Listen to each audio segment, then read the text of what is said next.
truth, the whole truth, and nothing but the truth, so help you God. Let the record show that the witness answered in the affirmative. Thank you. We certainly appreciate you being here today and look forward to your testimony. We normally limit testimony to opening statement to 5 minutes, but take all the time that you need.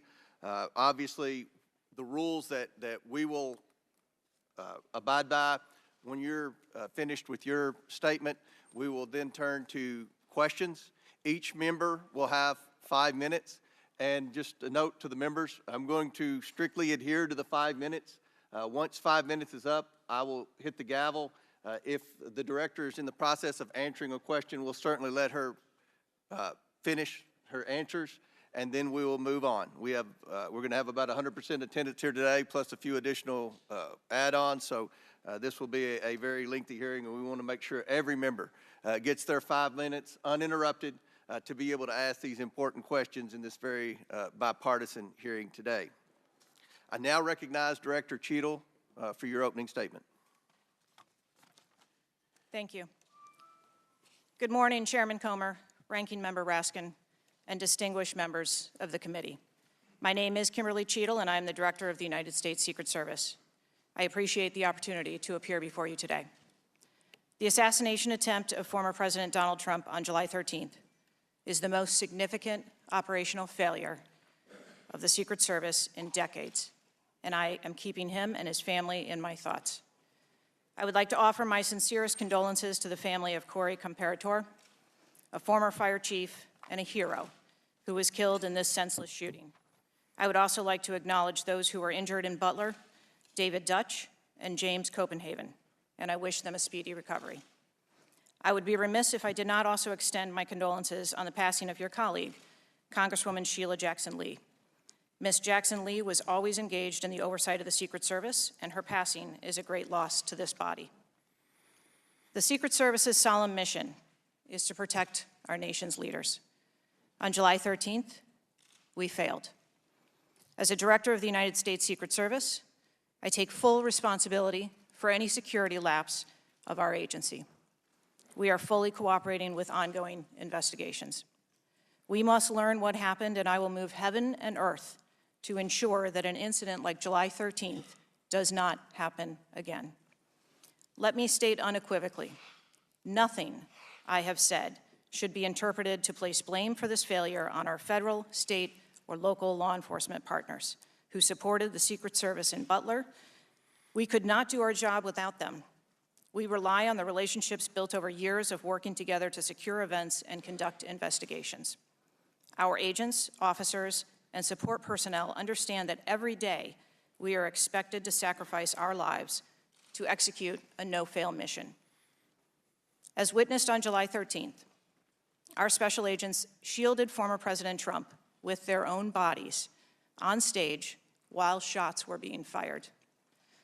Selflessly willing to make the ultimate sacrifice without hesitation, I am proud beyond words of the actions taken by the former president's detail, the counter-sniper team who neutralized the gunman, and the tactical team who was prepared to act. I will be transparent as possible when I speak with you, understanding, though, at times that I may be limited in providing a thorough response in this open setting due to associated risks with sharing highly sensitive protective methodologies. I do not want to inadvertently provide you today with inaccurate information. Since January 1st, 2024, the Secret Service has successfully secured over 7,500 sites. Every protective advance comes with its own set of challenges and requires a customized mitigation strategy, including specific assets. Security plans are multi-layered, providing 360 degrees of protection.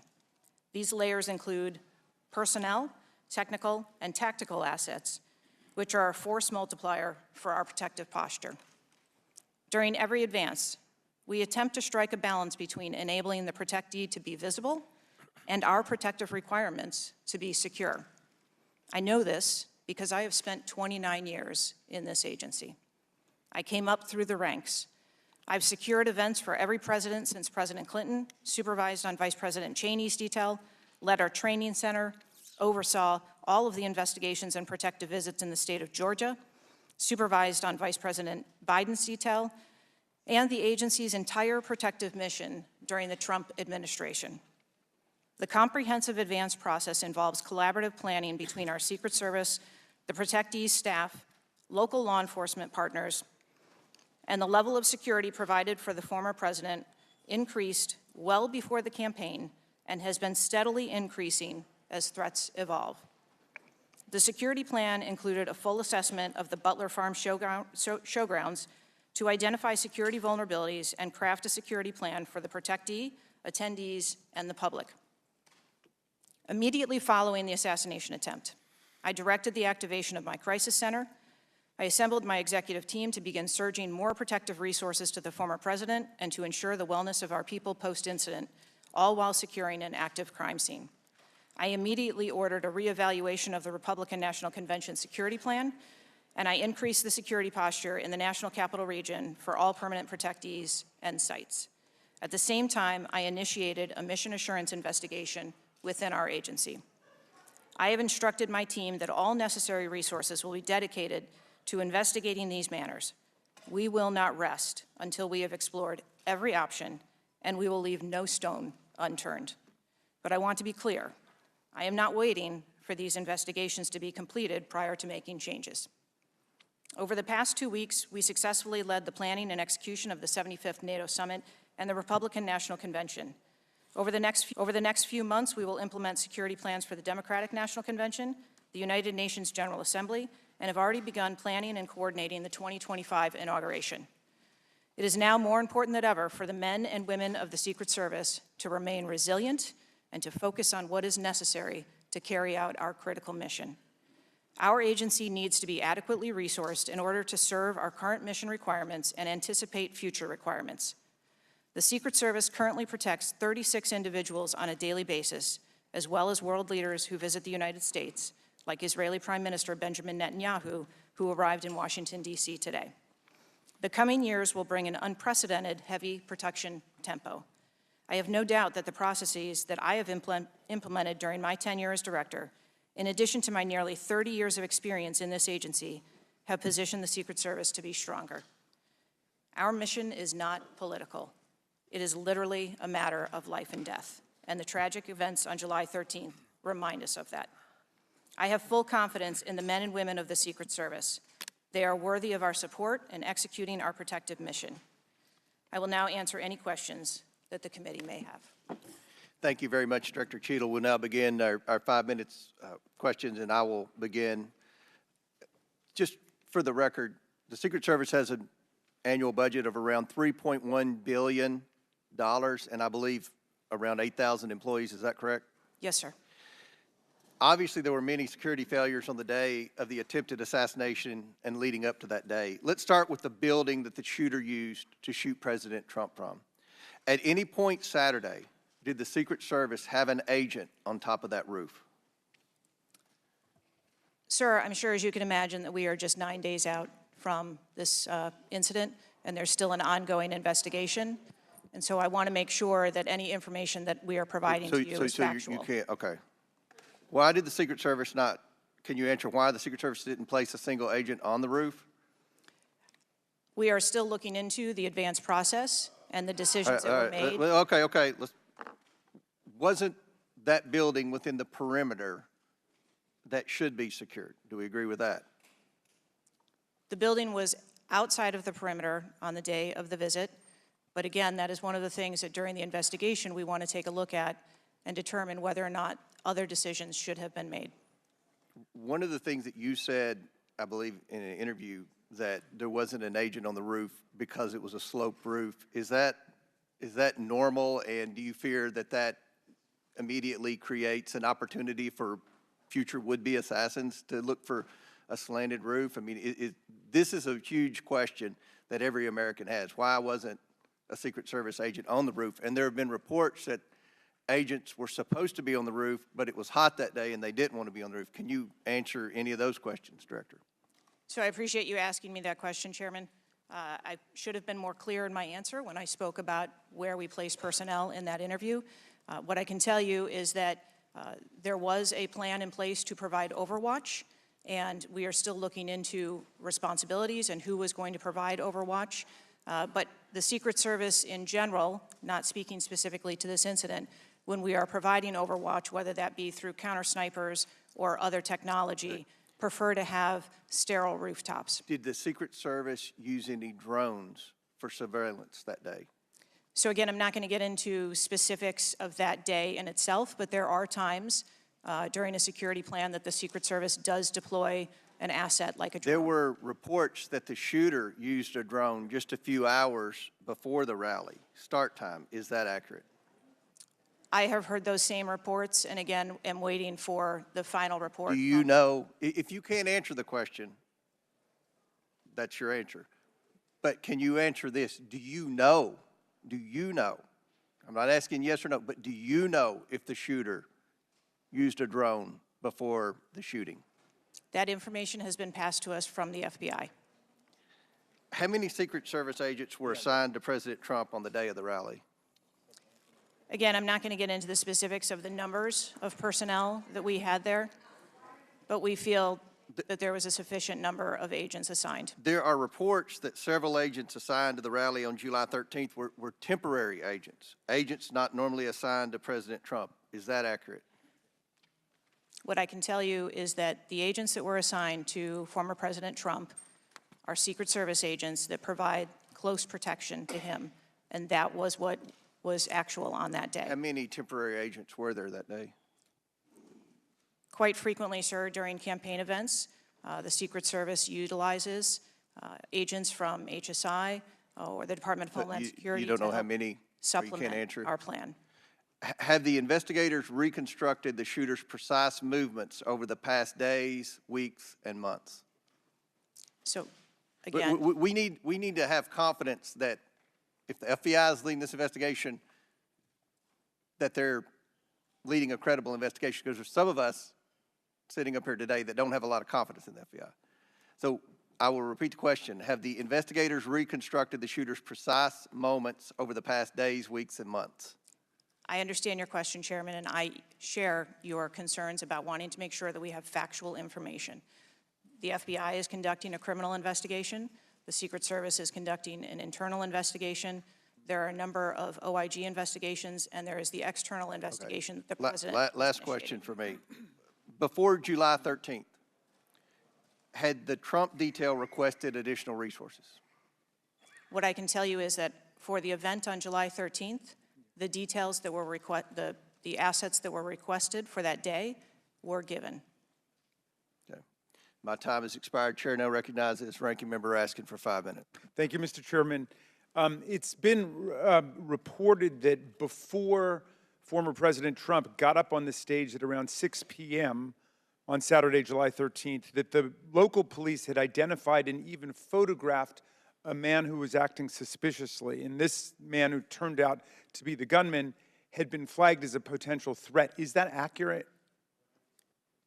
What I can say is that the individual was identified as suspicious. So he was known to be suspicious before former President Trump took the stage. That is the information I have received. Why was he allowed to take the stage with a suspicious person having been identified in the crowd? So I appreciate the question, and I'd like to make 2 points. If the detail had been passed information that there was a threat, the detail would never have brought the former president out onto stage. That is what we do, and that is who we are. We are charged with protecting all of our protectees. So you distinguish between someone who is suspicious and someone who's threatening, is that right? I do. There are a number of times at protective events where suspicious people are identified, and those individuals have to be investigated and determined what is it that identifies that person as suspicious. So did you deny a request for additional resources that had been made by the Trump campaign? There were no assets denied for that event in Butler on the 13th. I see. So you're saying there were requests made for additional assistance for other specific events rather than for the campaign as a whole. Is that right? I'm sorry, I'm not understanding. Well, you seem to say that there were not additional resources requested for that event. And forgive me for being unfamiliar with this. Is it requested event by event, or is it requested just in general for the campaign?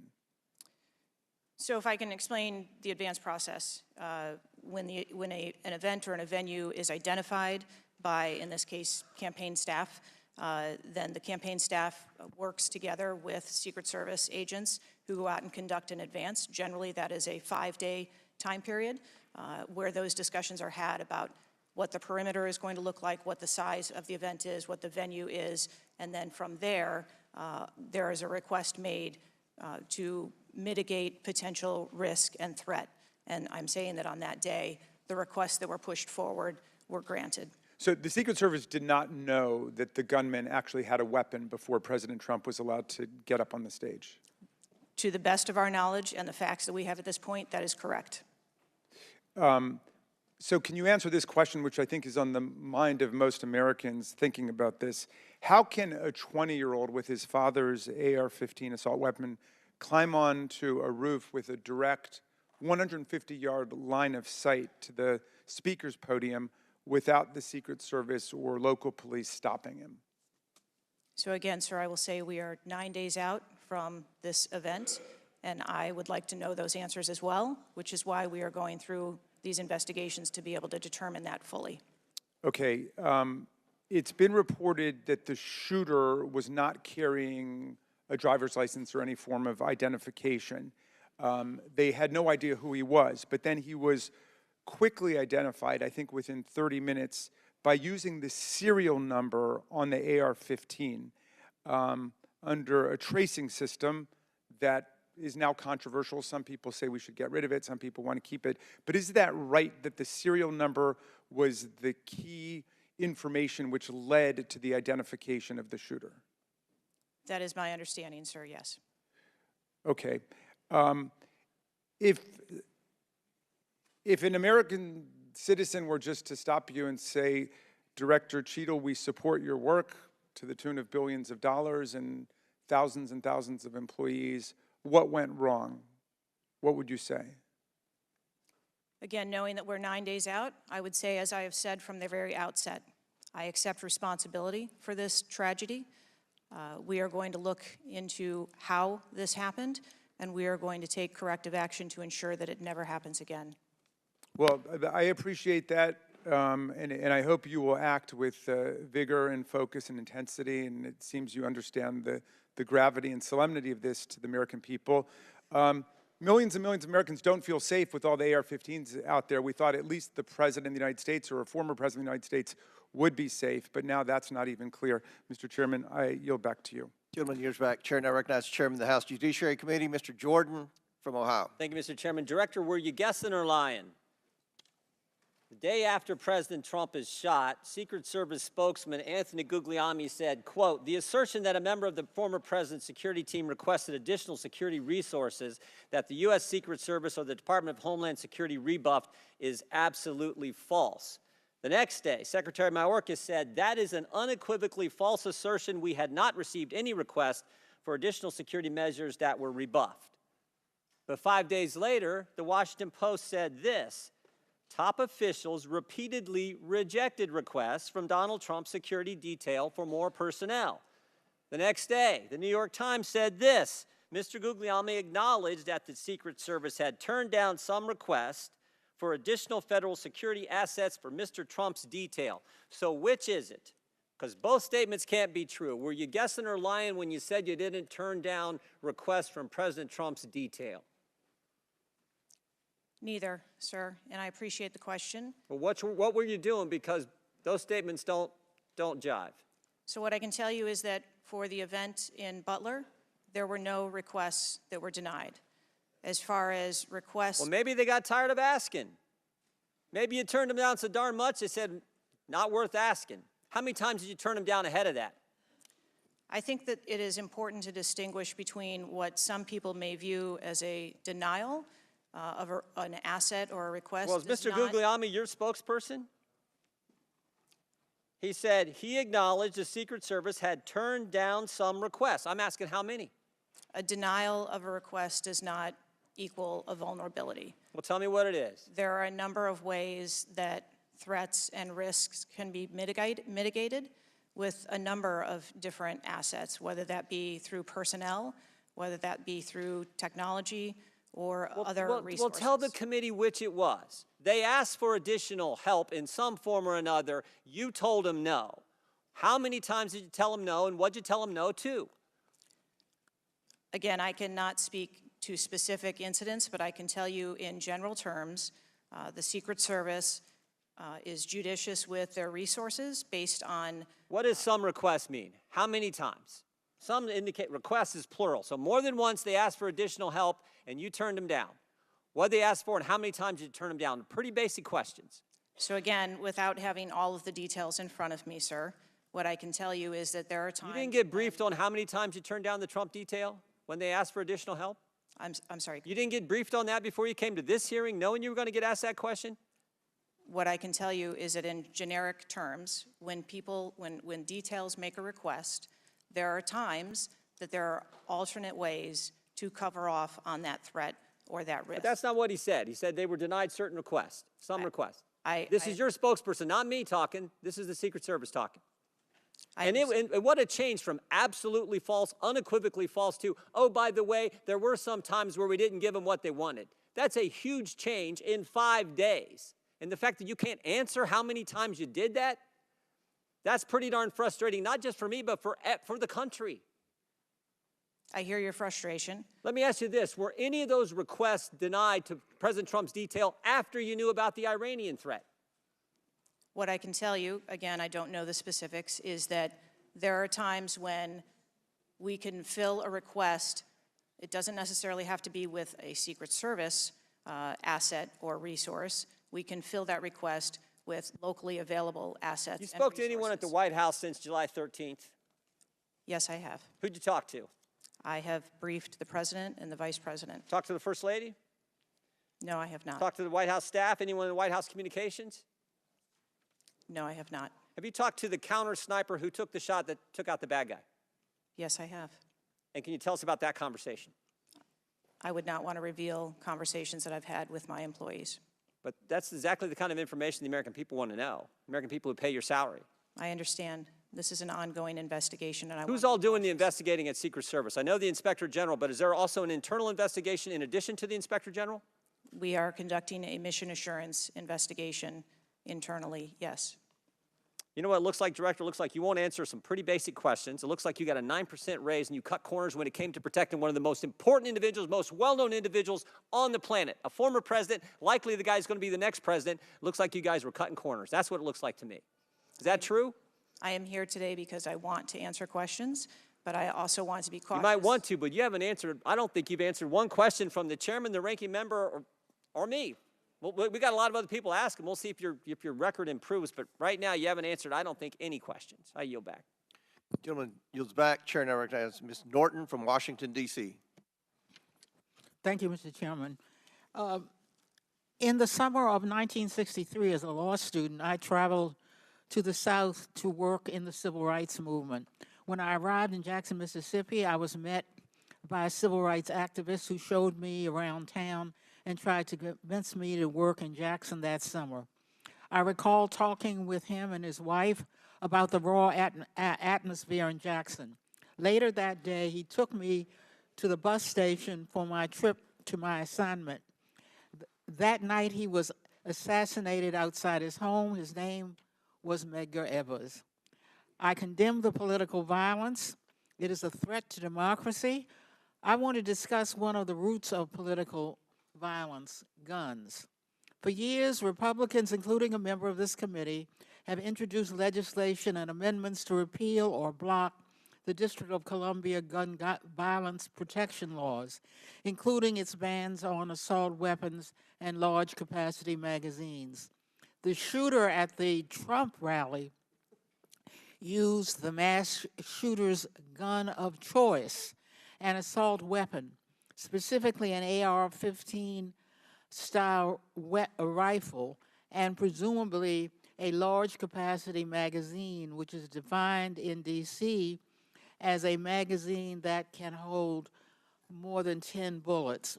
Under current D.C. law, D.C. does not recognize concealed carry permits issued by other jurisdictions. but it does issue concealed carry permits to both residents and non-residents. However, D.C. imposes a number of requirements on concealed carry applicants, including suitability, such as not having exhibited a propensity for violence or instability. Moreover, D.C. residents restricts where the guns can be carried, such as a political demonstration near the White House and Naval Observatory, or near people under Secret Service protection, provided the permit holder has been given notice. This week, the House is expected to consider the fiscal year 2025 Financial Services and General Government Appropriations Bill.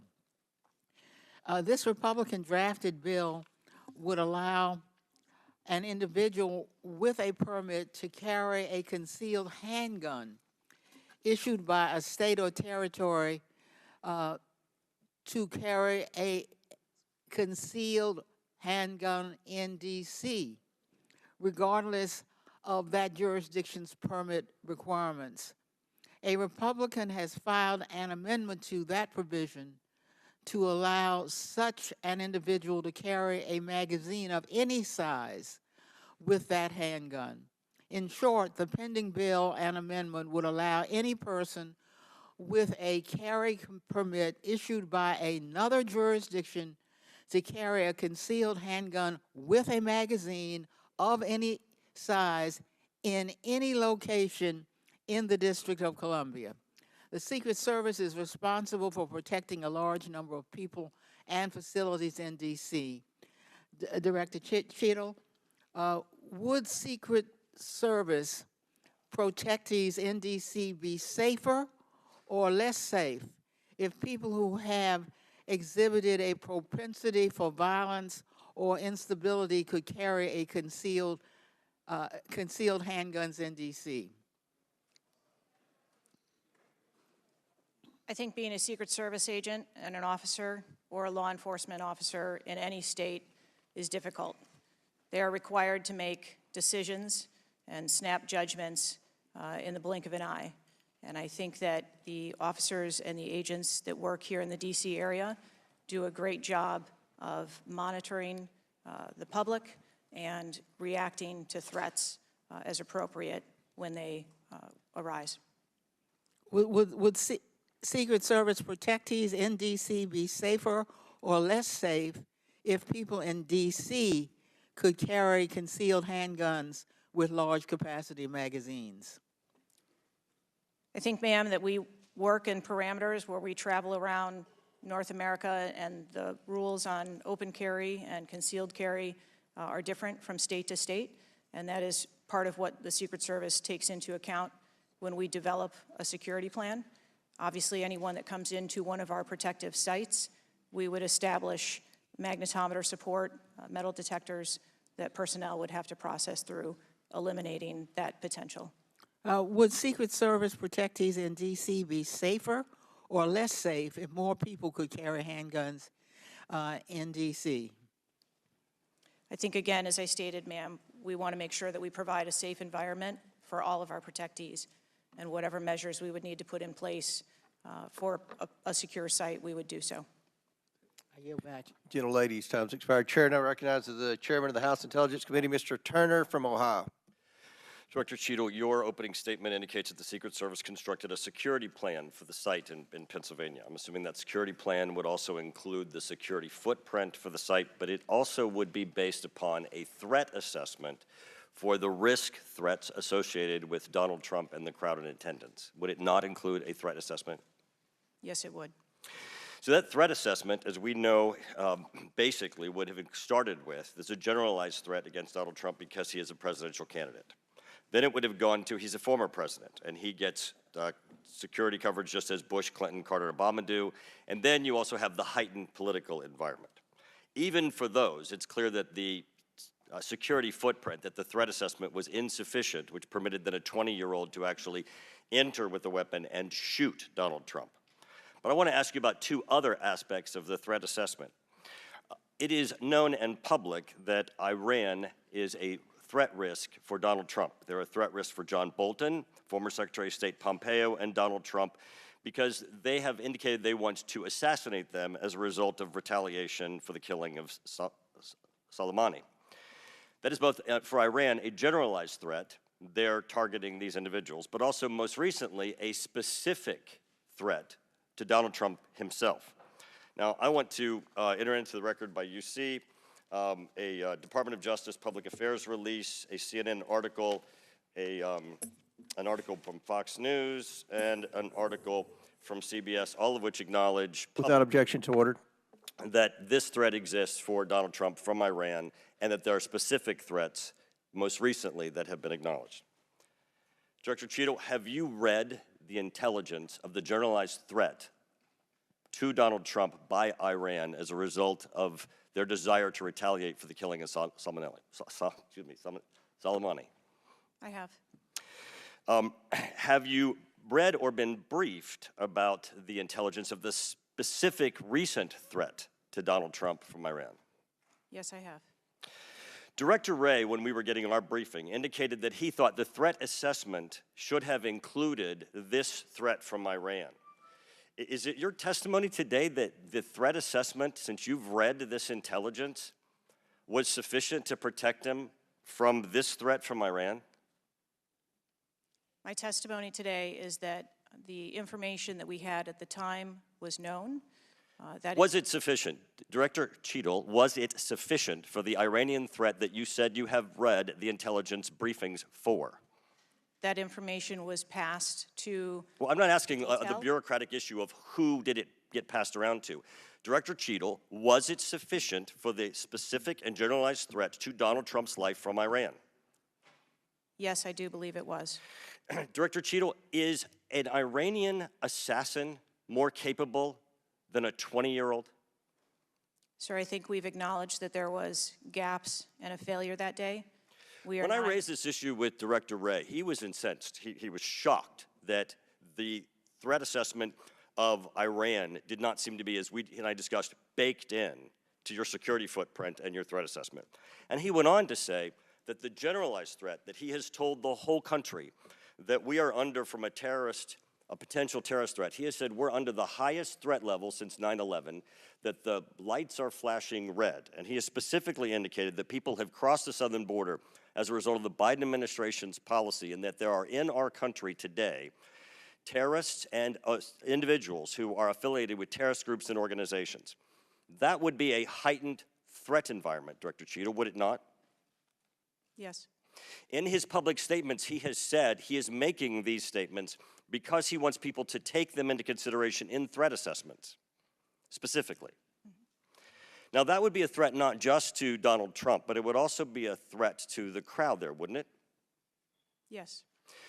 Are ISIS terrorists and al-Qaeda terrorists and international groups and terrorists more capable than a 20-year-old in pulling off either a mass shooting or an assassination of Donald Trump?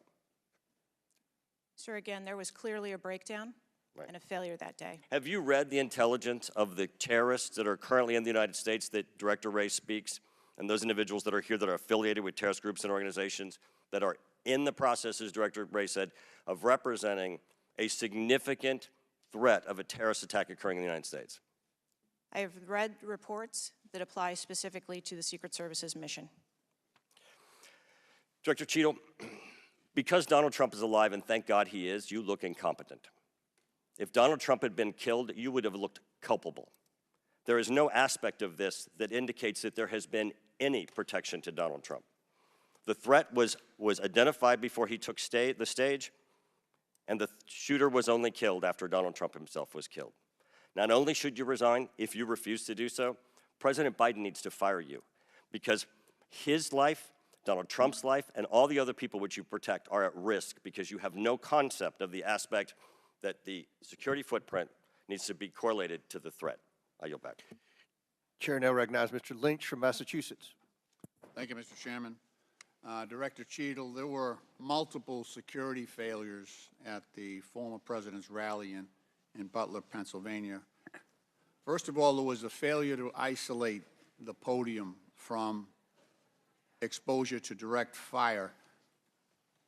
Do we know who made that decision to allow that rooftop to remain as an unprotected area? Do we know who came up with that security plan that omitted that? Sir, I don't have a specific person to identify for you. Okay, well, that's what I'm looking for, so let's move on. There's also a breakdown in security and failure to confront the shooter over an hour before the former president began his remarks, when the shooter was identified as a person of interest. What particularly allowed agents or law enforcement to identify him as a person of interest? So I appreciate the question, and again, I will say that we are 9 days out, and there are a multitude of interviews that are still taking place. Okay, so did he have a rangefinder? There were some reports that the individual had a rangefinder. That would certainly raise my suspicion. Did he have a rangefinder? Yes, he did, but may I explain that at a number of our sites, especially when you're at outdoor venues, a rangefinder is not a prohibited item. It is sometimes an item that is brought in by individuals if you're going to be in the back. Did anybody confront him on that? Anybody ask him questions? What are you doing with the rangefinder? Anybody confront him on his presence where he was in proximity to the president? So again, to my knowledge, I believe that that was the process that was taking place, was to locate the individual. Did they confront him? Did they go up to him? Did they talk to him? I do not have those details at this time. Those are important details. There was also a failure to communicate between law enforcement to act quickly upon information provided by either local law enforcement or rally attendees that the suspect was positioned on the roof. There were minutes of delay before any meaningful action was taken, even though he was several hundred feet from the podium, and this was obviously minutes before the shooting. Let me ask you, there was considerable delay in removing the president from the podium after the shooting began. He got shot in the air. It was still over a minute before he was removed from the stage. Meanwhile, this shooter had multiple clips, several clips. He got off 8 shots, and he had the capacity and the ability, if he was not neutralized, to basically mow down that whole Secret Service detachment as well as the president. What, from your own investigation, caused that delay under the circumstances? What I can tell you is that when the agents identified that the shooting was taking place, in under 3 seconds, they threw themselves on top of the president. I understand that. There was heroism there. No question about it. No question about it. But protocol would indicate, and these are the opinions of various former Secret Service agents, people who have done this work in the past, that over a minute of exposure on that podium with a shooter with a high-capacity weapon who had already wounded the president and could have got off, we don't know how many more rounds, and yet the president remained exposed, even though he was joined in that exposure by the Secret Service in their heroic acts. It just, I don't know if there's a good explanation for that. Our personnel created a body bunker on top of the president, I get that. shielding him. Yeah, this was an AR-15 style weapon that would have made pretty quick work if he was determined and able to do so. This is not the first investigation that we've had of the Secret Service during my time here on this committee, and the last one we had, our previous investigation determined that the Secret Service was experiencing a staffing crisis that poses perhaps the greatest threat to the agency, and that's a quote. Is that staffing crisis still in place? Is that still something that you deal with on a daily basis? As of today, the Secret Service has just over 8,000 employees. We continue to hire. knowing that we need to ensure that we keep pace with What would be the full complement of, And gentlemen, time's expired, but please answer the question. yeah. I'm sorry. What would be the full complement that you're looking for? You've got 8,000, and how many would be a full complement for the service? So we are still striving towards a number of 9,500 employees approximately in order to be able to meet future and emerging needs. Okay, thank you, Mr. Chairman, for your courtesy. I yield back. Chair recognizes Dr. Fox from North Carolina. Thank you, Mr. Chairman. Director Cheatle, what grade would you give the Secret Service's performance in Butler, Pennsylvania on July 13? As I've stated, ma'am, this was clearly a failure. I would grade the agents and officers who selflessly threw themselves in front of the president and neutralized the threat an A. I think that we need to examine the events that led up to and prior to that day. You stated in 2021 that the Secret Service has a zero-fail mission. It's clear that the events of July 13 show a cascade of failures that cost Corey Comparator his life, nearly cost former president his life, and injured David Dutch and James Copenhaver. When an agency fails spectacularly at its mission, those responsible must be held accountable, and the problems must be fixed so they cannot happen again. Why should the American people or the officials you're responsible for protecting have confidence in your ability to lead the Secret Service after such a spectacular failure? I appreciate the question, and I am committed to finding answers so that we can make the agency stronger after this. You said on July 15 that the buck stops with me. How are you taking accountability for the Secret Service's failures during the July 13 assassination attempt on President Trump? I have taken accountability, and I will continue to take accountability. I am responsible for leading the agency, and I am responsible for finding the answers to how this event occurred and making sure that it doesn't happen again. So I would like to explore how you got the job as director of the United States Secret Service. Is it typical for the director of the Secret Service to be recommended for the role at the behest of a president's family and senior staff, perhaps at the request of Jill Biden or Anthony Bernal? I got the job as a director of the Secret Service because I spent 27 years in an agency with a mission that I absolutely love. I started my career in Detroit. I worked my way up through investigations and protection. Was there competition for the position? You would have to ask those who were involved in the interview process. But you think you are the best person in the country to head the Secret Service? I think that I am the best person to lead the Secret Service at this time. The Secret Service receives billions in funding each year, as has been explained by my colleagues here. In fact, you've had an increase in real terms of 55%. As you're no doubt aware, staffing levels for those assigned to protect the president, former presidents, and other senior officials has decreased by about 350 between 2014 and today. Clearly, a lack of financial resources not to blame for the staffing shortage. In 2022, the Secret Service saw nearly half its workforce leave in 1 year, and during the same year, it was ranked dead last among law enforcement agencies in the best places to work in the federal government. Can you explain why your agency was so poorly rated and why so many staff left in just 1 year? So with all due respect, I dispute the statistic of half of the employees leaving in 2022. I think that that has been inaccurate data that's been reported out there. But what I can tell you is, as I have returned as the director of the agency, we have had an increase in hiring and staffing and an increase in resources, and we are committed to continue to hire so that we can be staffed appropriately to meet the dynamic mission that we have. Well, you may want to dispute it, but it's out there.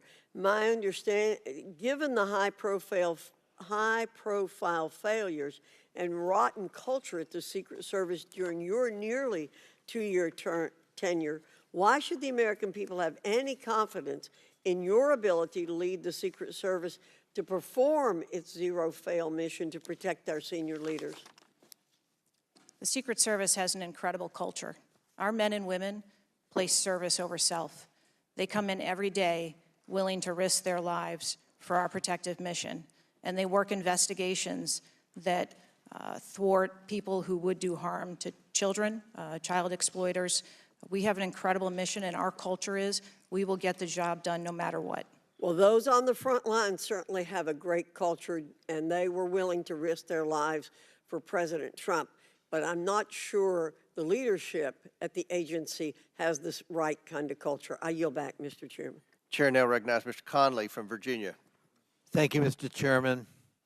Well, I hope the American people do appreciate the incredible daily risks Secret Service agents take on our behalf. You mentioned there are 36 regular clients you've got that you protect constantly, but I was participating in the NATO summit just 2 weeks ago. We had 32 heads of government and heads of state, plus visiting heads of state and heads of government. Presumably, you provided protection for all of them. That is correct. Just saying. Help us understand, however, I will stipulate that there's an ongoing investigation. You don't want to go into too much detail on that until you've been able to ascertain all the facts and analyze what they mean. You can understand, however, the anxiety we and the American public have about how could this happen and how can we ensure it can't recur. Now, there are some things my friends on one particular side of the aisle don't really want to talk about, like AR-15s and access to them by a 20-year-old, or anybody for that matter. Presumably, Director Cheatle, the ubiquity of weapons, guns in America, especially assault weapons or semi-automatic weapons, that's helped your job and the mission of your agencies, right? It's made it less complicated, isn't that true? I'm sorry, I'm not understanding your question. Real simple. More guns, especially dangerous ones, have made your job protecting people easier. Is that not right? I think from every Director state, Cheatle, this is simple English. More guns, do they make your job more complicated or less complicated in protecting these 36 clients and visiting heads of state and heads of government that come to Washington? I think the Secret Service needs to take into account. I didn't ask that. They're in. I'm sorry. I asked a simple question, which deserves a simple answer. The ubiquity of guns, dangerous weapons in America, like AR-15s, has that made your job, that is to say the mission of the Secret Service, easier or more difficult? I think the threat environment for protecting our Secret Service protectees is always difficult, and that's dynamic, and it's always evolving. We stipulate it's always difficult. Again, this is a simple one. Does the ubiquity of guns make your job easier or more difficult today? I understand the Second Amendment rights of individuals. I didn't ask that question. I'm not questioning the Second Amendment. I'm asking a simple analysis, Director Cheatle. And I can tell you, you're not making my job easier in terms of assessing your qualification for continuing on as director. Please answer the question. You're the head of the Secret Service. You're speaking on behalf of 8,000 members who put their lives on the line. We just had a failure by your own admission. Do guns make your job easier or harder? I think the job of the Secret Service is difficult on every day, and we need to make sure that we are mitigating all threats, whether that be That weapons, isn't my question. personnel. That is not my question. And now I think you're evading the answer, which is not a hard one. I am sorry that you feel that way, sir. How else could I feel, Director Cheatle, when you're clearly avoiding a direct answer to a very simple declarative question? We almost lost a presidential candidate the other day. A 20-year-old had access to his father's AR-15 and got on top of a roof within 500 yards or feet of the podium And I'm asking you, did the availability of that AR-15, which is replicated all across America, make your job harder or easier? And you're not willing to answer that question? And you think, and you wonder why we might have a lack of confidence in your continued ability to direct this agency? I understand your question, and that's the environment. Well, if you understand my question, why not answer it? Because it's the environment that the Secret Service works in every day. That doesn't tell me anything. That's the environment we work in. I had an attack on my office a year ago. I know a little bit about violence too. He came to kill me. When he couldn't, he beat one of my staffers 8 times with a baseball bat on the head. We live with the threat of violence. But a simple answer from the director of the Secret Service would be helpful. And I'm sorry you've chosen to evade it. I yield back. Chair now recognizes Mr. Grofman from Wisconsin. Thank you. When this guy took the shots, he climbed a ladder to get on the roof, correct? I'm unable to answer details of exactly how the individual accessed the roof at this time. Do you know when if he did use the ladder, do you know when the ladder was placed there? Was the ladder there 2 days before, just the night before? Do you have any information at all as to when the ladder got there? I would like to be able to answer those questions. The FBI is still conducting an investigation. How did the rifle get to the roof? Again, sir, at this time, I'm unable to answer questions to provide clarity. Have they cleaned the roof since the assassination attempt? Have they cleaned the roof? Right. Has anything been done to the roof? Is it just like it was, whatever, 10 days ago, or not? Has anything been done to the roof? I don't have an answer for that. Okay. Were President Trump's normal agents normally assigned to him there that day? Yes. There was these were the same agents that were always there? Yes, sir. The people that are assigned to his detail were working on that day. Okay, there's stuff on the internet that says they were not there that day, but these are the same agents who are routinely there? Yes, sir. Okay. Do we know which agents fired the shots that finally took down the potential assassin? Yes, sir, I do. Can you give us those names or the background of those agents? I would not offer their name up in this setting, but it was one of our technical officers, our counter snipers. Okay, so can we privately get those names, the committee? I am certain that we can make names available privately. Okay. Do we know where all the shots landed? First of all, how many shots did that potential assassin, how many shots came out of the rifle? So again, I would hesitate to offer that information as the FBI is conducting an investigation. Have we got the bullets from all the shots? Again, that would be the responsibility of the FBI to collect that evidence. Okay.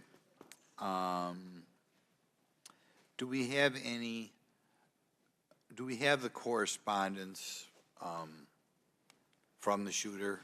Has that been recovered from his phone, whatever? Again, I would have to defer you to the FBI for details on that investigation. Okay.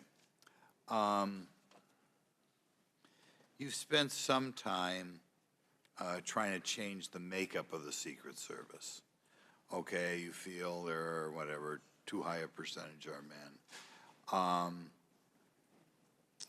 Does this affect at all who you are hiring for the Secret Service? I've spent my time as the director trying to increase the number of people that we hire in the Secret Service so that we have the best and the brightest, and that's been my concentration as the director. Okay, you ever not hiring men because of your desire to hit certain targets? I am hiring the best qualified candidates that put in an application that want to work for our great organization. Okay. Next question. The The shooter obtained a direct sight of President Trump from the position on the rooftop. I assume that is not something that should ever happen. It should never happen. Do you want to elaborate a little on how that happened, or what you wish you had done differently, or would do differently next time there's a Trump rally? Again, sir, the facts of this particular event are still unfolding. 9 days, there have been a number of reports that have been out there, so I do not want to provide information that perhaps would contradict something that has been erroneously reported or is not factual. But there clearly was a mistake, and we will take every effort to make sure that this never happens again. Could you elaborate why you want 1/3 of the Secret Service to be women? I've never stated that I want 1/3 of the Secret Service to be women. 30% or something? You had some target, no? Okay, Would gentleman yield? I'll yield. What was, Director, what was erroneously reported? You said, to Mr. Grothman's question, you said something was erroneously reported. What are you referring to?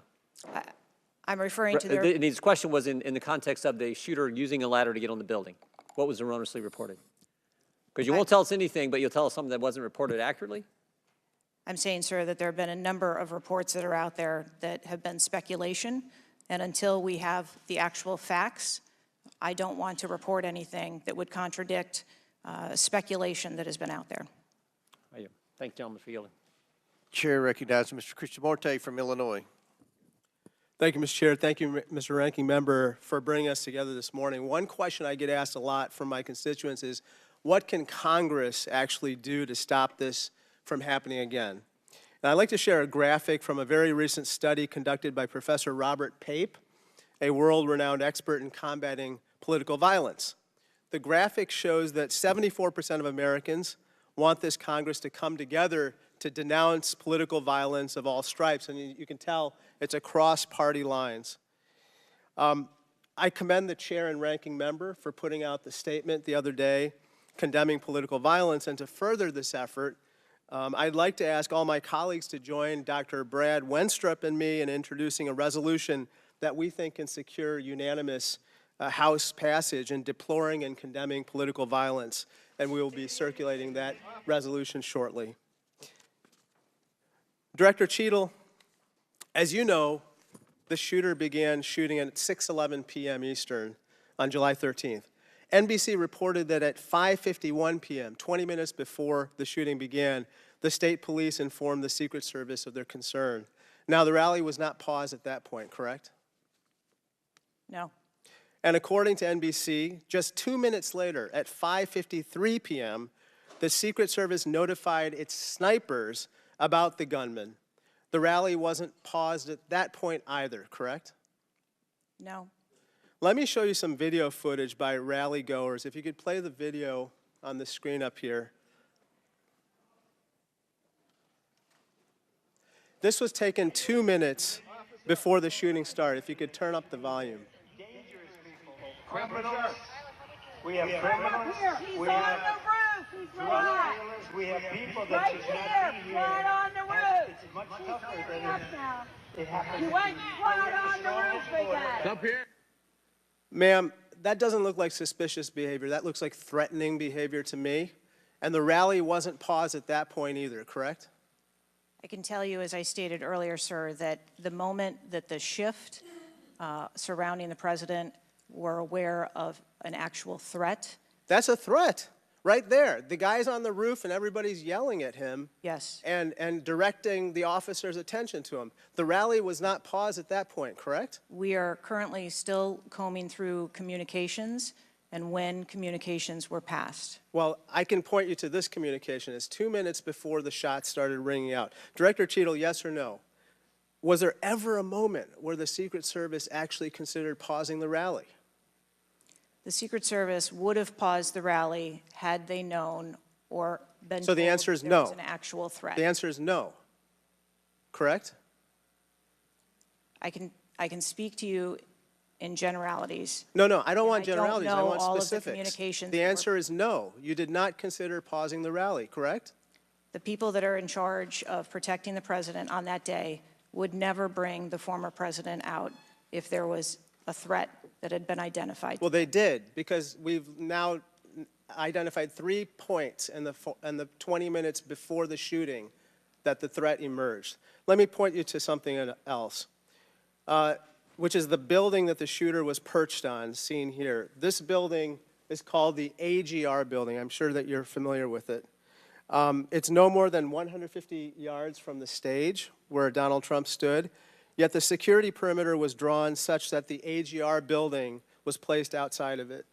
Director Cheatle, according to the Washington Post, the AR-15 styled rifle used in the shooting had a range of 400 to 600 yards, and therefore the AGR building was clearly within rifle range of the stage, correct? Yes. NBC News has reported that in the days before the rally, the Secret Service had identified the building as a vulnerability that required special attention, correct? That's reporting from NBC? Yes. So I am still looking into an active investigation. I know, but it's been 9 days. I mean, you should know that, right? And yet, despite the fact that the AGR building was in rifle range of the stage and it was flagged as a vulnerability, this building was put outside of the Secret Service's security perimeter. And I respectfully submit the Secret Service must expand its security perimeter to account for the kinds of weapons that can be used outside the perimeter to endanger the protectees inside the perimeter, ma'am.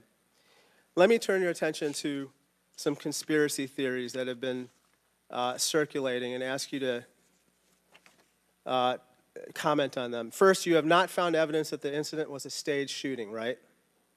Correct. And you haven't found evidence that this was a result of a conspiracy of high-ranking government officials, correct? Correct. And you have not found evidence that this incident was in fact directed or perpetrated by a foreign state or entity, right? And that's the last question, but I'll let the director answer that, please. Not at this time. Thank you. I yield back. Gentleman's time's expired. Chair now recognize Mr. Cloud from Texas. Thank you. I just wanted to confirm there was only one counter sniper who took one shot? Is that We had multiple counter sniper teams available yeah, on the that day. premises, but is only one took one shot? Is that correct, or only one? Correct. Okay. How many spent shell casings were found on the roof? Again, I would have to defer you to the FBI's criminal investigation. Okay. Word is that the car was rigged with explosives. Again, sir, I'd have to defer you To to the the FBI. FBI's investigation. Okay. You're not curious about? You don't communicate with them? No. Okay. CNN reported that the Secret Service did not sweep the building the shooter was used to shoot President Trump and other attendees. Is that true or false? So we are conducting a mission insurance investigation and will depend on the information that we obtain from our investigations. Okay. The Secret Service knew there was a suspicious person anywhere from 8 minutes before President walked on stage to 30 to 60 minutes. We have different reports. Was President Trump or his team notified of the threat? I think there's a difference and a distinction between suspicious person. and threat. Yeah.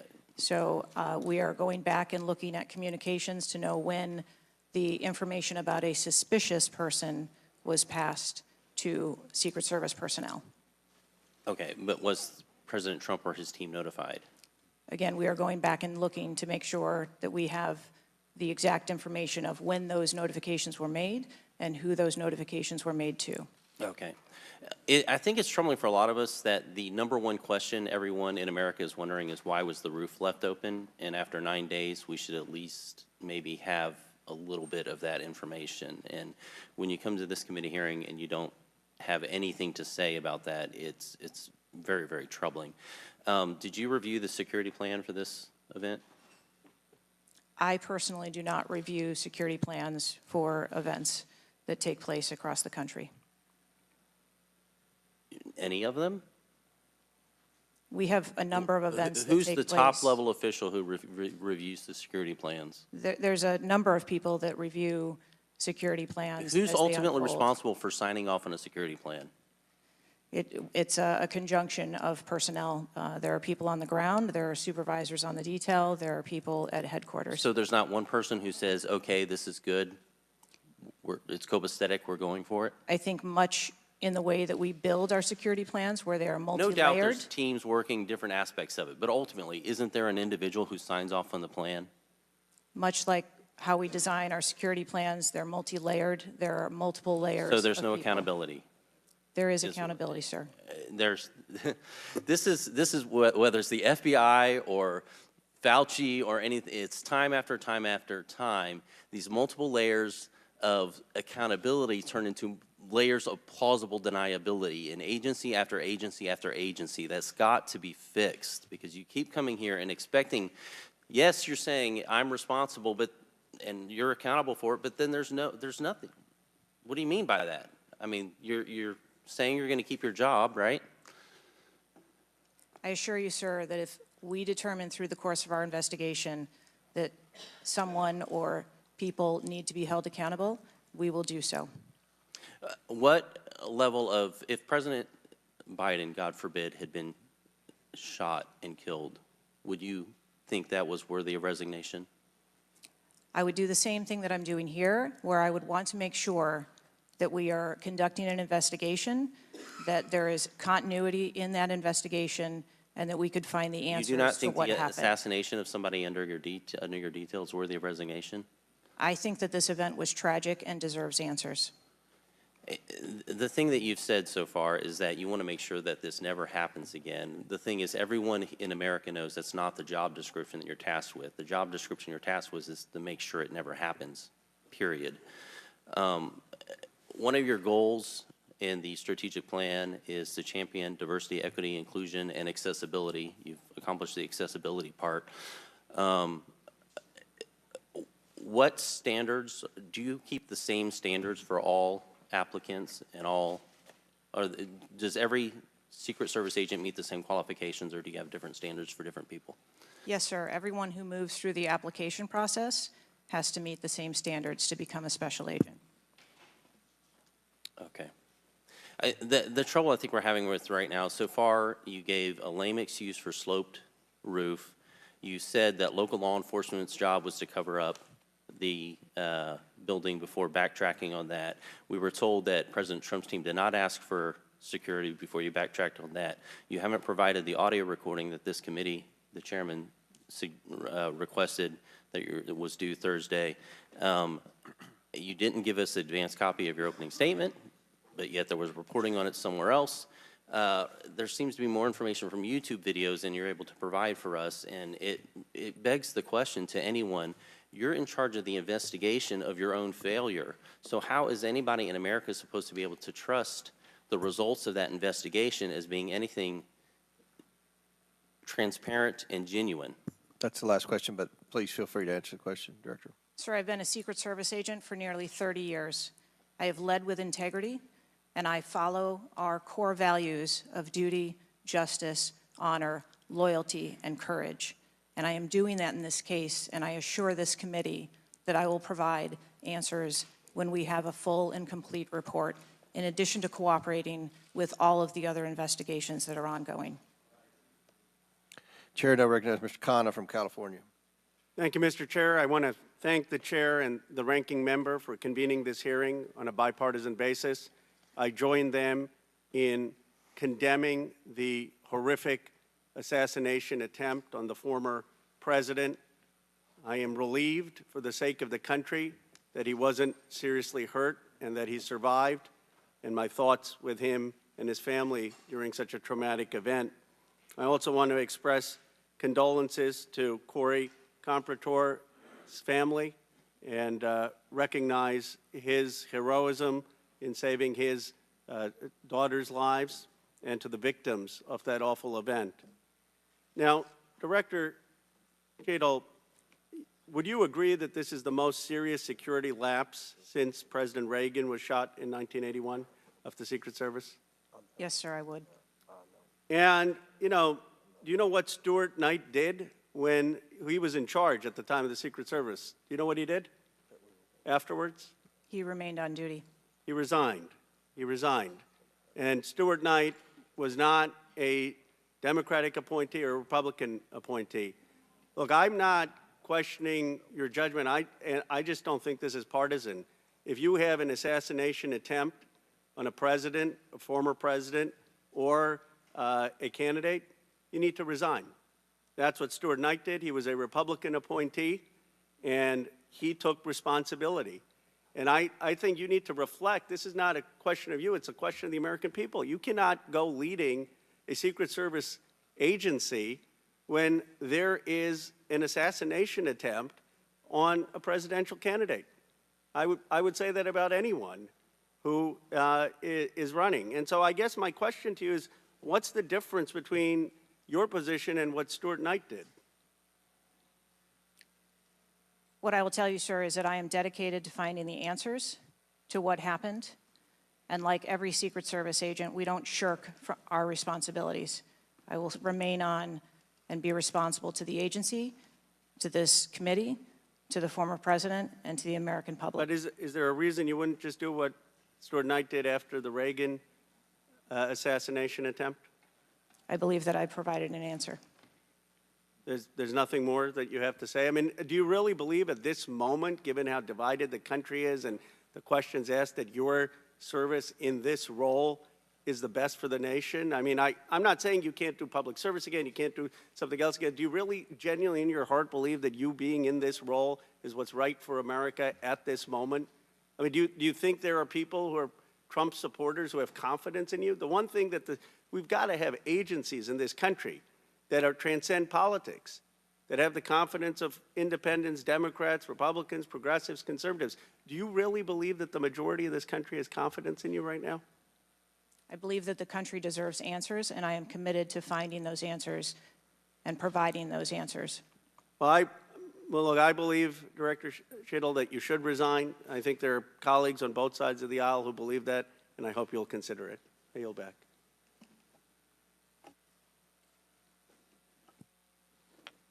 Chair now recognizes Mr. Palmer from Alabama for 5 minutes. Director Cheatle, did local law enforcement ESU teams have compromise authority to engage a perceived threat? Yes. Why do you think they didn't use it? I believe that they follow the same use of force that our agency. You don't, when you have compromise authority, you don't have to get permission if you perceive a threat.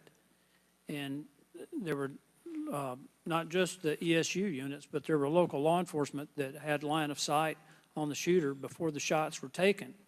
So one of my questions is there was supposed to be a briefing with the Secret Service sniper units, your counter assault team members, with the contract team, with the local ESU teams. That didn't take place. Why was that? So I have been told that there has been a briefing. There was a briefing that took place. I've been told that there wasn't one. And again, we are still looking into the facts of the investigation. So Let me ask you this. When were you informed that there was a credible threat against President Trump, former President Trump? When did you learn of that? Sir, the former president has a number of threats. I didn't ask you that. There was a credible threat from Iran. When were you informed of that? Answer the question. We have been monitoring the threats You for the knew former before. president. You knew before the rally, okay? All right. The site security plan is generally drafted by the site supervisor and the site agent, probably out of the Pittsburgh district office. Did they take into account the credible threat against President Trump? Our personnel take into account the threats that are Then out why there. would they leave a building? And I will correct the distance that's been quoted. It was about 140 yards with clear line of sight to the president. Why was that building not occupied on the roof? I mean, you could have put Barney Fife on the roof and kept somebody from getting up there. So why wasn't that done? The plan that was developed that day encompassed a number of ma'am. security mitigations. The issue is the site supervisor, the site agent, and the special agent in charge, who I think signed off on the plan, did not include that in the inner perimeter, and they didn't have a plan to secure the building. As I understand it, the Butler County ESU unit was situated on the second floor of a building next to that, but they didn't have a clear line of sight of the roof. The angle was too severe. The photograph that was taken of the young man, of the shooter, when he had the rangefinder, was taken at 5:15. It wasn't until 5:38 that photograph was transmitted to the Secret Service sniper units. I don't understand the lack of interoperability here in the communication process. I don't understand why people didn't perceive that as a credible threat. The video that Mr. Christopher Morphy had shown there was clearly a credible threat. So how is it that all of these mistakes could be made? How many explosive devices were found on or near the site? Again, I would have to defer you to the FBI. Madam, I believe Details they of were that. in his car, and there, I think there might have been one near a main gas line. It wasn't just the fact that he had a rifle. It was the fact that he had the ability to inflict enormous harm, enormous numbers of casualties, had those devices exploded. I want to know also, when your agents conduct a site review, are they fully informed of all of the threats that are being made against the principle that they're protecting? What I can tell you is that when our agents go out to conduct an advance, their whole goal is to ensure I the safety understand and what their security. goal is. The failure to secure that building not only put the former president's life in danger, it put the lives of individuals in the crowd in danger as well. I mean, the Reagan shooting, there were other people shot at that time as well. And the Secret Service members' lives were in danger. So I don't understand how you can continue to stay in the position you're in when this was a failure of historic magnitude. 43 years without anything like this happening. And you failed, in this case, in a spectacular way. Mr. Chairman, I yield back. Gentleman yields back. Chair recognizes Mr. Mfume from Maryland. Thank you, Mr. Chair. I want to commend you and the ranking member on your joint statement and for holding this hearing that we might all at least attempt to try to get some answers. Some of us, Ms. Cheatle, grew up in an era not too unlike what we see today in terms of political violence. And some of us remember the November 22nd, 1963 assassination of President Kennedy. Some of us, like myself, remember 2 days later when Jack Ruby on live TV shot and killed Lee Harvey Oswald. We've seen over and over and over since that time these kind of attempts, whether it was the assassination of Martin Luther King or Bobby Kennedy, or the attempted attack on George Wallace in Laurel, Maryland, the shooting in 1981 of Ronald Reagan, our friend and colleague Steve Scalise shooting here in D.C., and the unfortunate attack on Paul Pelosi, and now this matter regarding former President Trump. Let me try, if I might, to take another walk at this. People just assume that whoever is in charge takes full responsibility when there's never been, at least on this magnitude and scale, this sort of failure. So when members ask you, are you going to resign, and you say you have no intention to, they are perplexed, like many people who watch what's going on. And there's some things I just don't understand. Why was the building, the ARG building, placed outside of the perimeter when clearly it was close enough for someone to launch an attack? So again, sir, we are looking into all of the details of how the advance was comprised, but I can tell you that there was overwatch on that building provided that day. By a drone? I'm not going to get into the specifics of technology or assets that were used in well, this forum. I think it's fair to say the overwatch failed because the shooter got up on the roof and stayed there for a while, and people had pointed him out. So do you think that your overwatch was a failure in that case? I think that we need to know the full details to understand how this occurred. And why was the rooftop left naked to begin with? Can you tell us that, considering it was within the line of sight and so very close? Again, I can't speak to the specifics of this particular event site, but what I can tell you is that when the Secret Service develops an advanced plan, they take into account a number of factors when they're building their advance. If there are buildings or areas of concern, and Overwatch is one of those mitigations that they want to put in place, then they will cover off areas of responsibility. I understand that, but the shooter came to the attention of your agency 52 minutes before the former president got to the stage. Did anybody get assigned to watch or cover that individual who had already been seen with a advanced finder on him and other suspicious matters? Was anybody assigned to track him? So what I'd like to clarify is that a suspicious individual I got that part. was It's brought not a threat. to the attention I know. of our personnel. And again, having a rangefinder at an outdoor event. Well, let me ask you this. When the suspicious person was brought to the attention of the Secret Service, was anybody in the detail ordered to follow and stay with that suspicious person just because they might become a threat? So we have a number of teams that are on the ground. And again, we are trying to verify the timelines of when those notifications were made to our personnel so that they could assume the responsibility of trying to track that individual. Ms. Cheatle, there has been a lot of discussion, some of which raised itself earlier in this hearing, about poor staff morale within your agency. And I have the July 17th report of Government Executive, which is a credible reporting service for the federal government, for employees. And the 2023 ranking of places to work within the federal government showed, and this is through the Office of Personnel Management, that the Secret Service came in 413th out of 459 sub-agencies and agencies. Can you explain that? Certainly. What I can tell you is the Secret Service is a difficult job.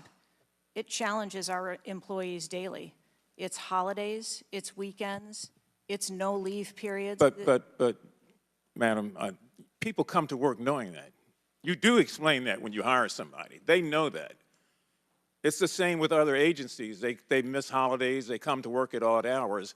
But to be worked, one of the worst places to work within the federal government, 413 out of 459? I just need an explanation. What do you think as the director there? I think that this And that's the last question, but please answer Mr. Mfube's question. I think that this is a challenging job. I think that it's a challenging environment to be in law enforcement, and we do have a no-fail mission. And our folks are tasked with that every day, 365 days of the year. But I can tell you I've also taken a number of measures since I've been the director to recruit and retain and stem the tide of attrition in our agency, which will hopefully alleviate some of that. Thank you, Mr. Chairman. Chair now recognizes Mr. Sessions from Texas. Mr. Chairman, thank you very much. I join in the calls of all of our members to say thank you for doing this hearing on a bipartisan basis. Director, I'm not going to sit here and say you ought to resign, but I am going to say that you have not given us confidence that you have the ability to understand what happened, to take the responsibility in terms of understanding. You've spent a number of years. How many years do you say you've been with the agency? 29. Well, I spent 16 years with AT&T, moved 7 times with them, and had a really good feel about their operations, how they worked, what was acceptable, who was responsible. And I've heard you say today numbers of times, well, you've got to wait. Well, you've got to wait. Wait for the final report. When is the final going to happen?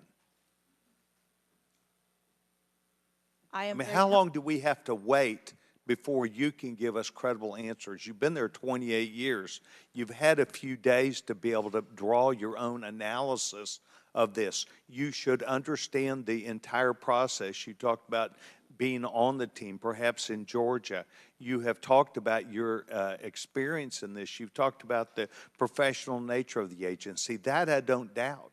But the director, just like it was when I ran my operations at AT&T, was responsible for making sure they worked. And in business, it either works or it doesn't work. There's no in between. It either works or it does not work. And your job as the, in essence, administrator, the director, is to make sure it looks right and works. And I've not heard you say one thing about my analysis is, I have asked these questions. It's always, I've got to sit back and wait for someone else to decide that. So I'm going to ask you a question that maybe you can answer. Have any employees been disciplined for their role in Butler, PA incident?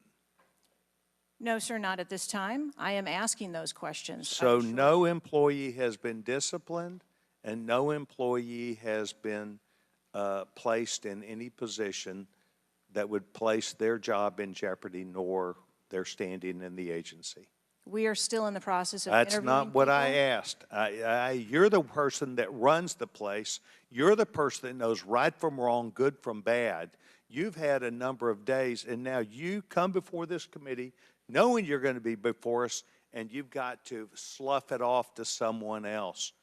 Do you see where there was something that went wrong as a professional at an agency with 28 years, or do you have to count on someone else to give you the final report? I see that something went wrong, and I've acknowledged that something went wrong. Then what went wrong? I Was need the to- special agent in charge not doing their job? Was the shooter was the shooter given extra time? Was the sniper doing their job? I mean, these are things that people who've been around for 28 years can analyze quickly. I watched it live on TV, and then within minutes saw a number of facts and factors that would have and should have been known by people who were there. You've got 28 years. You're showing up here telling us and the American public, well, I've got to wait for the final answer. What is your evaluation?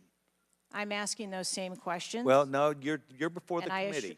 Tell us what went wrong. A special agent in charge, the person who was there. Tell us, and don't try and play a shell game with us. Do you have the ability to effectively, as the director of this agency, to understand what went wrong and at least tell us, I do or don't know what I'm doing? And we come away with, and I'm not asking for you to resign. I'm asking for you, if you've got this experience, then you should be able to say to us, we know what we did wrong. It was a failure in our system, and we're immediately making these corrections. That's why you're having a difficult time with this group of members of Congress, because we saw it too. We've seen the things, but you are the 28-year expert. You are the person that, and only you, that can make the changes. And I hear you say, well, I've got to wait for a final report before I, at 28 years experience.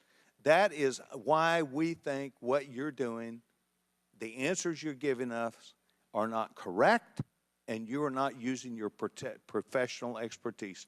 Mr. Chairman, I will allow her to respond.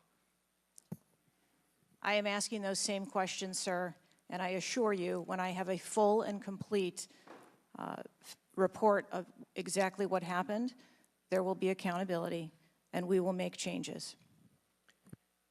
Before I recognize the question, just out of curiosity, Director, it's been 9 days. Every American wants these questions answered. Do you have a ballpark estimate of when what Mr. Sessions asked you would be able to answer? So I can tell time-wise? I can tell you on our mission assurance, internal investigation, we are targeting to have that completed within 60 days. There's also an external investigation that is going to be taking place. There are a number of Office of Inspector General investigations as well, and we are working in concert. And then, of course, there is the Department of Justice, FBI, criminal investigation. Chair recognizes Ms. Ocasio-Cortez from New York. Thank you, Mr. Chairman. Director Cheatle, respectfully, what you had just laid out about 60 days, we are currently in the midst of an especially concentrated presidential campaign in the moment. That is also paired with, of course, elections happening across the country that are happening in about 100 days. So the notion of a report coming out in 60 days when the threat environment is so high in the United States, irrespective of party, is not acceptable. And I think it's very important to understand that. This is not theater. This is not about jockeying. This is about the safety of some of the most highly targeted and valued targets internationally and domestically in the United States of America. So the idea that a report will be finalized in 60 days, let alone prior to any actionable decisions that would be made, is simply not acceptable. It has been 10 days since an assassination attempt on a former president of the United States, regardless of party. There need to be answers. Again, this committee, this is not a moment of theater. We have to make policy decisions, and we have to make them now. We do. And that may be that may require legislation. That may require policy that we must pass in the immediate term. And without that, we are flying blind. So the lack of answers and the lack of report is just simply not something that we can accept here. Director Cheatle, is there a standard perimeter that the Secret Service establishes around an event, or are those perimeters independently determined per event and scenario? There is no standard.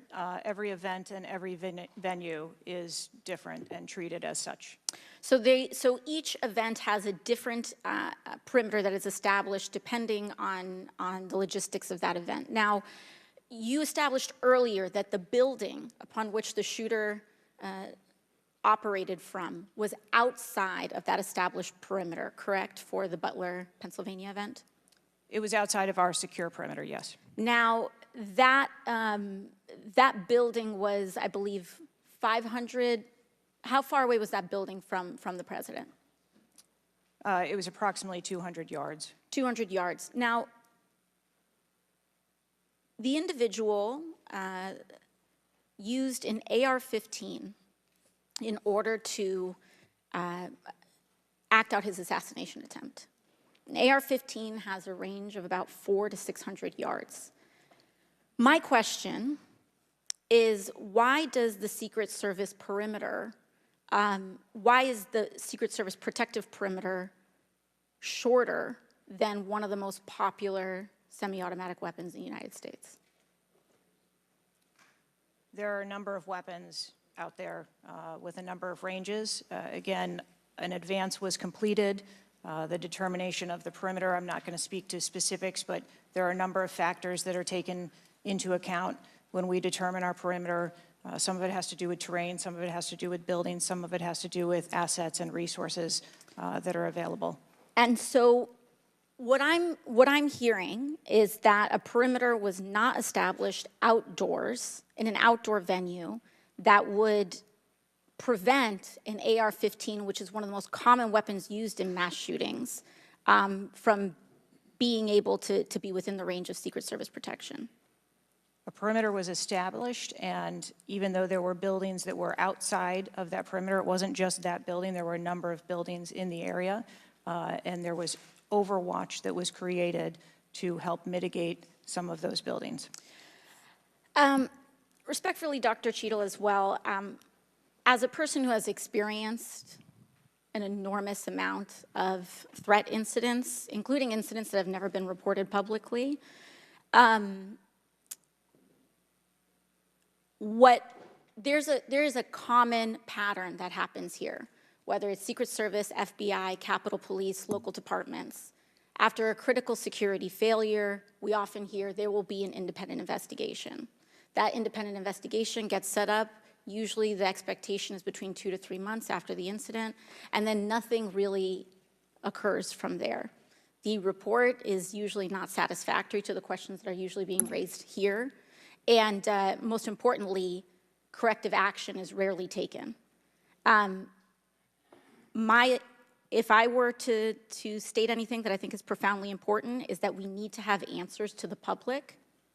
Ideally, I would encourage you and the agency to be more forthright with the members that still have yet to have their questioning, because the public deserves to have full confidence, and the stakes are too high. The violence that could break out in this political moment, regardless of party, in the event of someone getting hurt, constitutes a national security threat to the entire country. Thank you, and I yield back. Could I go back to something you Yes, said? please, feel free, Director. Ma'am, if I could just speak to something you said at the outset when you started your questioning. I want to assure you and everyone on this committee that I'm not waiting for a report to take action. We have been conducting analysis all along, and we have been adding additional features to our security details since this incident occurred. And I'd hope you can highlight and illuminate what some of those are in the event of other members questioning as well. Very good. Chair recognizes the gentleman from Arizona, Mr. Biggs. Thank you, Mr. Chairman. I request unanimous consent for that photo to go into the official record. Without objection, to ordered. Thank you, Director. Your agency has a no-fail mission, and on Saturday, July 13th, your agency spectacularly failed. The failure resulted in the death of Corey Comparator and serious injury to two other rally attendees, David Dutch and James Copenhaver, besides the injuries to President Trump. It is unfathomable that a 20-year-old on the radar of Secret Service and local law enforcement before President Trump went on stage was able to climb onto the roof of a building with a rifle and fire off multiple rounds before he was neutralized. Was Mr. Crooks acting alone? Again, I would have to refer you to the FBI's investigation. Was he just a lone gunman? I would have to refer you to the FBI's investigation for motive. What did the Technical Services Division determine was going to be the event perimeter? Those are questions that we are asking, and we are I mean, you're sitting here today. Come on, Director. Everybody said this. You knew you were going to be asked that question because it's been asked multiple times. So this is an easy one. What did they determine was going to be the event perimeter? So you should know that. I mean, this is not, gee, I got to wait till someone else tells me. What was it? Again, I don't want to speak to specifics of the event Okay, that took place. this is a specific. I understand. This is a specific that you ought to know. As someone who said the buck stops with me, I'm going to stay in my job, I'm going to give the answers to the American people, and I know what happened, except for you're not going to tell us. And you're not going to tell the American people. And you yourself said in an interview that foments this notion of conspiracy theories. Guess what? When you sit here and repeatedly tell people, hey, I have to wait, as it frustrated everybody on this committee, guess what? It undermines your credibility and whether you're really going to get to it. So I'm going to ask you again, what did the Technical Service Division determine was going to be the event perimeter? We are still gathering reports. We are interviewing individuals. You know what it is, though. No, you're just not going to tell us, right? When I have those details, I will most certainly share those. Was the gun already on the roof, or did the shooter carry the gun up with him? I do not have that information at this time. Well, when was the last sweep of that roof done prior to the rally? I do not have that information at this time. So how many holds, I mean, so most of us here have been in events, and Secret Service has been there, there's been security, and I can't tell you how many times we've said there's going to be a security hold right here. So we're going to wait, and we wait to 1 or 2 or 3 minutes. And yet we're hearing from you, apparently, that there were no holds in place. So ever instituted here with President Trump's going on stage. And you said, and this is, I think, connected with this, you said they hadn't adjudicated the shooter to be a threat. He was adjudicated to be a suspicious person, even though we've got some dynamic video that Mr. Krishnamurthy put on the video for us. So I guess my question for you is, and I think you answered this, I just want to see if you're consistent with what you said about an hour and a half ago. What do you do if a suspicious person is identified by the agency? So at a number of our events, it is not unusual. I know it's not unusual. What do you do? Those individuals that are identified as suspicious, we will send teams out Was a team sent out here then? There were teams that were sent to identify and interview that individual. They were sent to interview the individual who's scampered up in camo on top of a roof within 130 yards of his target. And did your team get there? When did your team get there to conduct that interview? I don't have the details on the timeline. It is my understanding. So if they did send a team and they're going to interview him, And you said, you described that earlier as an investigation. Why didn't they put a security hold on President Trump going on stage at that rally? At a number of our protective sites, there are suspicious individuals that are identified all the time. It doesn't necessarily mean that they constitute a threat. Of course not. But here you got a guy scampering up the side of a building on top of a roof. It's identified to you, and you said you sent a team there. And you can't answer that. And this gets to one of my finer points, Mr. Chairman, if I can make it. And that is, we can have these kind of interview sessions, 5 minutes, everybody gets a kiss at the pig, 5 minutes, and she gets to stonewall us, not deliver answers. So we say, okay, we're going to put together a congressional committee, a blue ribbon committee. Same crap will happen. I am calling, and I'll support that, but I will tell you this, I am calling on the Speaker to give us and put together a truly independent commission of qualified former Secret Service agents, presidential and VIP protective services people who can actually conduct this kind of investigation and give us real answers, because I don't think you're going to give us those answers. You should have come today ready to give us answers. I call upon you to resign today. And I also would say I've got a bunch of UC requests, if I can go ahead, Mr. Chairman. Proceed with the request. Thank you. I apologize. It might take, that's all right. Go ahead. It might take a moment. Very important. Anthony Guglielmi, the Secret Service spokesman, one from him. Without objection, so ordered. Article, U.S. Secret Service says it previously denied Trump requests for additional resources, New York Times reports. Without objection, so ordered. Secret Service says it denied earlier Trump requests for more federal resources. Without objection, so ordered. Secret Service acknowledges denying some past requests by Trump's campaign for tighter security. Without objection, so ordered. Preliminary findings by Senator Ron Johnson and his committee. Without objection, so ordered. Articles entitled, Notice Anything Different About Trump's Secret Service detailed. Next, former Biden official corrects herself after saying Dems must turn their fire on Donald Trump to beat him. Secret Service director says buck stops with her, but she will not resign. Disney Star Wars Mark Hamill cracks joke about Trump's ear bandage following assassination attempt. Biden, I haven't engaged in inciting rhetoric. Trump has. I'm just talking about threat to democracy. Piece called Who is Secret Service Chief Kimberly Cheatle?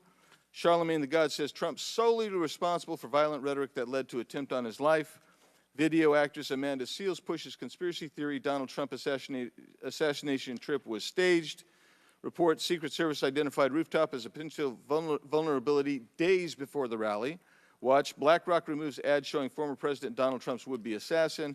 Why does the Biden administration have 100% confidence Secret Service after assassination attempt? Secret Service director, we didn't put snipers on the roof because it was kind of sloped. Here's what Thomas Matthew Crooks did in the days leading up to Trump assassination attempt. Secret Service director under scrutiny for diversity initiatives after Trump assassination attempt. The official story on Trump's shooting makes no sense at all. Andrew McCabe says Trump assassination. Mr. Chairman, point of order. I'm happy to assent to all of them. I just so as to facilitate you don't want me our to read? proceedings. Is it too tedious? Well, we're not even really hearing them anyway. So if we could, it's up to you, Mr. Chairman. You would like me to I'll slow it down. I was probably going too fast. Secret Service's explanations for security failures ahead of Trump assassination attempt are not adding up. U.S. reportedly received intel of Iranian plot to assassinate President Trump. What WTH, Secret Service now saying that they didn't put any agents on the roof because slight slope was too dangerous. Report, U.S. officials received intel of Iranian plot to assassinate Donald Trump before Crooks' attempt. Exclusive GOP rep cloud. Homeland Security Agency is interfering in House's assassination investigation. Why Trump's raised fist after surviving assassination attempt is triggering the liberal media. Questions swirl over the security lapse at Trump rally, reviving old concerns about Secret Service. Secret Service scrambles to shift blame after Trump shooting as backlash hits hard. Nobody contacted me. Must-see 6-camera split screen of assassination attempt captures everything shooter was in open 2+ minutes. Murillo, 5 reasons you should be angry. Breaking, shooter spotted up to 30 minutes before firing, reported multiple times. Pictures taken, no one stopped him. Cheatle calls the 30 minutes between noticing and neutralizing shooters a very short period of time. Secret Service Director says buck stops with me on Trump assassination attempt, but won't resign. Mr. Biggs, we'll stop right there. We can retake them on the next one. I know there are more, Okay. but without objection, we'll enter into the record all of those, and we'll take up the others after the next speaker. Chair now recognizes Ms. Brown from Ohio for 5 minutes. Thank you, Mr. Chairman. I first want to highlight certain comments from Ranking Member Raskin, my colleagues on both sides of the aisle, President Biden and Vice President Harris, and that is political violence is completely unacceptable in this country, full stop. It is an assault on our democracy itself, and I am devastated by this attack on a candidate for the president, for the office of the highest office in the land, and continue to pray for the victims of this shooting and their families. As someone who has known gun violence firsthand, no one should have to experience the pain of losing a loved one to weapons of war. It is deeply unfortunate political violence has become far too common. Whether it is the deadly attack on the Capitol on January 6th, the assault on Speaker Pelosi's husband, or the threats of violence against election workers, we all must work to condemn political violence and tone down the rhetoric. So, Director Cheatle, on behalf of the hardworking men and women of the Secret Service, can you give us some perspective as into what goes into securing an event like the rally? Like, how much time do you have to prepare? Thank you for the question.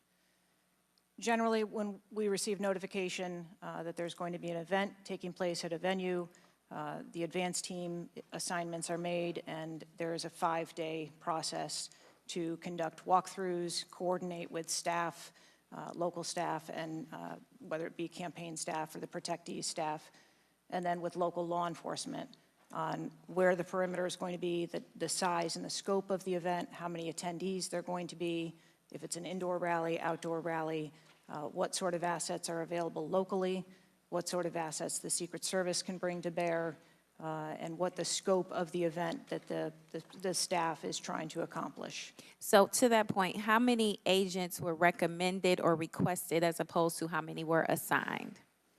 So I'm not going to get into specifics of how many were assigned, but those numbers that were requested were provided. And how many local agents were involved in the preparation, if you will, that you talked about, that 5-day preparation? So there were a number of local agents from the local office, as well as agents from the former Trump detail that were involved in that advance process. Do we have a number? I do have a number. I'm not going to release that number in this setting. You're not making this easy for us. This is a shocking incident on the former president's life and an appalling instance of political violence and a threat to our democratic values. I'm thankful that the former president is on the mend. And again, I'm grieving for the family and friends of Corey Compatore, who lost a loved one in this shooting and now know the unbearable pain of gun violence. I really hope this serves as a reminder about our responsibility to attack policies, not personalities, to be honest and truthful, and to treat one another with dignity, respect, and thoughtfulness. And with that, I yield my remaining time to Ranking Member Raskin. Thank you, Ms. Brown, for those very powerful and moving remarks. Director Cheatle, we don't want to lose a presidential candidate to an AR-15 attack. We cannot lose a presidential candidate to an AR-15 attack, and we can't lose any more citizens to AR-15 mass violence, mass shootings. And we certainly don't want an attempted AR-15 assassination or assassination attempt to set off political violence or riots in America. So this is deadly serious business. The vice-ranking member pointed out that a report in 60 days won't do it for us because we have a responsibility. Members of Congress have a responsibility to take action now if there's anything we can do to prevent this. So my question for you is, what is informing your operational decisions right now that you've invoked? without a report. Can you tell us what are the preliminary judgments, or if you don't want to foreshadow the report, fine. What are your personal professional judgments informing the operational decisions you're making right now? Certainly, and I appreciate that question. I don't want to make any preliminary judgments on what happened on this particular day, but I can tell you that we have looked at, as we did immediately in the aftermath, what the security plan for the Republican National Convention was going to be, and we made adjustments to the interior of the perimeter there. We looked at the protectees that we have here in the Washington, D.C. area and our protective sites, and we did make some adjustments to their security posture. And as we continue to move through the next several weeks, even yesterday with the announcement of the president no longer running, we have made adjustments to the vice president's detail. We are already prepared for an eventual VP nominee, and we continue to make those assessments. I think it just shows how dynamic the environment is that this agency works in every day. So you've made the same kinds of common sense judgments and intuitive recommendations that members of the public and members of Congress are asking about right now? Yes. Okay, thank you. I yield back, Mr. Chairman. And before I recognize Ms. Mace, I have to say, Director, we're pretty close to the halfway point during this. You answered more questions with an ABC reporter than you have with members of Congress. We have a lot more questions. The American people are demanding that we get answers to those questions, and that's what the purpose of this hearing is today. So I'm sure a lot of the questions that have already been asked are going to be asked again, and hopefully we can get some answers to those questions. I strongly implore you to answer those questions. You're here with a subpoena, and we expect you to answer the questions. Chair now recognizes Ms. Mace from South Carolina. Thank you, Mr. Chairman. Director Cheatle, the American people are watching, and they're wondering if there are any questions you can answer honestly today. So, Director Cheatle, I have a series of questions, very specific questions. I want very specific answers. Most of my questions are going to demand a yes or no answer. Do you understand? I do. Okay, my first question. Both sides of the aisle today have asked for your resignation. Would you like to use my 5 minutes to draft your resignation letter, yes or no? No, thank you. Was this a colossal failure? It was a failure. Yes or no? Was it a colossal failure is the question, yes or no? I have admitted this is a terrible This is a yes or no series of questions. Was this a colossal failure, yes or no? Yes. Was this tragedy preventable, yes or no? Yes. Has the Secret Service been transparent with this committee? Yes. Would you say the fact that we had to issue a subpoena to get you to show up today as being transparent, yes or no? I have always been eager yes to or no? come You didn't and want to talk answer to the question. committee. We had to issue a subpoena to get you to show up today. That is not transparent, by the way. You stated earlier, Secret Service is not political. Is that correct? Yes. Okay. Would you say leaking your opening statement to Punchbowl News, Politico's Playbook, and Washington Post several hours before you sent it to this committee as being political, yes or no? I have no idea how my statement got out. Well, that's bullshit. So, Mr. Chairman, I would like to ask unanimous consent to enter into the record articles by Punchbowl News, Political Playbook, Washington Post, all done at 5:24 a.m., 6:12 a.m., 6:34 a.m., a solid 3 to 4 hours before this committee got your statement. Without objection, so ordered. Okay. Is the Secret Service fully cooperating with our committee? Yes. Okay, you say you're fully cooperating with this committee. On July 15th, this committee sent you a list of demands of information that we wanted. Has the Secret Service provided this committee a complete list of all law enforcement personnel that were there that day? Have you done that? Have you provided a list to the Oversight Committee? Yes or no? I will have to get back to you on that. That is a no. Have you provided all audio and video recordings in your possession to this committee, as we asked on July 15th, yes or no? I would have to get back to you. That is a no. You're full of shit today. You're just being completely dishonest. Mr. Chairman, Mr. Chairman, I want to Mr. I'm Come gonna on. We have to continue. maintain decorum in this committee, Any, no matter have how you provided upset we any get. and all memos to this committee that we've asked you on July 15th? Have you provided all memorandums within the Secret Service? I would have to get back to you on That is a no. You are being dishonest or lying. Like, you're being dishonest here with this committee. These are important questions that the American people want answers to, and you're just dodging and talking around it in generalities. And we had to subpoena you to be here, and you won't even answer the questions. We have asked you repeatedly to answer our questions. This isn't hard. These are not hard questions. Have you provided us all communications from the Secret Service related to that day and that rally? Have you provided this committee? We've asked for this information on July 15th. Have you provided any of this information that this committee has asked of the Secret Service? Any of it? I'll have to get back to you on Have that. you even read this letter that we sent you? Did you even read this? Yes. Okay, and you have said you don't know, you have no idea. Well, the answer is no. We haven't gotten a single document or piece of information or data from you or your agency in related to the rally that we have asked you for. So, was this attempted assassination of Donald Trump a failure of training or execution or both? I think that those are answers that we need to Training, examine. execution, or both? Which one? I think those are answers. All we right. need to determine. How many Secret Service personnel have lost their jobs due to this colossal failure? At this time, none. How many Secret Service personnel have been required to take a refresher course on how not to let people shoot Donald Trump? Our personnel are currently operational. We are examining the facts of this investigation, and we will make the changes necessary. What time did law enforcement become aware that there was an individual on the roof with a clear line of sight to President Trump? I am still verifying timelines. Of course, 9 days in, you have no answers. How many minutes went by between the time law enforcement saw and took photos of Crooks and the shooting? How many minutes? I am still verifying timelines. 57 minutes.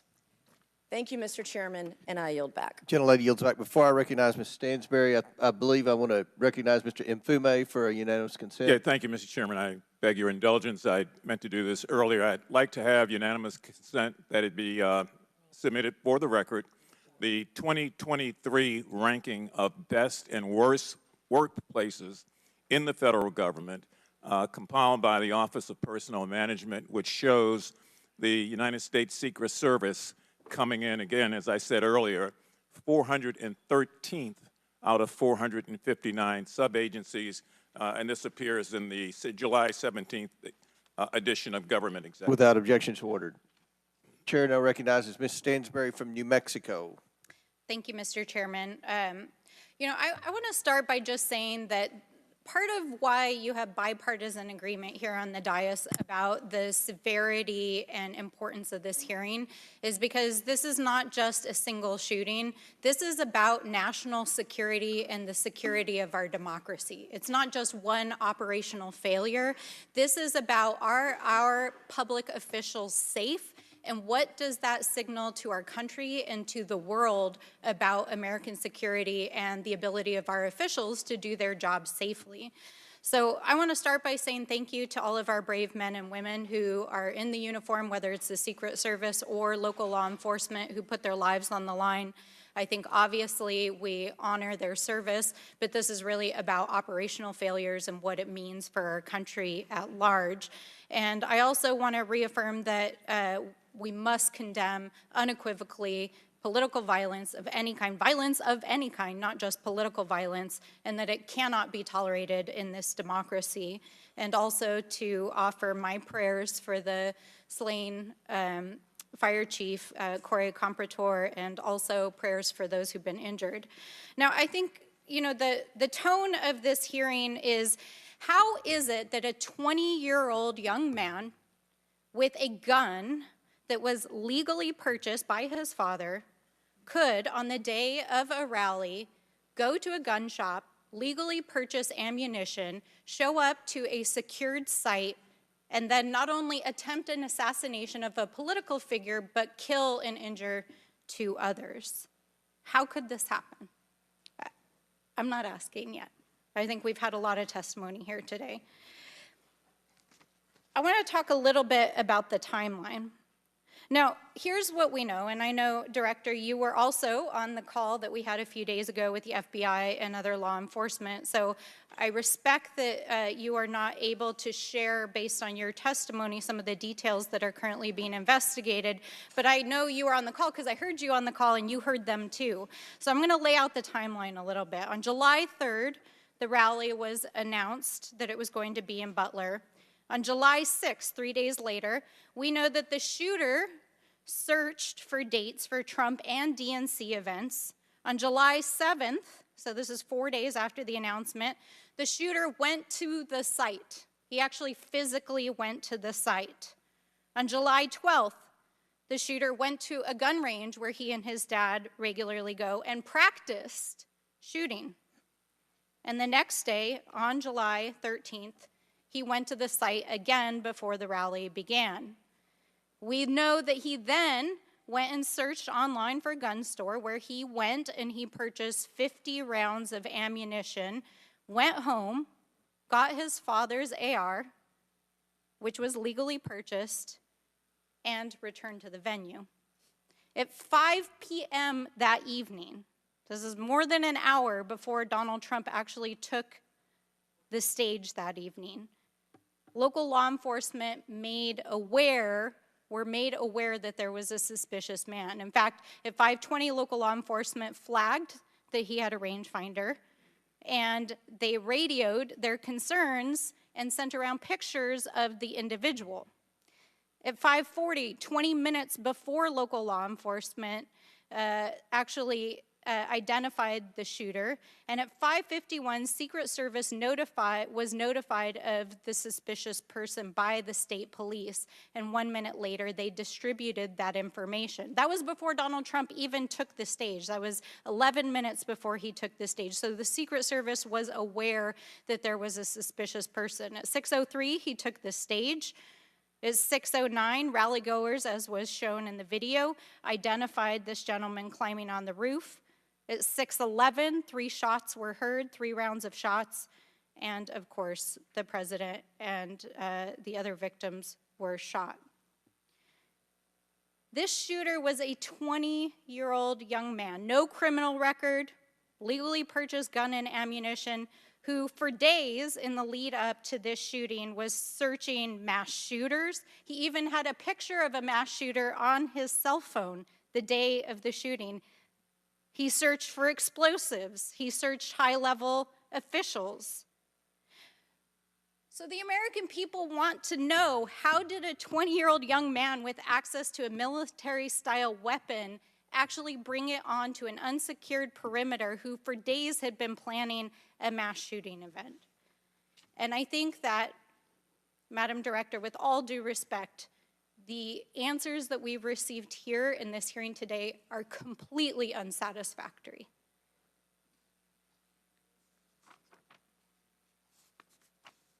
How could this happen?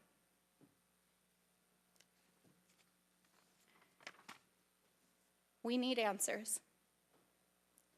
We need answers not just for the family members of the gentleman who was killed and those who were injured, but we need answers for our democracy. Because as others have stated here today, we are in a highly politically charged environment right now. We are only weeks away from one of the most significant presidential elections in American history, and it is clear that our public officials' safety has not been secured. And it is not just a matter of one shooting, it is a matter of national security. So I hope that you will take our comments to heart. I hope that there will be accountability, and we need answers. And with that, I yield back. Chair now recognizes Mr. LaTurner from Kansas. Thank you, Mr. Chairman. Director Cheatle, I have a question just right off the bat. Something that you've bragged about repeatedly is that you've increased protection for the 36 individuals that the Secret Service is also entrusted with. Is that correct? I think I stated that we currently have 36 protectees, and that we continue to make evaluations on where those levels of protection are provided. You've mentioned specific increases in protection that you've provided for some of those individuals, correct? Correct. Based on what? Well, some of it has been as a result of the tragic incident that occurred on the 13th. We went back and reassessed where we were at in providing protection and wanted to make sure that we were not, overlooking anything considering this most recent incident. So the Secret Service needed to learn that allowing a rooftop 150 yards away from a protectee, not putting that in a perimeter, not having someone guarding that roof, that information is new to you, and it's caused you to increase protection to other folks that are under your care?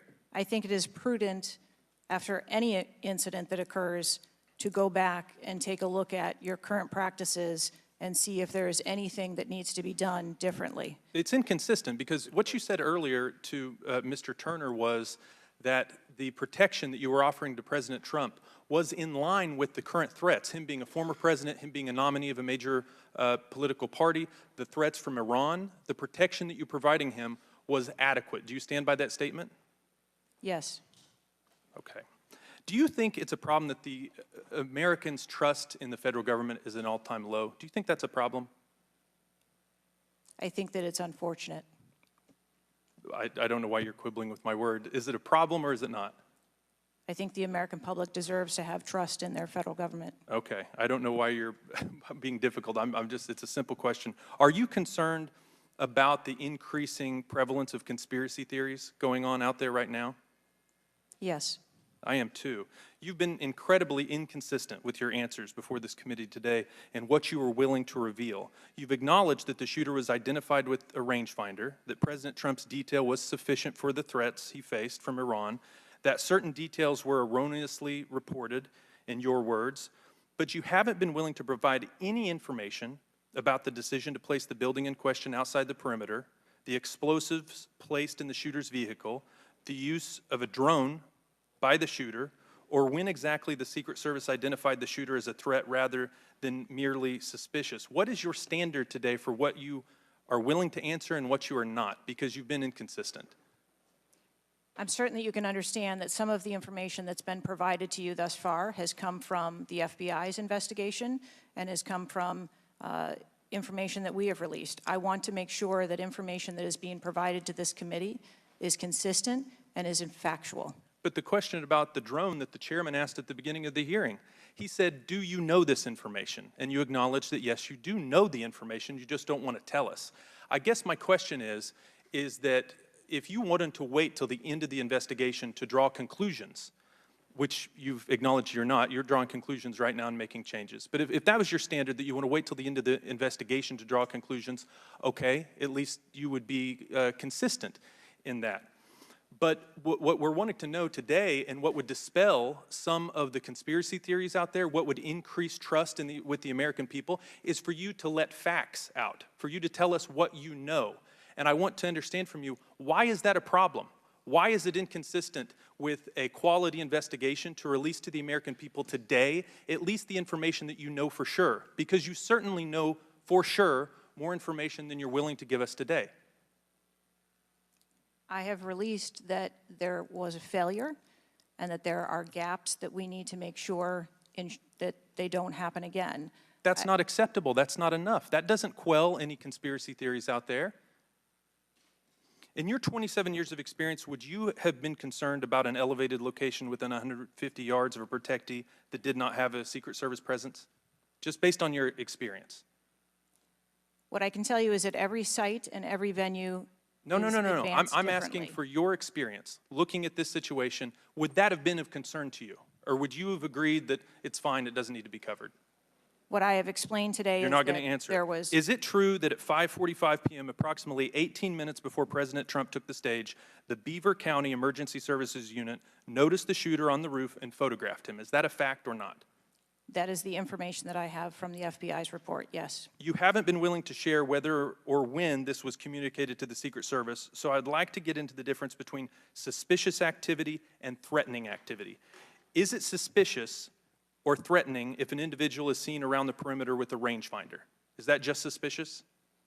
That could be termed as suspicious. If that same individual with the rangefinder is found on a rooftop, is that still just suspicious, or is that considered threatening?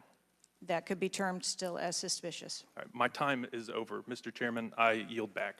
Thank you. Chair now recognizes Mr. Frost from Florida.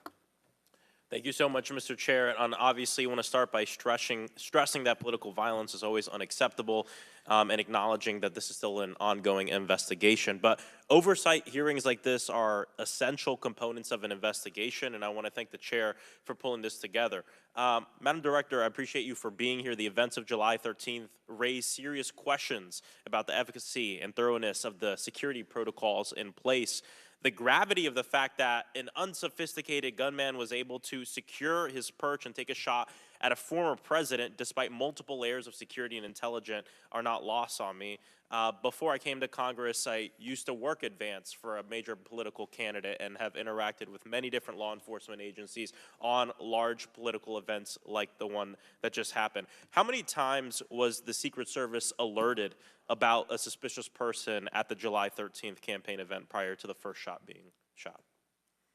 I don't have an exact number to share with you today, but from what I've been able to discern, somewhere between 2 and 5 times there was some sort of communication about a suspicious individual. To the Secret Service specifically? Mm-hmm.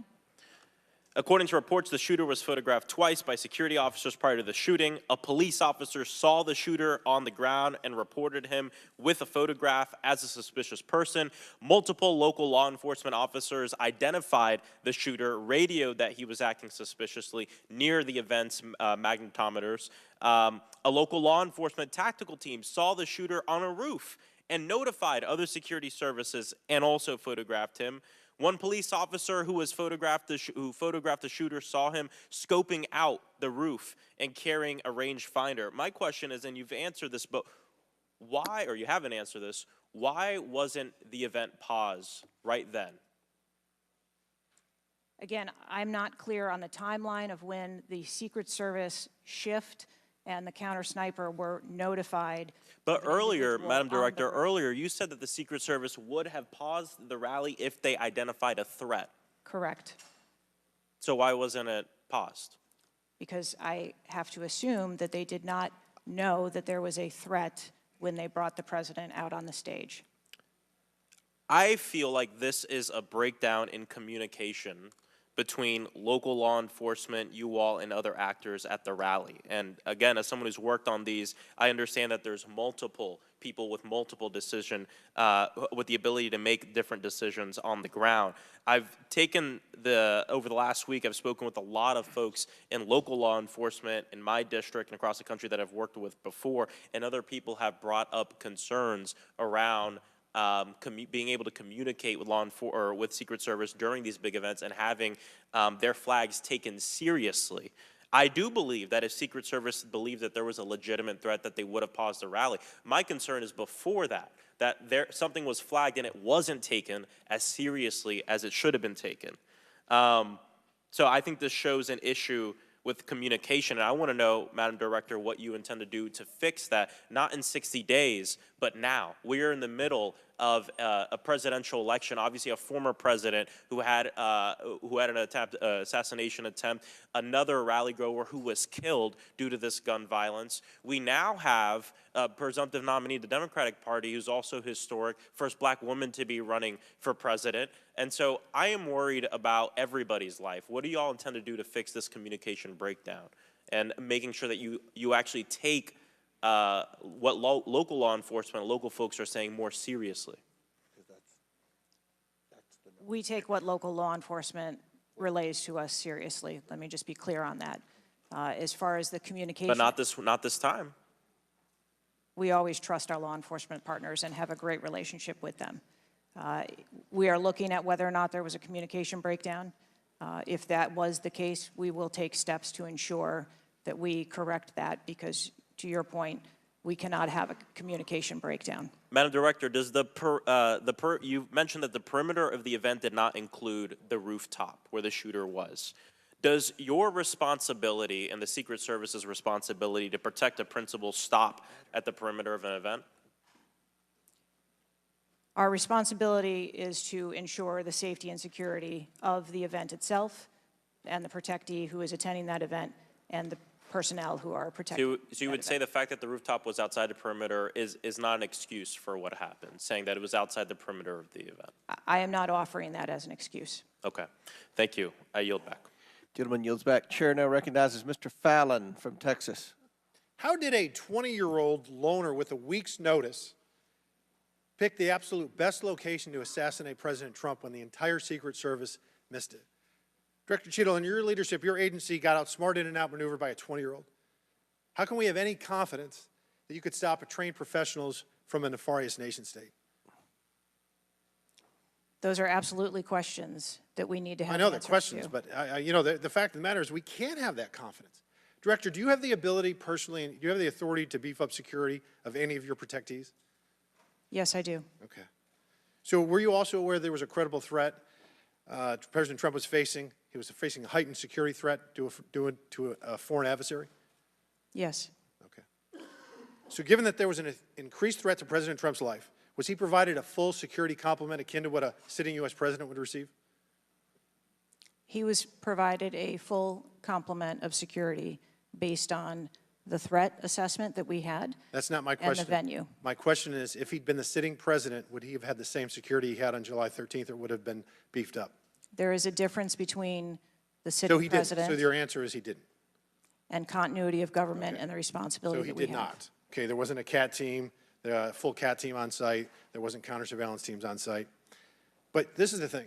You just said you had the ability to beef up the security. You knew about the threat, and you didn't. And that's as telling as it is chilling. We have satellite images from the Butler Fairgrounds. Have you visited the site? No, I have not. 9 days and you have not visited the site. You should have been there that night. Did you talk to, that evening, did you talk to the team, the heroes that surrounded the president? Did you call them that night? They were still operational work. So that's an answer is no. Did you call them the next day? President. Yes, I spoke with You called them the very next day, not the day of, or was it 72 hours after? I don't know the timeline, but I spoke with Okay, them because you're under oath. immediately I following. think it was 72 hours after. You waited 3 days. What is immediately clear is that there are a number of structures that need to be secured. Of these, Director, other than the first, immediate 4, what's the most dangerous site that should have been secured? Because Security 101, you got to mitigate the high ground. Yes. Okay. Do you know what the next most dangerous site, what was the closest structure to the president, other than the 4 immediate ones that you had your counter-sniper teams on? There are a number of structures around that event site. You know who the shooter knew? The shooter has visited the site 2 more times than you have, and he had a drone, and he picked the AGR building. So you said, do you remember in an ABC interview you did that you didn't have people on the roof of the AGR building because you were worried about safety because of the slope? I recall that statement. Okay. Does the Secret Service have written policy you can share with us about slope roofs? No. Okay. So why'd you act like there was one? Because is it your practice to comment on enormous events of enormous national implications when you're ignorant of the facts? That's rhetorical. So here's this thing with the slopes. You go all up to like 1812, you can go to a 112, which is about as flat as you can get without it being completely flat. And you're saying that there was a danger, safety concern there, but the problem is, Director, you put your counter snipers on a 312 roof, which is steeper than the 112. And by the way, the 112 is ADA compliant. You can build a ramp for a wheelchair on a 112 roof. So these are nothing but pathetic excuses, and they make no sense, and they're a bunch of cow dung. All the law enforcement I've spoken with over the last 9 days are amazed that the AGR rooftop was not secure. And you want to know why? Because it's dangerous. I have never had any long gun training in my life. I own an AR-15, and last time I shot it one time my whole life. It was 6 years ago. That is until Saturday, where we recreated the events in Savoy, Texas, where you recreated what happened in Butler. I was lying prone on a sloped roof at 130 yards at 6:30 at night. And I knew that he had a scope. I didn't know what kind, red dot or magnified. So I shot 8 rounds from both. You know what the result was? 15 out of 16 kill shots. And the one I missed would have hit the president's ear. That's a 94% success rate. And that shooter was a better shot than me. It is a miracle President Trump wasn't killed. Corey Comparatore's life is over because that damn shooter made it on the roof. And it wasn't the roof that was dangerous. It was the nut job on top of the roof. You know what else is dangerous? I believe your horrifying ineptitude and your lack of skilled leadership is a disgrace. Your obfuscating today is shameful. And you should be fired immediately and go back to Garden Doritos. Mr. Chairman, I yield back. Chair recognizes Ms. Lee from Pennsylvania. Thank you, Mr. Chair. I'd like to thank the chair, the ranking member, for coming together and holding this hearing. But I have to say, I don't think any of our concerns have been addressed today, and what little we've learned has not inspired much confidence. I will just say that we obviously can't allow the violence we're seeing in this country become the norm or a commonplace, but that seems to be where we're heading. On this occasion, it was, very shockingly, a former president and current political candidate at a rally that we all assume is one of the most secure places we can be. But the violence we saw last Saturday is the same culture of violence that makes too many of our kids and our community members feel unsafe to play outside or to go to class or to simply live their lives each day. But again, this was a political rally, and it is supposed to be one of the most secure places. So we do have very specific questions about that. Director Cheatle, I'd like to start by following up on some of my colleagues' questions. My colleagues, Mr. Krishnamurthy and Mr. Frost, highlighted a number of points that showed the shooter presenting an active threat. So I'd like to ask you, Director Cheatle, to clarify what the protocol is for postponing or canceling an event based on a threat, and how the events on July 13 didn't meet those standards. So again, I think we're talking about the distinction between suspicious behavior and a threat. And at the time that this individual was identified, they were displaying suspicious behavior. I'm still waiting for interviews from the FBI to determine what it was that identified that individual as suspicious and what those behaviors were. To that question, does suspicious behavior vary between different events? For instance, if we have an event with a president, would there not be a heightened standard for suspicious behavior? I think that there are a number of ways that someone could be identified as suspicious, and it doesn't matter whether it's at a rally or an indoor event or who the protectee is. I think it's up to law enforcement or citizens to identify someone as suspicious. Okay, thank you. According to the Associated Press, at least 6 different agencies, including 2 sheriff's office, local police, state police, as well as fire and emergency rescue officials, were involved in securing the rally in Butler. When there are so many teams that are collaborating, who takes the lead and how is that determined? The Secret Service is responsible for the security of the site and the coordination. And that was the case on July 13th? Correct. Okay. Changing gears, in 2024's appropriations budget, the Secret Service was given a little over $3 billion, which was about $78 million above what was requested. For 2025's budget, you've requested yet another increase. How much of these funds goes towards training and improving protection procedures? I would have to get back to you on the training aspect of it, but about 30% of our budget is for protection and facilities and training. But clearly the problem can't be a lack of funding, so what exactly do you see as the core problem that led to this failure, that led to your agency being outgunned by a 20-year-old using his father's gun and acting on his own without a particularly sophisticated plan or technology? I think that we are waiting to determine exactly what those failures or failure was so that we can make sure that the Secret Service is stronger after this. So we've heard a lot today that you can't answer because it's an ongoing investigation, that you're still figuring out the details, and that you won't answer basic questions. You've said 60 days for the investigation, but I simply don't think that's acceptable. Do you really plan to keep avoiding questions and the American people's questions, ours and the American people's questions, for the next 60 days? I'm not avoiding questions. I want to make sure that I am providing factual and accurate information. Certainly, but is there no in-between, right, between what is obviously a fact and what you can surmise from the details that you already have? I assure you, when I have a full and complete report of what took place on that day, I will certainly come back and make that available. Certainly. Studies indicate that the United States is experiencing increasing levels of political violence and tension. Does the Secret Service see increasing political violence as a threat to its work? And if so, how is the Secret Service adapting its strategies and protocols to account for increasing political violence? We are constantly evaluating the threats that we receive and monitoring that, and we make adjustments on a daily basis to our protectees based on what those threats are and what actions we need to take. Yes or no? Do you believe that stricter controls on the availability of assault weapons would make it easier for the Secret Service to fulfill its missions of protecting public officials? I think the Secret Service is tasked with providing a safe environment, which is why we put into place a number of mitigation factors. Certainly, but do assault weapons make it easier or harder for you to do your job? I think that any weapon makes it difficult for us to do our job. Okay, I yield back. Chair Dale recognizes Mr. Donalds from Florida. Thank you, Chairman. Director, real quick, at what time was Secret Service aware of the active threat against President Trump? Director, what time? So the Secret Service was aware that there was an individual who had been identified as suspicious, and that individual was attempting to be tracked down. At what time? I don't have a specific timeline other than to tell Director, you, it's been 9 days. I understand At what that. time? I want to make sure that I give you factual information, sir. Director, have you talked to the agents on the ground that day? Yes, I have. You've talked to all of them. Mm-hmm. Your senior team has talked to every agent that was on the ground that day. Yes, we have. Have they all corroborated the same time they identified the shooter or they were made aware of the shooter, either by attendees in the crowd or local police department?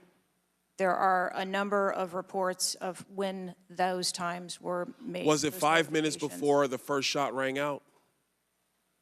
No, Generally speaking, was it 10 minutes before the first shot rang out? no. It Was it 15 minutes before the first shot rang out? It was less than that time frame when it was identified as a threat.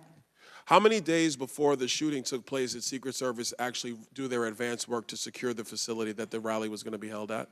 5 days. In the 5 days prior, when the security advance team did their work, did they identify the rooftop as a potential threat? Again, I'm pulling those reports and that information. It's been 9 to days, conduct those Madam interviews. Director. Did they notice a rooftop 150 yards away that was a potential threat? Yes or no? I am certain that the rooftop was noticed. I am pulling the reports. What was the security parameters around securing that rooftop? What did they do? There was overwatch provided for that rooftop. Did Overwatch fail? I am waiting to hear what the results of the investigation were so that I can identify where the failure was. Who did you talk to that was on the ground that day that was responsible for Overwatch? What are their names? I'm not going to provide their names in this setting. Did you talk to the people that were providing Overwatch that day? I've talked to the people that conducted the advance on that day and that were working the shift and were the counter snipers on that day. So you talked to the counter sniper team, you talked to the people who were providing Overwatch that day, and you talked to the advance team, correct? Yes, sir. What did they tell you? We are putting together a comprehensive report so that I can identify exactly where the gaps and the failures. When the counter sniper team was on the roof and they identified that there was suspicious activity on the roof in question, what was the chain of command's orders around the person on said roof? Because I'm quite sure somebody saw under your organization, the Secret Service, I am quite sure somebody saw the shooter on the roof. So what was the communication through the chain of command to deal with said person? What I can tell you is that when the individual was identified by the counter sniper, they took one shot and neutralized that individual. But that was after the shooter already took a shot, is that correct? That is correct. So what you're saying now is that the Secret Service did not see the shooter on the roof until after the shooter took a shot? I do not have all of those details at this time. If you don't have those details after 9 days, Director, then what you're telling me is that you guys didn't see it. Is that correct? I am telling you I don't have all the details of the sequence at this time. Director, it's been 9 days. Either you have the information or you do not. Is that correct? We are still in the process of conducting interviews and an investigation. Some of my colleagues have texted me over the last couple days, bipartisan, about whether you should lose your job, and I've been quiet on that question because I wanted to see what you were going to do today. In my opinion, you do need to be fired immediately, and it is because this is gross incompetence. And the fact that it's been 9 days, and these are simple questions to answer, I'm quite sure if I asked any one of my kids if they got in trouble and I told them to give me the details, I would get more answers from them than I'm getting from you right now. And that's what's frustrating on a bipartisan basis, on a nonpartisan basis. This is a joke. And Director, you're in charge, and that's why you need to go. Mr. Chairman, I yield back. Chair now recognize Mr. Goldman from New York. Thank you, Mr. Chairman. Director, I want to follow up and just understand a little bit why there is so much information about this out in the public, including some from you and your communications team, and yet you're here pursuant to a subpoena under oath in front of Congress, and you're unable or unwilling to answer some of those same questions. Can you just explain why you are answering so many fewer questions here than you have to the media? I'm answering the questions that I'm able to answer based on the fact that there are multiple ongoing investigations. But you have answered some of these questions previously, correct? To the public, to the media. Which questions? Well, did you have an interview with ABC News? Yes, I did. Okay. And did you explain the interaction between local law enforcement and the Secret Service, and that local law enforcement was responsible for securing the perimeter of the building where the shooter was? I said that the Secret Service is responsible for designing and implementing and executing the security plan, and that we rely on the assistance of our local law enforcement partners to assist us with that plan. Let me ask you something. Were you given any instructions about what you can and cannot answer here today? My ability to answer questions is solely reflective of the fact that there are multiple ongoing investigations, and I want to make sure that I provide accurate information that doesn't conflict with any of those investigations that are going on. So is it your view that you can't talk about anything that happened that day until those investigations are completed? My view is that I want to make sure that this committee and the American public gets correct and actual information. And so is it your view that that can only happen after the completion of the investigation? It is my view that when the investigations are complete, that we will be able to share that information. And how about before that? If I have factual information that I can share before that, I absolutely will. I'm guessing you have factual information as to when the suspicious photograph of the suspicious person was relayed to the Secret Service. There's a timestamp on that text message or whatever it was, correct? Sir, I'm sure you can understand that when you're dealing with text messages, emails, and other communications, the timelines don't always match up. Not really if they're time-stamped, but let me move on. Because you have acknowledged that this was a major security failure, is that right? Yes. Do you acknowledge that it was a major security failure not to secure the rooftop of the building that the shooter shot from? I believe at this time that the rooftop was provided overwatch. I acknowledge that we are unaware at this time how the individual was able to access the roof. Overwatch meaning from other counter sniper, other higher points? Correct. And so was it a failure then that when that shooter was on the rooftop that Overwatch did not identify him before he fired his shots?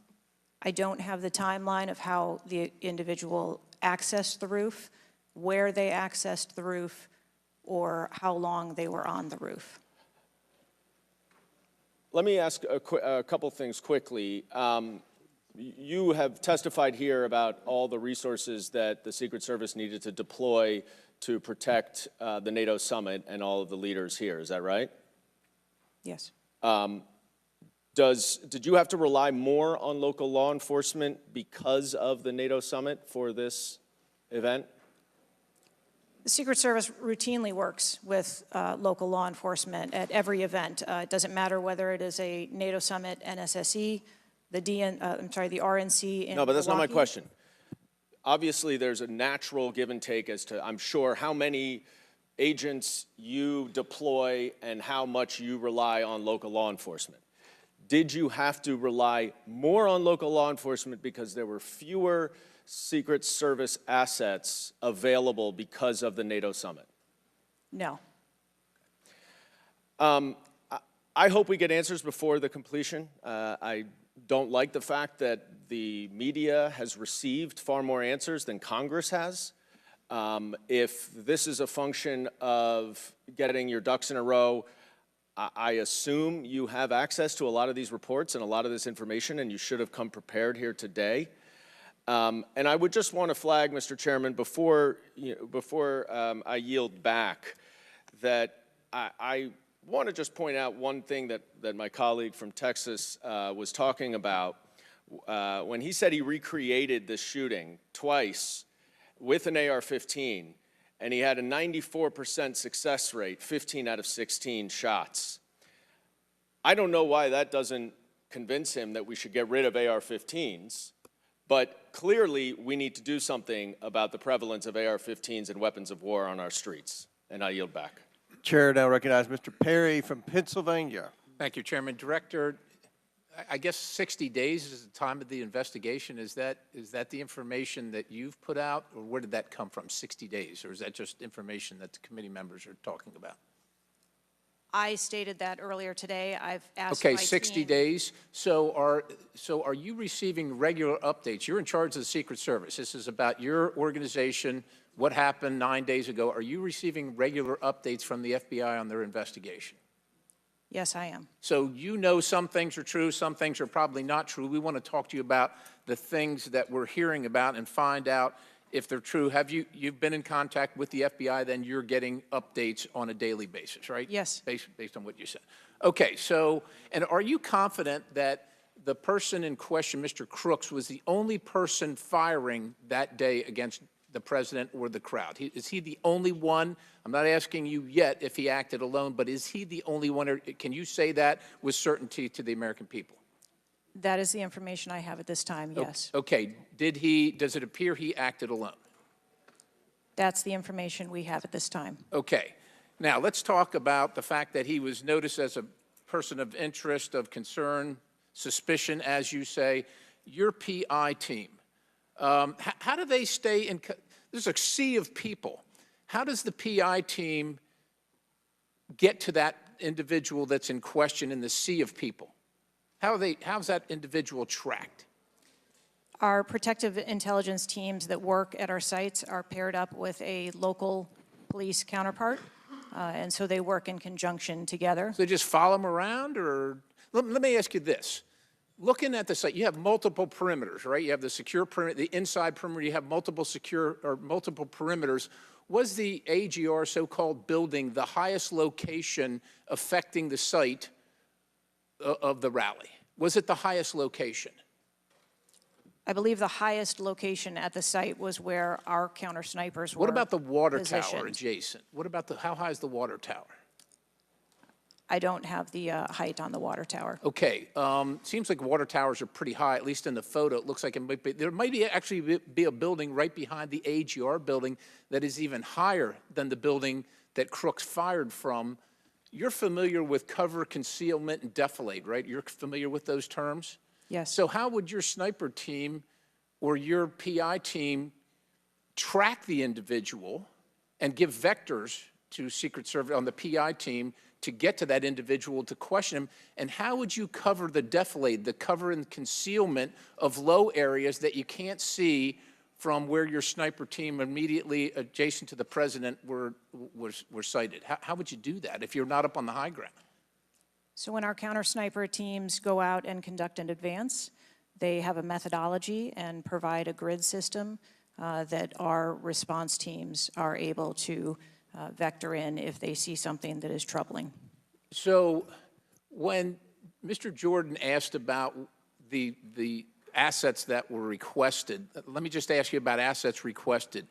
Were aerial assets requested for this event from either the Secret Service or state police or anybody else, drone, manned, otherwise? Aerial assets, were they requested? I can't speak to what the local Just asking if police they were may requested. have conversations with the local police, but I can tell you that the assets that were requested from the Secret Service for the site that day were all granted. But were aerial assets required? I didn't ask if you used them or what you used. Were they requested? Overwatch was requested and Aerial. that was provided. Is that aerial? Because Overwatch could mean on the water tower or not on the water tower. Can you be specific, ma'am? I'm running out of daylight here. I understand. If you're asking me about specifics, whether or not there was... Is it not clear what I'm asking you? Were aerial assets requested by the president, by Secret Service, by anybody? Were they requested?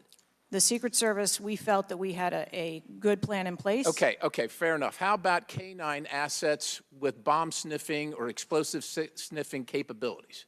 Requested. I didn't say they were present. Were they requested? Those requests were fulfilled. They were requested and fulfilled. Mm-hmm. So was the Crooks vehicle inside any of your perimeters? No, it was not. It was not. How did you... So it was not within the... It was not... So what... Was there a device located on Mr. Crooks' body to detonate the vehicle? That is the information that I have. So what would be the point of detonating the vehicle if it was not inside the perimeter? I have no idea what Mr. Crooks' motivation was. Ma'am, the fact that you haven't, I'll close with this, Mr. Chairman, haven't even visited the site. I understand there are other things going on, but the culture of your organization, the culture that doesn't, do you know how tall the president is? How tall is the president? President Trump, how tall is he? I don't, he's over 6 feet tall. I don't have Okay, the so exact- do you assign agents based on their ability to cover physically and carry, if necessary, the President of the United States when you assign them to this mission? Is that a parameter that is considered? I assign agents to work our protectees that are capable and have been trained by the Secret Service. I understand they're trained, but if you're not tall enough, it has nothing to do with, we're not mad at you, but if somebody's 7 feet tall and you're 5 feet tall, there's going to be a delta there that is problematic in protecting the protectee. And I'm asking, is that a consideration when these agents, not saying you, but when they're assigned to the protectee? The agents that are assigned to our protectees are perfectly capable. Okay, ma'am. So of the providing culture is what I'm protection. concerned about, because the primary objective here seems to be something other than securing the site, securing the principal, and securing the people at the site. And that's the concern based on the answers that you've given today so far. Without a yield, Mr. Chairman. Chair now recognizes Mr. Moskowitz from Florida. Thank you, Mr. Chairman. Thank you for this hearing. I want to thank the subpoena that you sent. I want to thank Ranking Member Raskin and your work, the letter you sent to the committee. And I also support the creation of a commission to get to the bottom of what happened. Director, I just want to give you an honest assessment of how this is going for you today. Did you happen to catch the hearing many months ago in education where there were a bunch of university presidents and Elise Stefanik asked a very easy question and couldn't get an answer? Did you see that hearing? No, I don't think I did. Okay, well, let me tell you, it didn't go well, and the short end of that story was those university professors all resigned. They're gone. That's how this is going for you. This is where this is headed, okay? This is, I don't know who prepared you for this.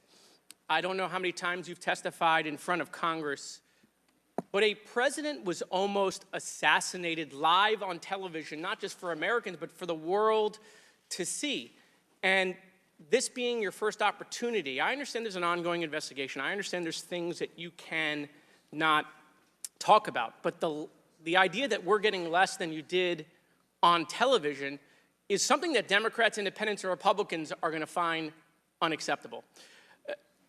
My high school, Marjorie Stoneman Douglas, was on the list of mass shootings that Representative Raskin held up. That very day, the school resource officer, a police officer, did not run into the building. He hid in the stairwell while the shooter was in the building. He stayed outside, never helped, okay? He also directed other officers who showed up on the scene not to go into the building. When it was determined that the failures in response and training and that the sheriff fired nobody in his agency, Governor DeSantis then removed that sheriff. I supported the removal. So here's my question. You said there's going to be accountability. I understand you don't want to give us names. When you say that, are you telling the committee that once it's concluded, you're prepared to fire the people on the ground who made poor decisions that day? I'm prepared to take the actions necessary. No, that's nonsense, okay? Accountability, the failure was human. That doesn't mean they're bad people. It means they failed that day, and a former president was almost assassinated, okay? Are you prepared to fire the human failure on the ground? Yes or no? When you have the names of where those failures were, they're people. It's not like a piece of technology failed. It was people who failed that day. Are you prepared to fire them?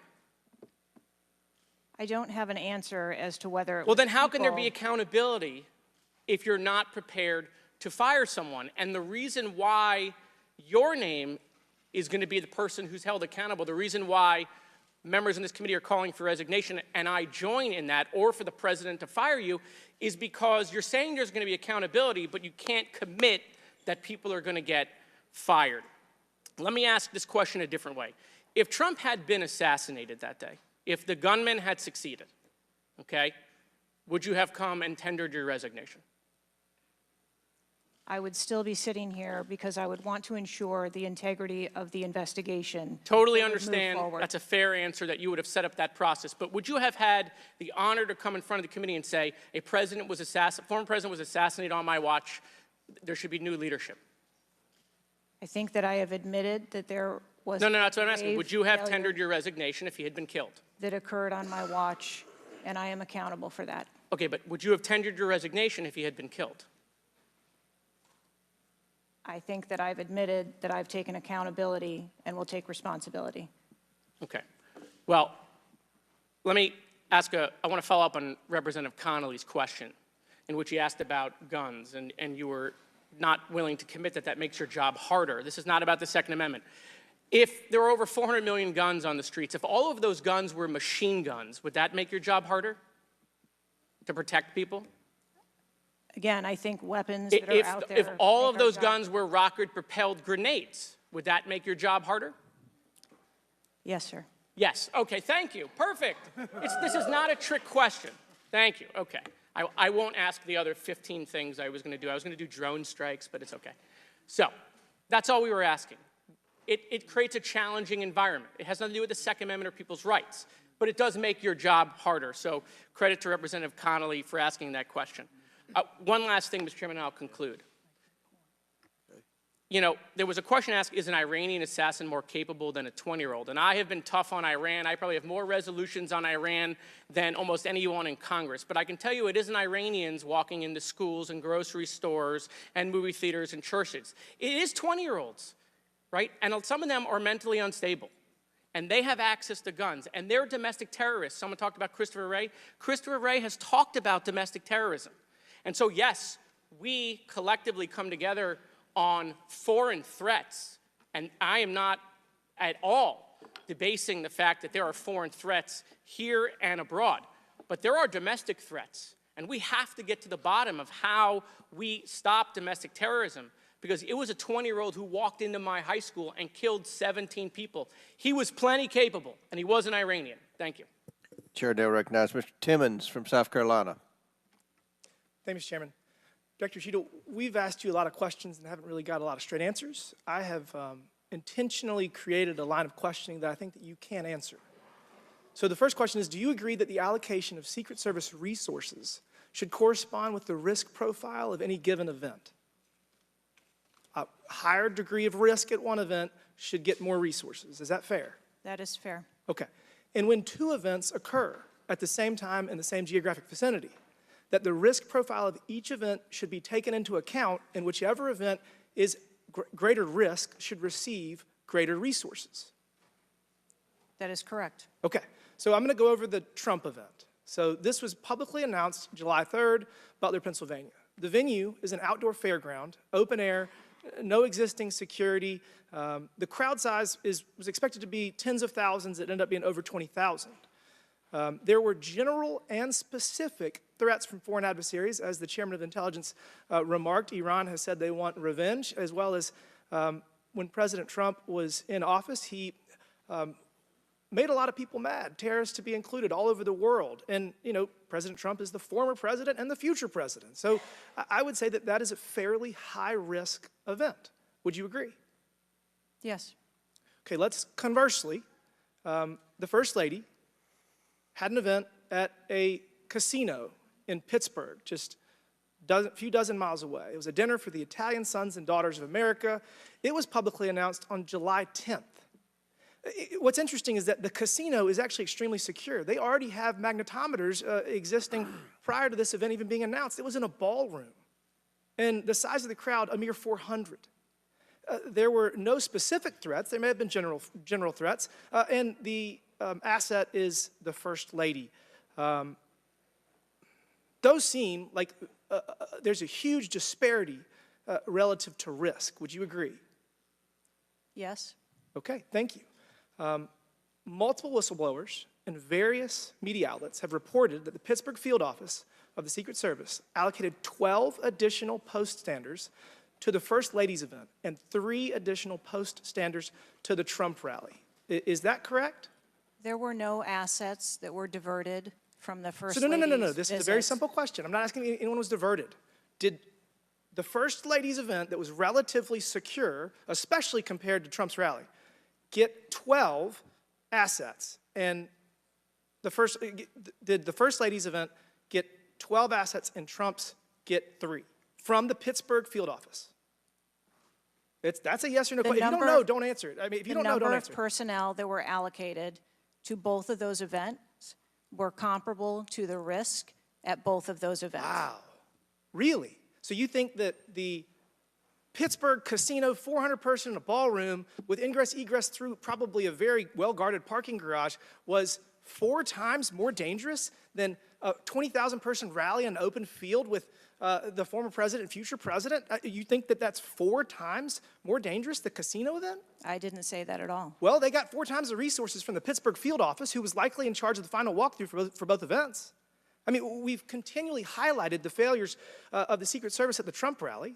And, you have the former and future president getting shot. You have multiple injuries, 1 fatality.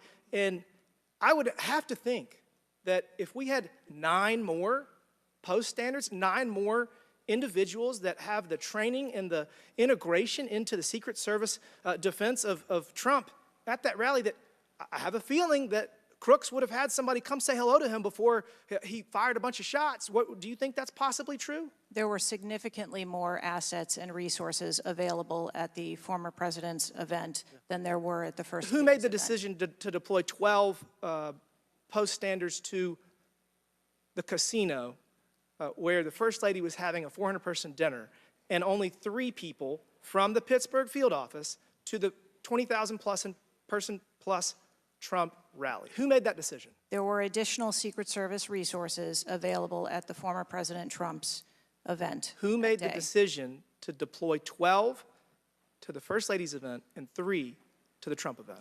The allocation of resources is decided based on the availability of personnel and their location and where they are, but there were sufficient resources What did you just that say? were given to Did you just the say there were former sufficient president's resources?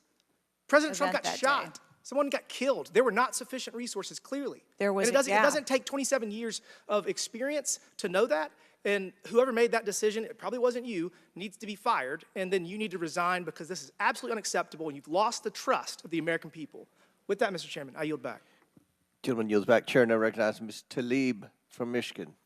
Thank you so much, Mr. Chair. Thank you, Director, for being here. When we hear the headline, a 20-year-old young man with access to an assault weapon commits an act of mass violence, I mean, we've heard this before, over and over again. But the unfortunate thing is that my residents don't get a committee hearing. We have not had one committee hearing about the over 260 mass shootings that we've had, killing hundreds of people, injuring hundreds, changing their lives forever. And don't get me wrong, to many of my colleagues, I mean, I watched, and even the pool of blood, the screams, it was horrific. But it made me think about the images I saw after mass shootings at schools, grocery stores. I mean, I think of Buffalo, New York at a supermarket where a racist gunman killed 10 shoppers with an AR. In El Paso, AK-47 style assault rifle killed 22. In Florida, in Parkland, Florida, 17 students and teachers murdered, again with an AR. In Pittsburgh, at a place of faith, Tree of Life Synagogue, 11 murdered. And don't get me about Newton, Connecticut, which still breaks my heart. 26 murdered, including 20 elementary school children. This year in Michigan, we've had, Mr. Chair, 2 mass shootings. 21 shot in Detroit. One of the most horrific shootings we've seen. 2 killed at a splash pad in Rochester Hills, Michigan. 8 shot there. Again, an assault weapon used. But the difference here is the former president gets a hearing in his attempt to assassinate, but our residents don't get a hearing about mass shootings, about gun violence in our country. You know, Mr. Chair, I ask this wholeheartedly. You know, they don't have Secret Service to protect them. They don't. I don't have these mass agencies protecting our kids in the schools or the supermarket, movie theaters, or going to a block party in Detroit. I don't have that. We don't have that. But I can't believe we're just going to focus on that and not the fact that we're hearing yet again in the headlines a 20-year-old young man having access to an assault weapon, a weapon of war many of my veterans say they have to be trained to use. But he can get it, wasn't safely stored by the parent, grabbing that gun, and innocent lives were lost. Director, I know you got asked about this, and I think it's important, though, you know, for us to hear this. But how difficult is your job when there's such easy access to assault weapons in the streets? I think the job of a Secret Service agent and officer is incredibly difficult. I think the environment we deal with every day and the dynamics of the threat environment is incredibly difficult. These are brave men and women who put their lives on the line, and a day like we had on July 13th is a day that no one in my agency ever wants to have as their responsibility. It is an incredibly difficult job. Yeah, I immediately thought of the children in the audience. I mean, when you think about going to a rally with your family, again, their lives are forever changed. The incident are never isolated. I really believe these incidents are never isolated. And I know Detroit Free Press had reported that the 20-year-old Pennsylvania shooter looked up the 2021 Oxford High School shooting in Michigan.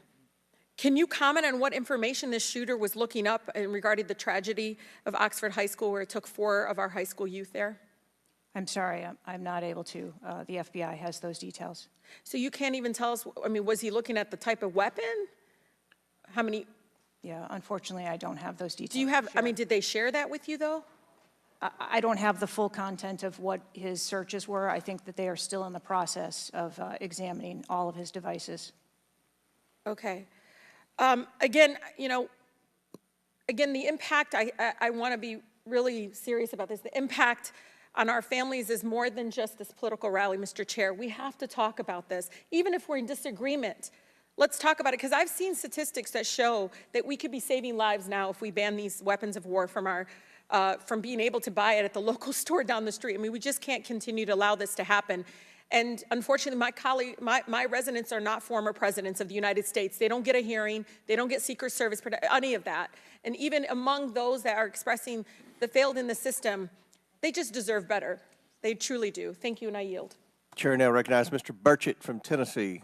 Thank you, Mr. Chairman. Ms. Cheatle, the shooter was set up on the roof of the AGR International building, as we know. Was the roof identified as a potential vulnerability days before the rally? To my knowledge, yes, it was. Were agents or officers inside the building? If so, what floor were they on? We had local police officers inside the building. The roof looks like it's a tin roof. How did no one inside that building hear someone moving on top of a metal roof? I don't have the details of all of the interviews that have been conducted yet. When will you have those? I have been asking, and I want to have that information as soon as you do as Okay, well. why did Secret Service fail to block the line of sight from that roof? I think that the Secret Service put together a plan where they were counting that roof in as part of their overwatch, and that was the plan that they had put in place that day. If you weren't going to put a security personnel on the roof, why not at least use drone technology or aerial surveillance to monitor the rally? There are a number of times that we do use drone technology. I'm not speaking specifically to this event and what was utilized or not.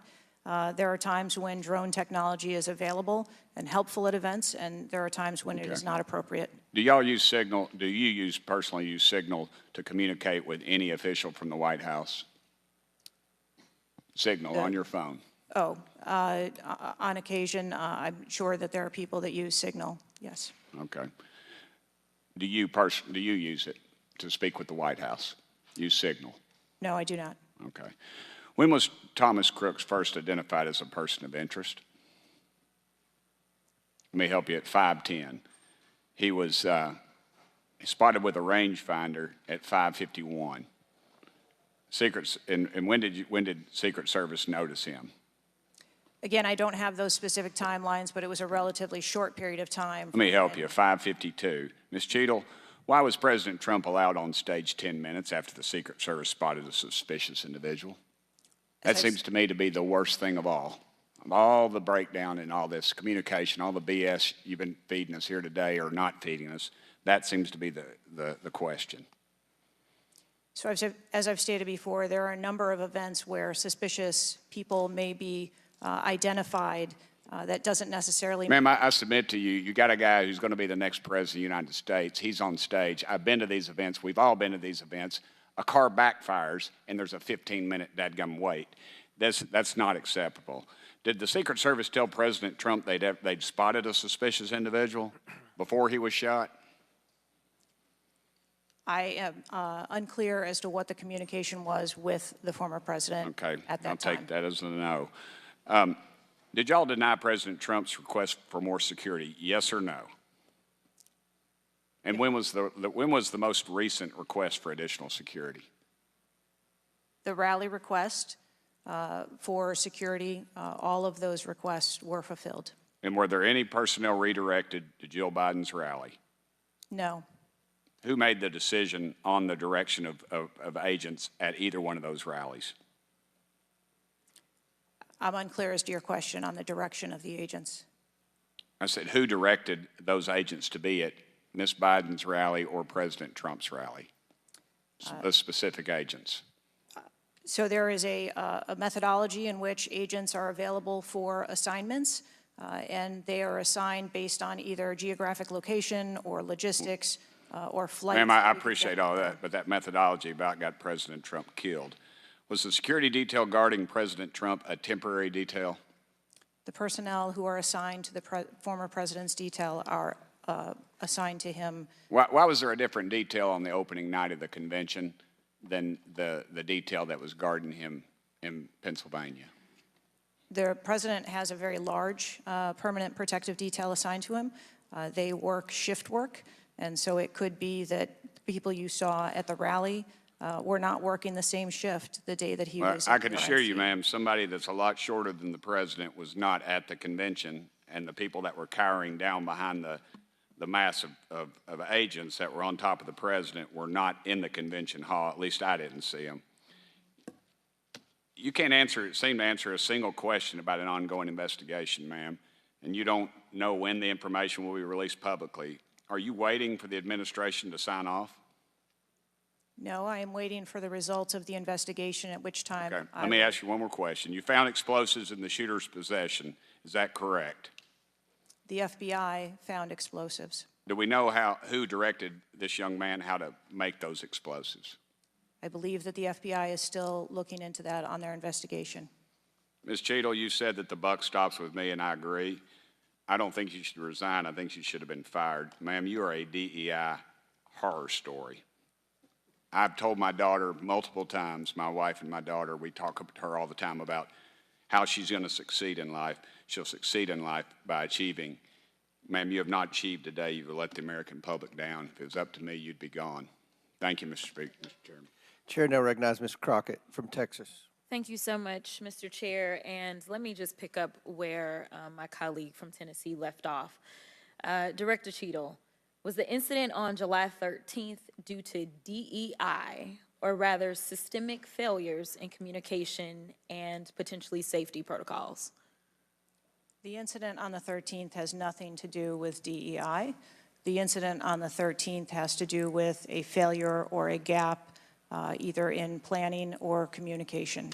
Thank you so much. In fact, I have a few articles that I will enter into the record once I wrap up that actually acknowledge a number of women specifically for their valor in their service, whether it's been in various levels of law enforcement. But, you know, I want to stick here for just a second, because earlier you had a conversation in which there was a discussion about training.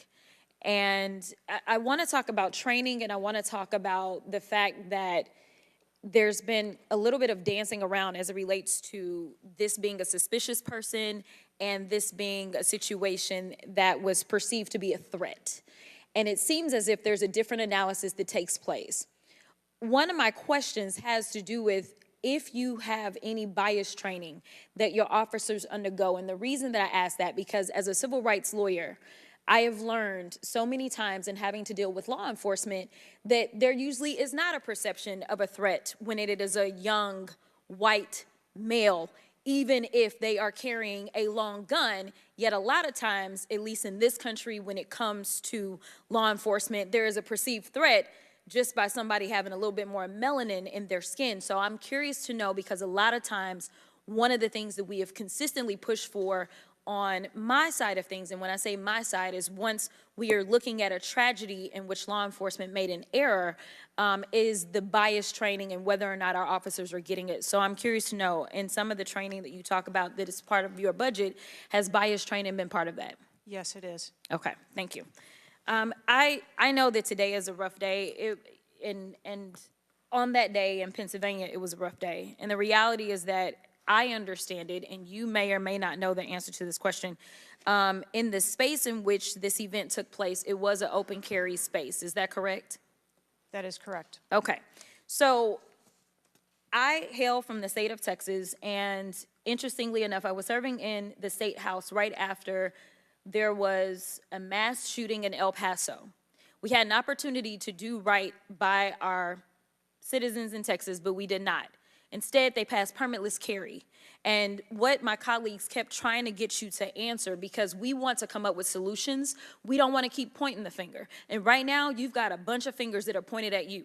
But our job is to solve problems for the American people. And to be perfectly honest, the numbers are clear. I had, I think, almost every major law enforcement agency come forward and say that they were against permitless carry because they said that their jobs would be made more difficult. Unfortunately, my colleagues on the other side of the aisle in the state of Texas decided that they would ignore those warnings, and they passed the law instead. And right after they passed that law, we ended up with Uvalde. And we heard the stories of those officers that were scared to go in and save those babies because of the firearm in which that, in that case, 18-year-old had in his hands. They also were given an opportunity to say, hey, raise the age and make it to where at least you have to be 21 before you can possess this type of weapon. And they chose not to. And we have the facts. It shows, and I'll enter this into the record as well if there is no objection, deaths from firearms keep climbing in Texas decades after lawmakers began weakening gun regulations. That is from the Texas Tribune. Without objection, so ordered.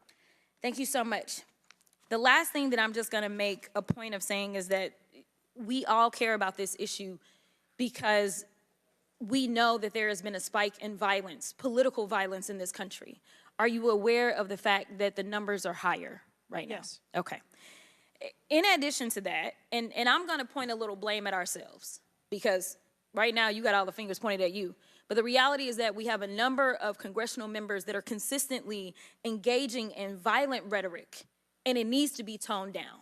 The reality is that people are listening and they're paying attention, but unfortunately, another thing that is happening because we're not getting answers from you today is the conspiracy theories. They have already began. Have you heard of any of the conspiracies? Yes. Okay.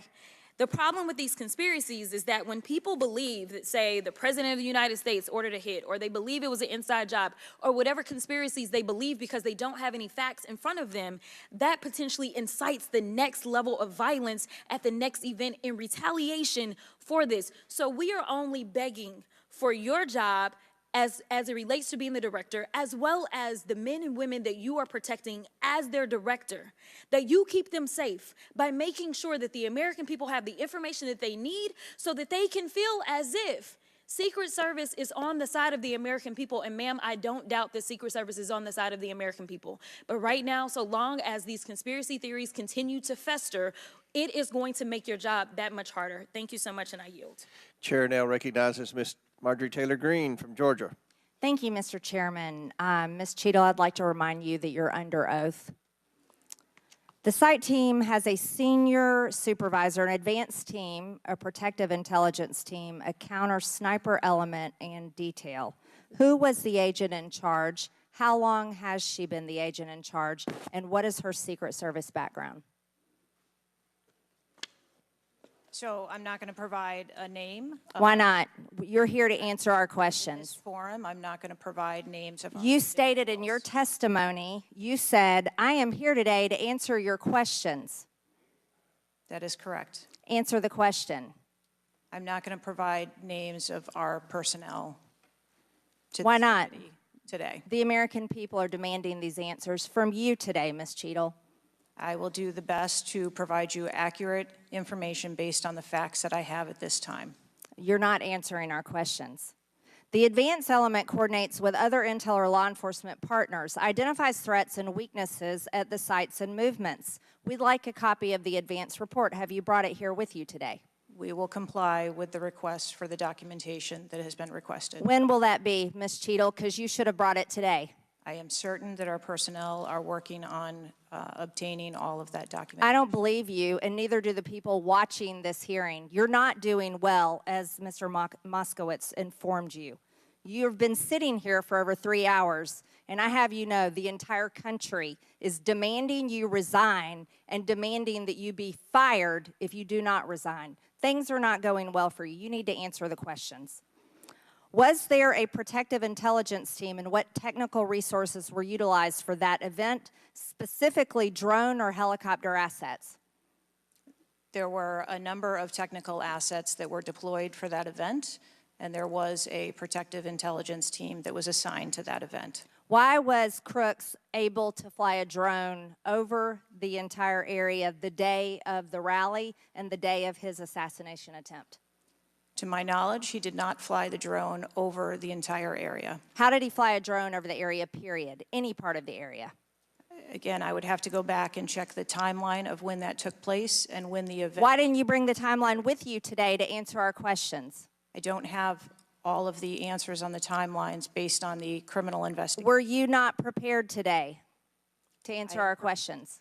I am prepared to answer the questions based on the information and wanted to be able to provide. Do you have a timeline at all from any of the day? I have a timeline that does not have specifics. That's shocking. That is absolutely unacceptable. That means you are a failure at your job. Let's talk about things that are prohibited in Trump rallies. And I've been to a lot of Trump rallies. Backpacks and bags. Bicycles, firearms, any type of weapon, or any other item determined to be a potential safety hazard, like a rangefinder would be one.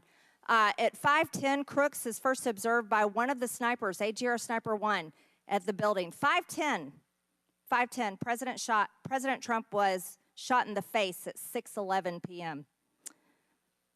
5:28, AGR Sniper 1 takes a picture of a bicycle and 2 bags. Those belong to Crooks. 5:32, AGR Sniper 1 spots Crooks looking at his phone and using a rangefinder. 5:55, Butler ESU Command confirms receipt of photos and states they have been relayed on.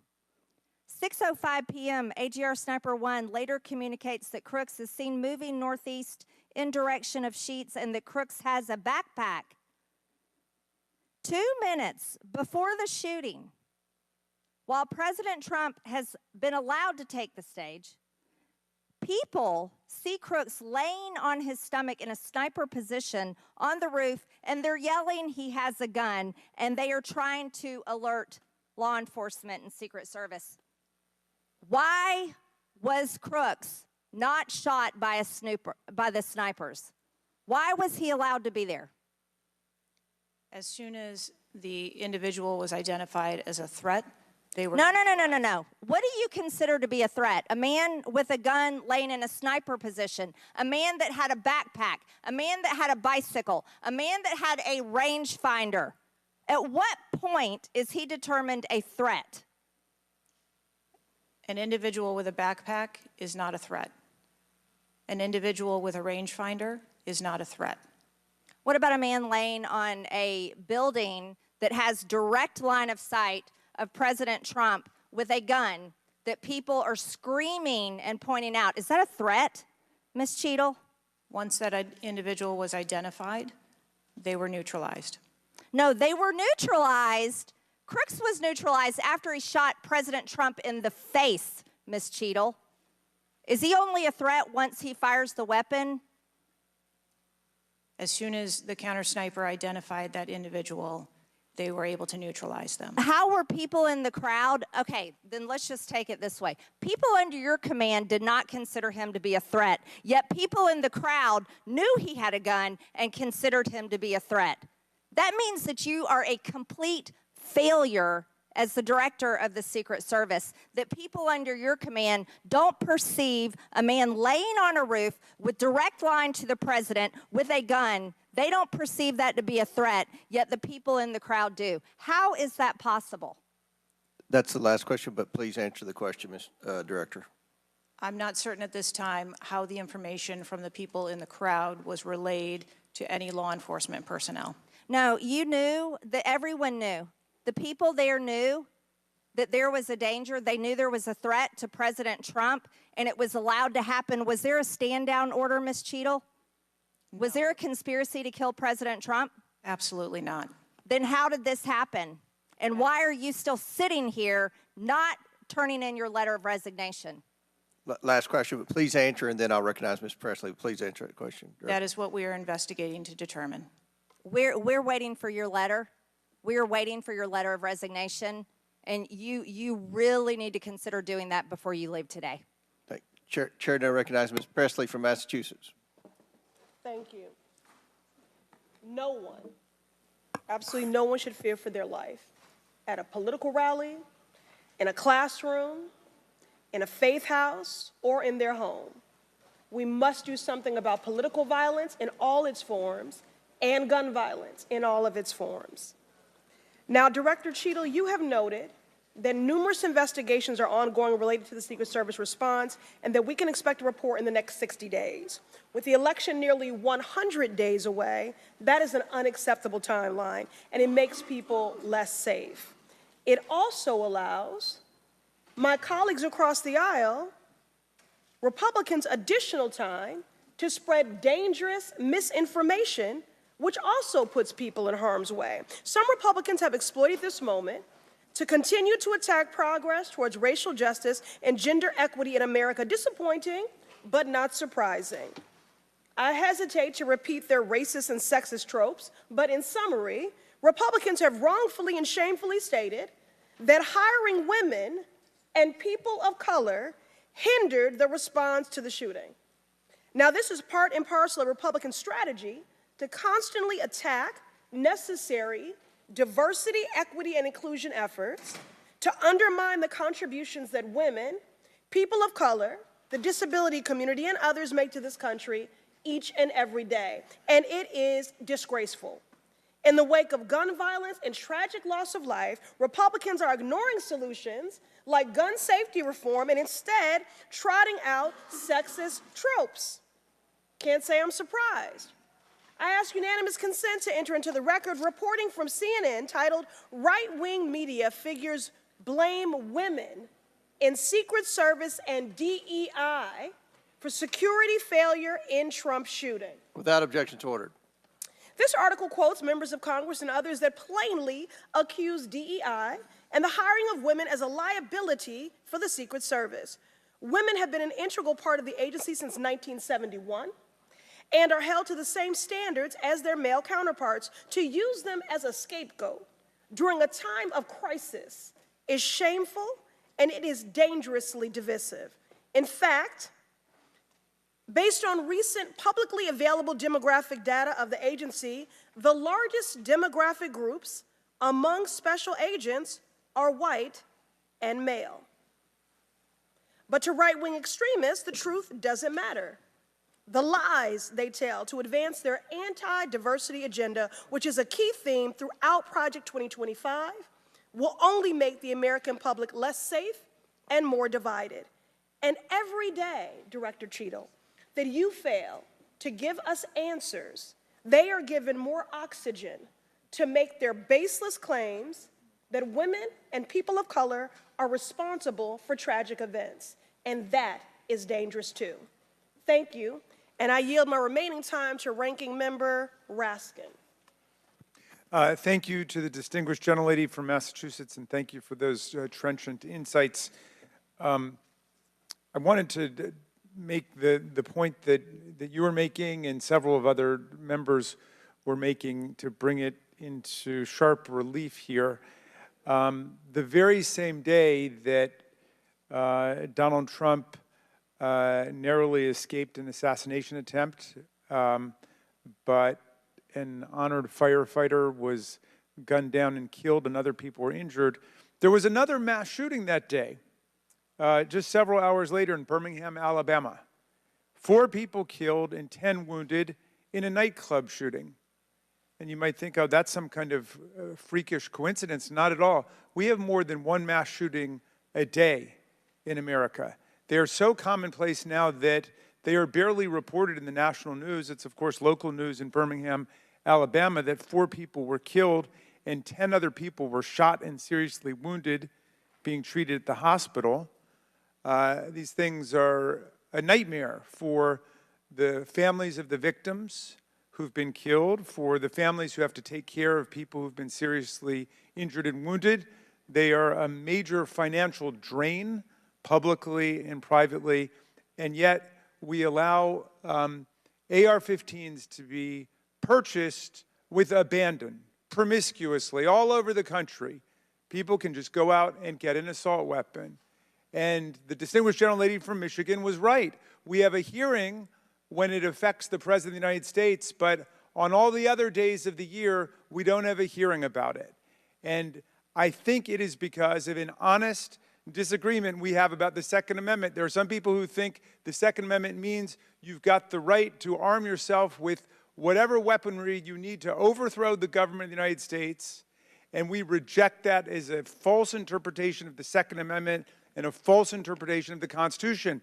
We can ban assault weapons. We did it back in 1994. It dramatically reduced these mass shootings, and when that ban was lifted, the mass shootings went up through the roof again, and we've shown it. And so just like we're demanding real answers and real action from the Secret Service, let us demand real action and real answers from ourselves about the nightmare of mass gun violence, which puts America into a category all its own when you compare us to the countries in the European Union or Canada or other similarly situated countries. There's nothing like what we're going through. So we've got to act on the Secret Service to protect ourselves against political violence, and we've got to act as a Congress to protect ourselves against AR-15 violence in America.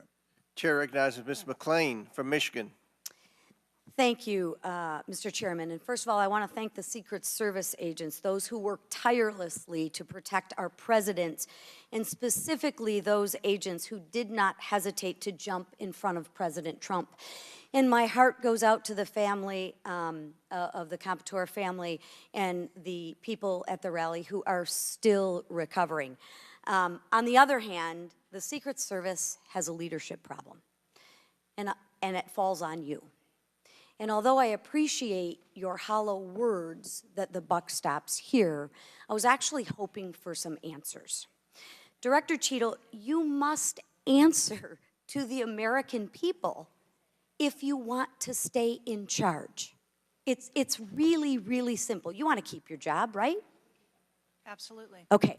The best way to keep your job is to answer the questions, not play this shell game, not sing the Slim Shady song, wasn't me. I mean, come on. How long did you prepare for this hearing? I've been preparing for this hearing over the weekend and into last week. Okay, 5 days, 6 days? As soon as I was notified. And how long was that? About this hearing. Okay, 4 days? I began preparing. 4 days, 3 days? I'm not sure the date that I got the letter asking me to be here. What are you sure of? Are you sure the color of your hair? Are you sure the color of your suit? I'm just, like, tell the American people, what are you sure of? You don't even know when you started preparing for the hearing? I mean, the biggest hearing of your life, and you have no clue? You can't remember when you started preparing for this hearing? Can you understand why those words seem hollow to the American people who are supposed to entrust their faith in you? I assure you, the moment I received notification. But you can't remember. You got a little Alzheimer's, dementia going? I mean, what, you can't remember. I have several active investigations going on and an operational agency to run. Okay. All right. But you want to take accountability, right? The buck stops with you, right? I am taking accountability. Super. Then let's start with trying to answer some questions. You keep referring to the FBI. When asked how many shell casings were on the roof, you referred to the FBI. When asked if there were explosives in the car, you referred to the FBI. When asked if Crooks was acting alone, you referred to the FBI. See a common theme here? I can go on and on. My question is, who at the FBI should I speak with? Wait for it. Wait for it. The FBI is responsible for the criminal Is there a name? I'm not certain. I'm not certain. All right, here we go. I'm not certain. I don't know. Let me ask a different question. Have you been in communication with the FBI? Yes, I have. With whom? I speak with the director and the deputy director. Okay. And what have they shared with you about this investigation? So I'll give you an opportunity to answer again. Did they share with you how many shell casings were on the roof? They have shared with me the evidence. Did they share with you how many shell casings were on the roof? Yes. Okay, how many were there? I would refer to the FBI for their How investigation. many were there? And their information that they need to share in their investigation. So they've shared the information with you. You just don't want to share the information with us, correct? We have concurrent investigations that are going on. So they have shared this information with you. You know the answer to the question. You just refuse to answer the question from the member of Congress who has subpoenaed you to be here. Is there a different answer to that question? I was always willing to come here and testify before this oversight hearing. Beautiful, then let's do that. Let's for once have your actions match your words. So you've been in communication with the FBI. You know the answers, and you refuse to tell us the answers. So I will ask you again. You know how many shell casings were on that roof. What is the answer to that question? I think it's pertinent. What is the answer to that question? I think it's pertinent to talk to you about the information that the Secret Service has and that the Secret Service knows related I'm to the asking events you on an that day. answer to the question. If you're supposed to be in charge, if the buck stops with you, how come you can't share the answers? What are you covering up? What are you hiding, my friend? I'm not covering anything up. Then why can't you answer a simple question? I would leave it to the criminal investigation to answer questions related to that. When you talk to the FBI and you ask them how many explosives, well, let me ask you, did you ask them how many explosives were on the roof? Did they answer that question? Or in the car, excuse me.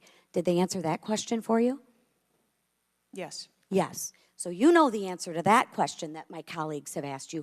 But again, you refuse to give us the answers. You're playing this wasn't me.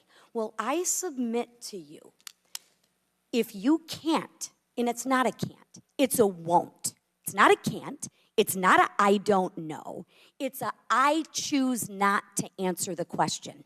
Well, let me tell you, Ms. Cheatle, if you're going to lead, you need to lead. If you want to be in charge, then answer the question or step aside and have someone with the courage and the guts to answer to the American people the questions that they deserve answers to. And with that, I yield back. Chair now recognizes Ms. Boebert from Colorado.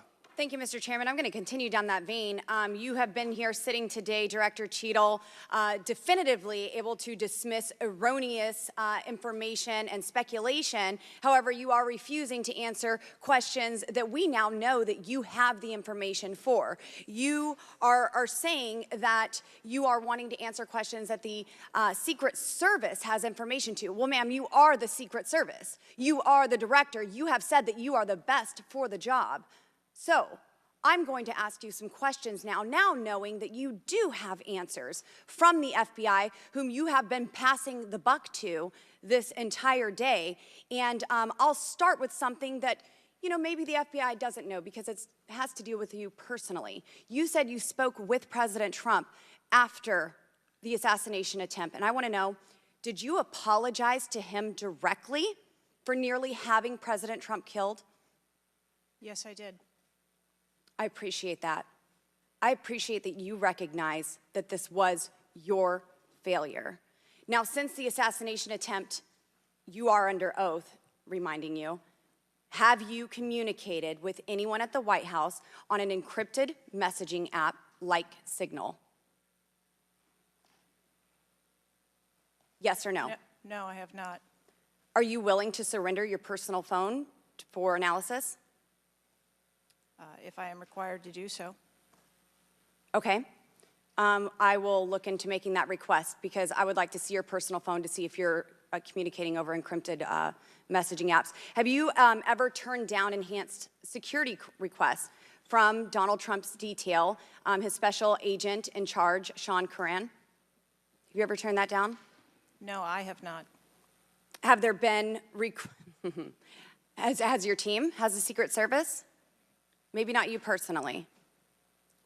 I believe, as I mentioned earlier, there are times when requests are made for And you have denied them. They have been denied. And a denial doesn't Has the Trump necessarily campaign mean, made requests for additional assets that have been denied?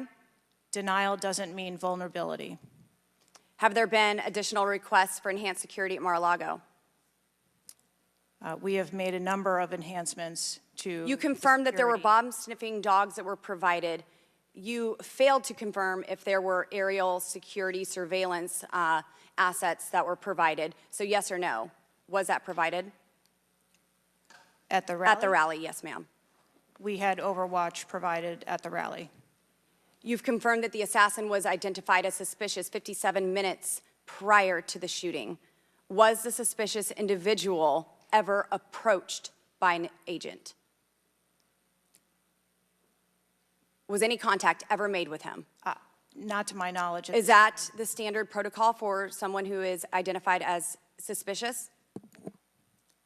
The protocol would be to locate the individual and. And you said that he was located 2 to 5 times approximately?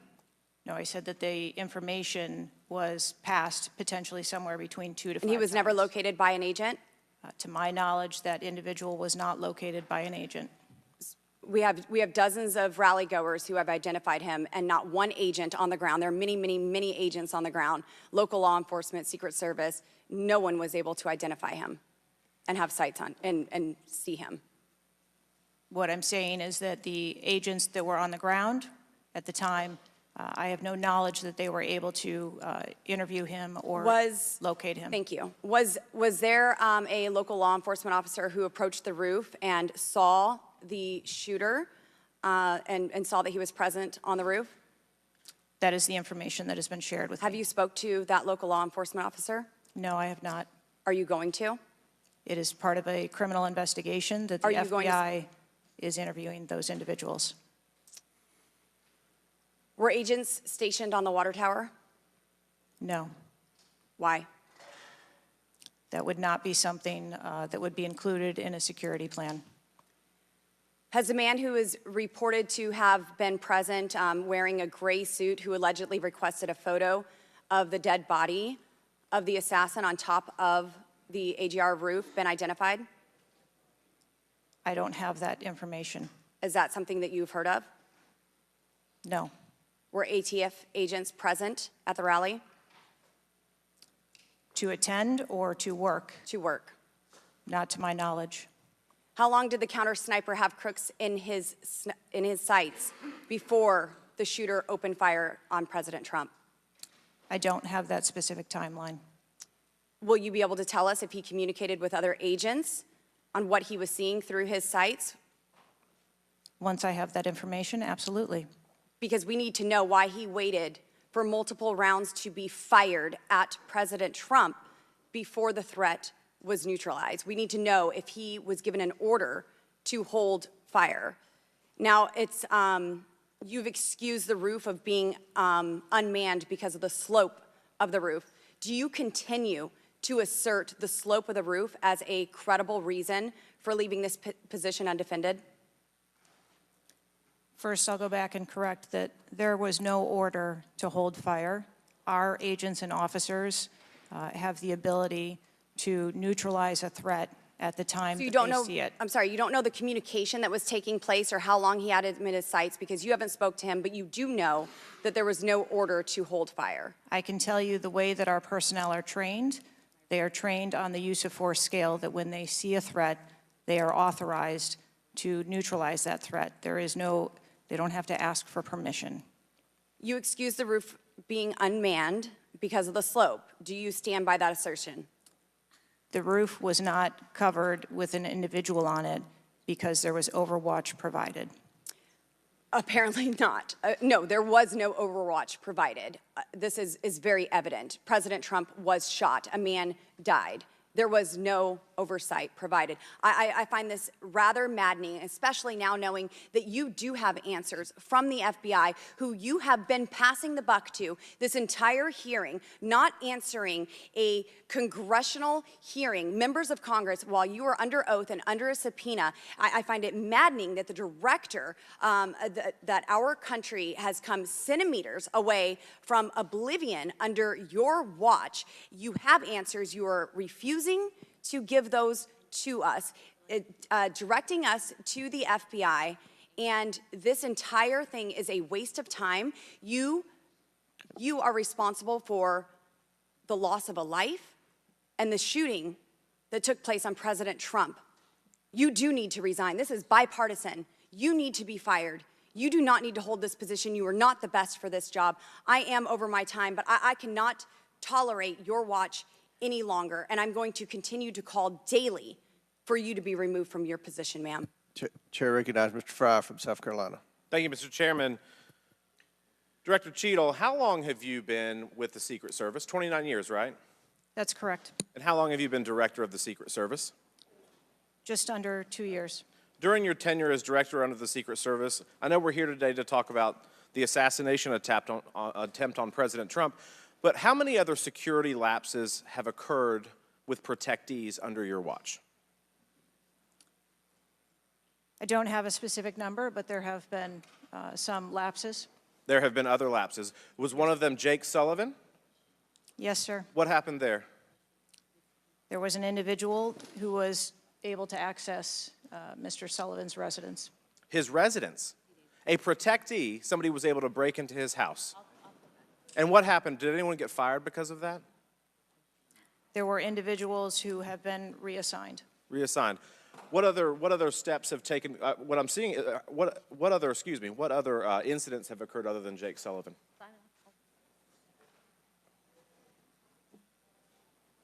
Was there an issue with the Secret Service agent and Vice President Harris? I would not call that a security incident. Well, it seems to me, I mean, you have security lapses with President Trump. You have security lapses with Jake Sullivan. You have issues with your personnel related to Vice President Kamala Harris. There seems to be a repeated theme here. Would you not agree with that? I think that we are talking about separate categories of incidents. Well, I would disagree with that. I think there's a repeated theme when you've got protectees and you're not upholding your core mission. Let me ask you something else. Does the Secret Service routinely record communications between and amongst detail? Radio communications? Any communication? Email communications are captured, as well as text messages, and then depending on the detail, radio communications are recorded. Does the Secret Service have recorded communications from the July 13th event? We do not have radio communications from that day. But you have text messages? We do have emails and text messages. Emails, okay, great. Does the head of the Trump detail or someone else embedded in this detail have command decision-making authority, or do they need to seek authorization from someone outside that detail? The head of the detail has the decision-making authority for things that are necessary for that detail. Is that standard for protection details? Yes, it is. Okay. Let me ask you something. During campaign events, is it common for the Secret Service to utilize other agencies? Yes, it is. What other agencies would be providing assistance to the Secret Service? There are a number of other agencies that provide assistance to the Secret Service during campaigns.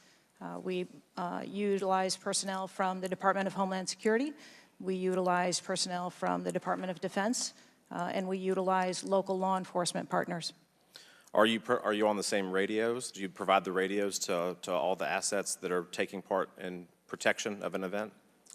We provide radios to the personnel from the Department of Homeland Security that are assisting us. But not local law enforcement? Local law enforcement is working on their own radios. Are you on the same frequency? We ensure that we have counterparts in the security room, and so the local law enforcement will place one of their personnel in the security room with our personnel so that we have interoperability communications.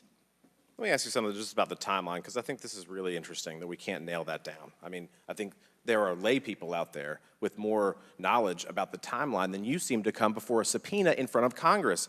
Was Mr. Crooks observed at the AGR building prior to the shooting? He was observed on the grounds outside of our perimeter prior to the shooting. At approximately what time was that? You don't have to give me the specific minute, but at approximately what time was that? I believe it was about 45 minutes or so prior to. Did the sniper team take a photo of Mr. Crooks? The local team did, yes. So it was a local team and not a Secret Service sniper? That took the photo. Okay. And did he relay that photo to Central Command? Again, it's an active ongoing investigation, so I want to make sure that I'm factual with the route that that photo took and who that was disseminated to and when. What time did when did Mr. Crooks' status go from a suspicion, a person that was under suspicion, to a threat? When did that happen? And maybe not even a specific time, Director Cheatle, maybe a certain event that happened that transformed him from a person of suspicion to a threat. When did that happen? To the best of my knowledge, based on what I have been told thus far, it's approximately 5 minutes to where individuals relayed that there was an incident being worked at the 3 o'clock of the president. So that was, but it was before the shots were fired? That is correct, but again, it was not phrased as a threat. It was just that something was being worked. Yeah, but my question is, when did he become, when did he transform from suspicion to threat? Because they're treated very differently. People can be suspicious, but they're not a threat until a certain point in time. So when did that happen? I believe that it was seconds before the gunfire started. Seconds. My gosh, we actually have a few questions that we got answered today. Listen, I'm going to wrap up here, Mr. Chairman, but here's the frustration that people have. The buck stops with you. You've said that yourself. But the problem in Washington, D.C., it is the only town in America that you can be so bad at your job that you actually get a promotion or don't get fired. You have not been able to answer the number of agents, whether or not requests were denied on additional security, whether or not law enforcement were able to engage before the shooting with the assassin, how he got on the roof, how the rifle got on the roof. You can't tell us how many shots he fired, whether the casings were recovered. You can't tell us anything about his cell phone. You can't tell us whether the rally was supposed to be postponed, given the intelligence that you were receiving. You can't tell us whether the car had a bomb. You can't even tell us his motive. And the American people are incredibly distrustful because it has taken 9 days to even get a scintilla of evidence out of you. Maybe if I was CNN or ABC or NBC, I would have gotten much more thorough and accurate information, but we have not received that in a subpoenaed hearing in front of this Congress. That is why the American people are frustrated, and I echo the bipartisan calls on this committee and all across this country that you should resign, or maybe when the president wakes up from his nap, he can fire you. Thank you, Mr. Chairman. Chair now recognizes Ms. Luna from Florida. Director Cheatle, can you please give me the names of the individuals who are in charge of your conduct for the rally? I'm not going to release names. Can you give me the today. titles? And how many individuals? No. Nothing? We had a full advance team that was responsible Who for are the, advancing how many the site. people are the final approval authority? There are a number of people Can you that give me a are number? engaged in approving Can you the give me plan. a number? No, I do not have Okay. a firm number. Can you just confirm whether or not, I understand this is an open investigation, but in order to dispel conspiracy theories, have you guys been able to subpoena the shooter's Discord records, or has the FBI, to your knowledge? I believe that the FBI is working on those. Okay. Is it factual to say that you have not ruled out that the shooter was working with other people or persons? Again, the FBI is conducting the criminal investigation into Can the you, shooter. at least in an effort to dispel conspiracy theories, can you confirm or deny that? At this time, we do not have that there were any other people engaged. So you believe he was acting alone? I do. Okay. Have you been made aware of multiple eyewitness reporting that there was a second shooter on a water tower?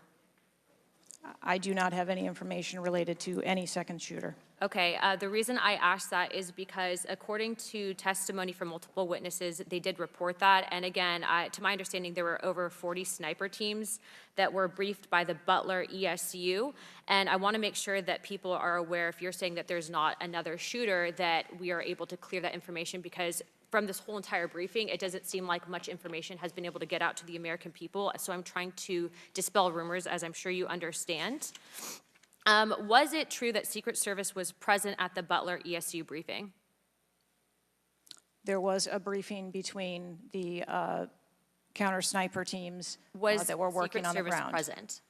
Yes, to my knowledge. Okay, I want to read you a report from people that seem to be throwing you under the bus and stated that they were in attendance and that Secret Service was not in attendance at the security briefing, according to individuals with knowledge, to also include that the AGR building where the shooter Thomas Matthew Crooks was located was actually not a part of their security perimeter for that. So there was not Secret Service present.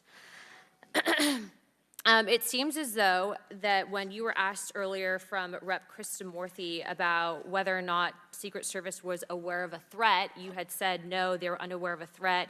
And yet, according to communications, again, from law enforcement that were in some of these group chats, they actually had reported that Secret Service was made aware of a threat at around 5:59 p.m. as a part of the command, including Secret Service, aware of messages and requests about information about the suspect's location. Can you please tell me if you have knowledge of that at all? Again, I think we're conflating the difference between the term threat and suspicious. But you guys did have knowledge at 5:59 p.m. according to those group chats, did you not? Of a suspicious individual. Okay. Chairman, in my opinion, according to some of the testimony today, I feel that you have perjured yourself in some instances, and so I'm going to ask for a full review of the transcripts by staff, and if you find that to be the case, I do ask that you bring perjury charges against the director. I will say this, it is very frustrating, and I've talked to my colleagues and we've said it to your face, that you have been up here basically stonewalling our ability to get the answers to the American people. And what I will also say is that every single member of Congress does not feel safe with you in charge. You have heard that, and I think that we are all sitting ducks with you in directing the Secret Service currently. But more importantly, it sends a message to our adversaries that we are not protected, and we are one of the strongest countries in the world, so you have essentially made us a less safe country because of it. As a result of that, I'm asking you to formally step down. I share my same opinions as my Democrat colleagues. And I also think that your efforts to bring forward a full investigation and report in 60 days is unacceptable. And as a result of that, I'm going to do everything in my legislative toolkit to ensure that that happens sooner rather than later. And I'm sure that you know that we brought a vote on inherent contempt against Garland for essentially blocking a congressional investigation, and I don't think that you should be any different. So I will say that I am just completely disgusted by your performance today, and I understand that you're probably in a position where you're being told not to testify, which is why we had to subpoena you. I think that goes back to Garland. But again, that is part of the flushing that we need to get out of Washington, and I would be happy to assist in that process. Chairman, I yield the rest of my time. Chair now recognizes Mr. Langworthy from New York. Thank you very much, Mr. Chairman, and I appreciate you bringing this hearing forward with a subpoena. Director, yesterday I made the decision to get in my car and drive to Butler, Pennsylvania in preparation for this moment and asking you questions about the events of the assassination attempt on President Trump's life. I've done several presidential events prior in my career, and I wanted to see this site with my own two eyes because I don't believe the video footage tells the whole story or looking at things on a diagram. And I was absolutely appalled when I went to the site, when I saw the fact that I could have stood on the roof of that building, the AGR building, and hit that podium with a 9-iron, and I'm a lousy golfer. And the fact that that was not included in the perimeter is a complete dereliction of the duty of the U.S. Secret Service. I mean, there are very few rooftops that needed to be secured, and the fact that the Secret Service, as they were putting a site plan in place, did not think it was necessary to man those rooftops, you have completely walked away from your duties. You had one job, and that's to protect the future President of the United States or to protect all of the other protectees. And President Trump is only here today by God's grace because he had just something in him that made him turn his head just slightly, or we would be in a national period of mourning right now. And you have done nothing here today. I've rewritten these questions like 4 times during your hearing, and you haven't answered a damn one of them. You haven't given any information. You have hidden behind this FBI investigation, and I think you should be ashamed of yourself because you have brought more shame to your agency than I think that the assassination attempt has at this point. This is literally the worst performance I have ever seen in front of a congressional hearing. You have offered no reason for this committee, this body, or the American people to trust you or the Secret Service today. And you should resign. You have said that you've put new security measures in place after the assassination attempt. Can you tell us what those are? Because the American people want to know that you're taking real corrective measures, but today you've pointed to an investigation. Investigation or not, you still have a job to do with a zero-fail mission. But so far, there's been absolutely no accountability, and you've admitted that here today. Not one person's been suspended. Not one person's been put on a desk. Meanwhile, we've got the most contentious of elections in our nation's history, and protectees are in danger because of incompetent leadership. Not the agents. The agents piled on President Trump to protect his life. Those are heroes. But the administrators running your agency, they're not right now. They're not doing their jobs, and you certainly aren't doing. The most appalling part of Saturday's events is the countless opportunities that Secret Service had to stop Crooks before he even got on the roof.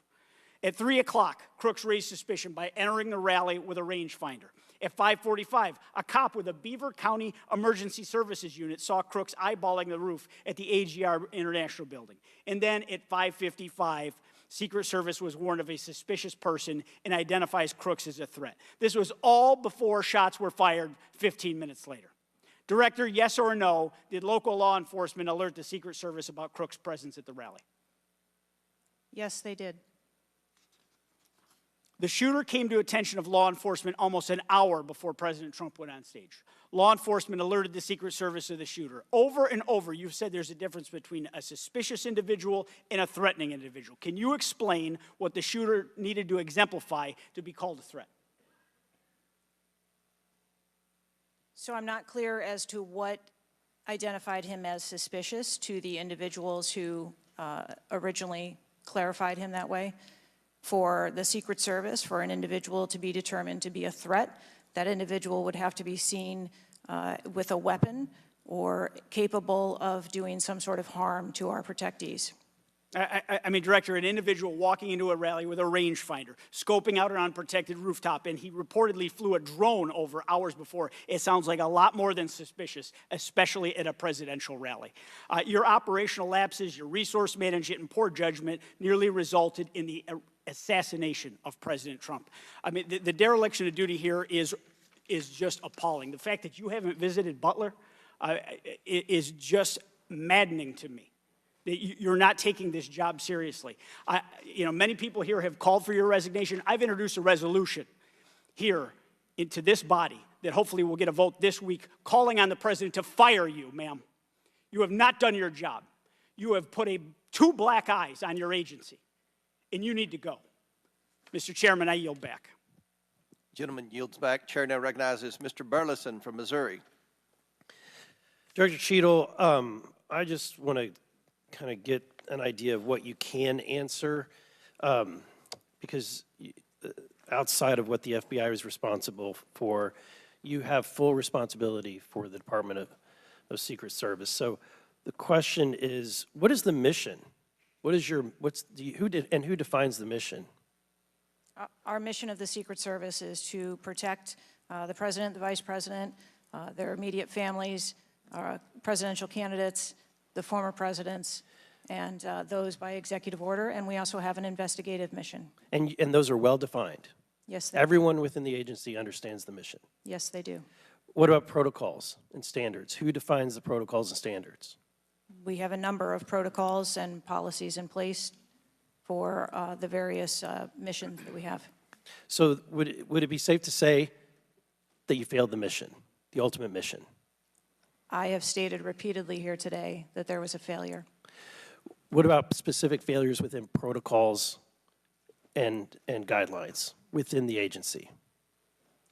Again, I am certain that the investigation that is being conducted internally as well as the external investigation. You said earlier in the hearing that there was either a communication, there was errors in communication or in operations. Could it be both? In both errors in operational decisions and errors in communications? I think the investigation potentially could identify both. So I want to talk about communications. Representative Boebert asked earlier about using encrypted apps, that you said you have not used, I guess, Signal. Have you used any encrypted app to communicate from your personal device? I do, on occasion, use encrypted apps to communicate. So you use some form of an encrypted app to communicate with people within the federal government, with local law enforcement? Whom are you communicating using the encrypted apps? Many times it's with colleagues and associates. So you're communicating with colleagues on a personal device? There are times that the Secret Service, when we work internationally with some of our partners, that they don't have the same texting capability. And you're not able to do that with your government-issued device?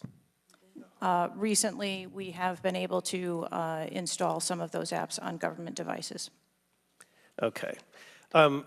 Let's talk about some of the things that we can get access to. I'm actually shocked that you are using your personal device and encrypted communication tools. I think that might be the most shocking thing that I've heard today. I didn't expect for you to say that. We have requested, this committee has requested multiple documents. And this is not, under the purview of the FBI, this is under your purview. We requested a complete list of all law enforcement personnel, including Secret Service, Department of Homeland Security, local law enforcement with the roles in protecting the president. And we requested that to be, for us to receive that by July 18th. Did you provide that? I believe that our agency is in the process of collecting all documents. So you did not, you have not provided it. How long does it take to determine who the personnel were that were on site? We are collecting a comprehensive list of all the documents that have been requested. We also requested all the audio and video recordings that your agency, not the FBI, but your agency has in possession related to the event. Did we receive those? Have you provided those at all? We are in the process of collecting all documentation requested. You're in the process, but you have not. Any memorandums or any internal communications related to the event? We requested that you provide that. Have you provided any of that? We are in the process of collecting the information that has been requested. Okay. So when can we expect to receive these documents? How long does it take to determine who was on site, who was being employed to be there to protect the former president? When can we expect that? How many days does it take to provide that information? We want to make sure that we have a comprehensive accounting of all of the documents that were engaged in that day, and we will make them available as soon as possible. I think transparency is the key here. It's shocking to me that we are communicating in a encrypted app to colleagues. I'm almost certain that violates some federal laws.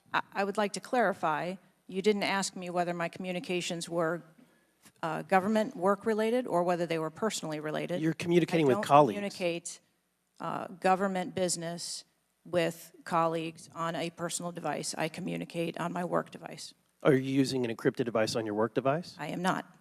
No encrypted apps? No, I do not. Okay. Thank you, Mr. Chairman. Chair now recognizes Mr. Waltz from Florida. Thank you, Mr. Chairman. Madam Director, please, I'd like to direct your attention to this video. And I sincerely appreciate the clarity on this. Can we turn up the volume, staff? I just want to ask you, because this has popped up. Republican Congressman Mike Walz, he said on social media on Saturday, and I'm going to read this for you because it does talk about you, Secretary. I have very reliable sources telling me that there have been repeated requests for stronger Secret Service protection for President Trump denied by Secretary Mayorkas. Your department has already pushed back on that, calling that absolutely false, but he is putting this on you. Can you respond to that, please? Well, that is, yeah, that's a baseless and irresponsible statement, and is one that is unequivocally false. Director Cheatle, did you speak with your boss, Secretary Mayorkas? You fall under DHS. Did you speak with him on the 14th, the day after? Yes, I did. So you spoke with him before he made that statement? I spoke with him immediately following the incident. Did you inform him that all requests for additional resources for President Trump had been fulfilled? Or that it was false to say they had been denied? I informed him that the request for that rally that day had been fulfilled. Okay, you continue to answer that very carefully, because I made a broader statement. The agents that came to me made a broader statement that his permanent protective detail for years now have been asking for more. Is that correct? I do not have specific incidents of those requests. Is it correct that they've been asking for more? I have heard the same reports that you have. Without having them in front of me, I am unable. Those requests are made in writing. I mean, the agents are telling me they make them in writing. This isn't a verbal agency. Things are made in writing. I understand what you're saying. I don't have those requests in front of me here. I'm not asking if you have them in front of you. Are you aware that they were made? As I said earlier, there are times when requests are made, and depending on the availability of assets, or if there is a way that So there were times when they were denied? If there is a way that vulnerability can be mitigated in a different way, then that is why that. So there are times when they were denied, for a variety of reasons. That is why the Secret Service has a multi-layered and multifaceted security plan so that we can pivot if So we need to. in the wake, in the immediate 48 hours of an assassination attempt on a former president, could be the next leader of the free world, almost had his head blown off, your boss says that's irresponsible and false to say things are denied. And you had talked to him. So did he just make that on his own, make that up on his own, or did you tell him that? We were speaking about the requests made at the rally. Staff, can we show the next slide, please? Then we have your spokesman. Did you sign off on this statement? That there's an assertion that a member of the former president's team requested additional security resources and those were rebuffed? This is absolutely false. In fact, we added protective resources and technology and capability as part of the increased campaign travel tempo. But next slide, please. Next slide, please, staff. We have the Washington Post article that then says we now have senior Secret Service officials saying there were at times when it was denied. So which is it? Again, there have been a number of conversations going on here. Did you sign off on that spokesman's statement? The spokesman's statement, I believe, was related to requests that were made Did for you the sign rally. off on it? For the requests that were made at the rally, Did yes. you sign off on the statement before it went out? I sign off on my press spokesman's statement before they go out. I would hope you would in the wake of an assassination attempt. Yes. You did. Categorically false that any requests were made. You signed off on it. Thank you for that. Thank you for that clarity. Madam Director, how many press conferences have you held since the assassination attempt? We have put out press releases. How many press conferences have you held? Gone to the mic, taken questions from the public, from the media? How many? I have not held any. How many has Secretary Mayorkas held? I don't. 0. How many has the FBI held? 0. How many has the Department of Justice held? I know you know the answer. I believe there was a press conference in Butler after the incident occurred. By local law enforcement, not by you and not by the Department of Homeland Security. So this is how misinformation flies. In the darkness, in the absence of information. Now we have 9 days later before a congressional committee, we all represent almost 1 million people, and you still don't have answers. Are you aware that national news anchors are saying this was a hoax? On national television, they're saying, no, the president wasn't shot, it was flying glass. Are you aware of that? I have not heard those reports. Are you aware that, there are rumors rampant online that there were multiple shooters? Yes. Are you aware that because the shooter had overseas encrypted platforms in Belgium and New Zealand and in Germany, that a lot of people are speculating there could have been foreign involvement, logically? Are you aware of that? Yes. And have you done anything to disabuse any of these notions today? No. You haven't. Madam Director, I would fire you, regardless of the failure, I would fire you just how you've handled it since. You should have been the first to the mics to say, America, world, I want to assure you we're going to get to the bottom of this. I want to assure you full transparency. Our agency clearly had major gaps here, and I want to personally take responsibility and accountability. You should have been the first, standing alongside Secretary Mayorkas, and I would even go so far as to say have daily press conferences, updating everyone on what we know. But you haven't had any of that. What are you hiding behind?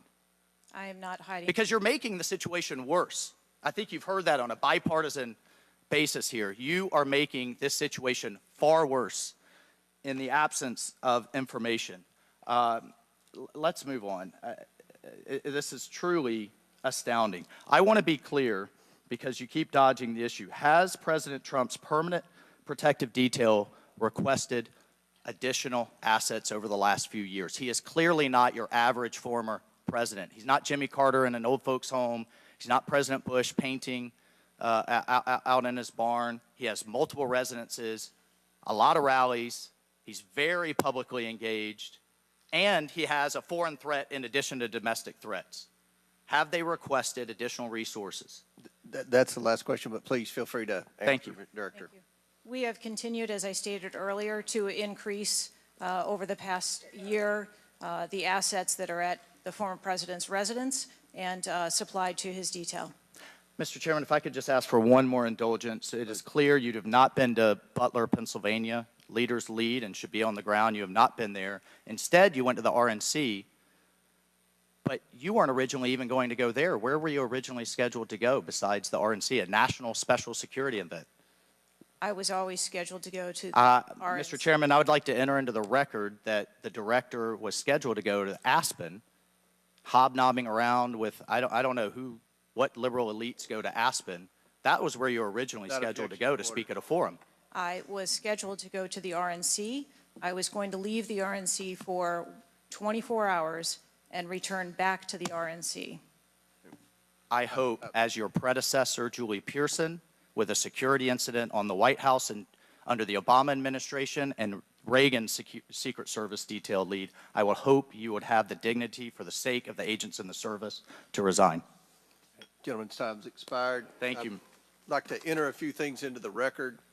First of all, the remaining articles that Mr. Biggs was wanting to enter into the record, without objection, so ordered. Next, I have a written statement from Representative Mike Kelly of Pennsylvania. His district includes Butler, and he has a written statement that we'd like to enter into the record without objection, so ordered. A bipartisan 114th congressional report titled United States Secret Service, an Agency in Crisis. This was prepared by former Oversight Committee Chairman Jason Chaffetz and former Ranking Member Elijah Cummings. And lastly, the issue subpoenaed compelling Director Cheatle's appearance at today's hearing without objection, so ordered. That concludes our question segment. I want to thank the Director for your testimony today. I now yield to the Ranking Member for closing remarks. Thank you very much, Mr. Chairman. And Director Cheatle, I also want to thank you for your patience over the course of what must have been a very long and trying hearing for you. It has been an unusually encouraging hearing and an unusually depressing hearing. And what's encouraging, Mr. Chairman, is that we came together to issue a strong statement deploring and categorically denouncing political violence in America. And I also didn't see any daylight between the members of the two parties today at the hearing in terms of our bafflement and outrage about the shocking operational failures that led to disaster and near catastrophe on July 13th, 2024. What is depressing is the extraordinary communications gap between the Director of the Secret Service and Congress. And I don't want to add to the Director's terrible, horrible, no good, very bad day, but I will be joining the Chairman in calling for the resignation of the Director, just because I think that this relationship is irretrievable at this point, and I think that the Director has lost the confidence of Congress at a very urgent and tender moment in the history of the country, and we need to very quickly move beyond this. But what I will say, Mr. Chairman, is that I took this hearing to be about two major policy failures, and one policy failure is the one that got the vast majority of the attention, which was the failure of the Secret Service to effectively respond to a gunman on a roof within 150 yards of a presidential visit and speech. But the other failure is on the part of Congress, because the mass shooting that took place in Butler, Pennsylvania, is replicated all over the country every day. And in fact, as I said, Mr. Chairman, it happened that evening in Alabama, in Birmingham, Alabama, where there was a mass shooting where more people even were killed and wounded than were killed and wounded in Butler, Pennsylvania. So it's true, the president, the former president, and the handful of people who get the Secret Service protection are the only people in America we thought were safe from an AR-15 attack. It's clear that they're not safe either, and we've got to get to the bottom of that. But we also have to get to the bottom of the larger problem, which is that the whole country is living like this in fear and in terror of assault weapon attacks in movie theaters, churches, synagogues, mosques, supermarkets, Walmarts, any place where an audience or a public gathers. And the worst was in Las Vegas, where a gunman got up on a roof and then just mowed down 60 people below him and wounded hundreds and hundreds of other people. So we've got to deal with that problem.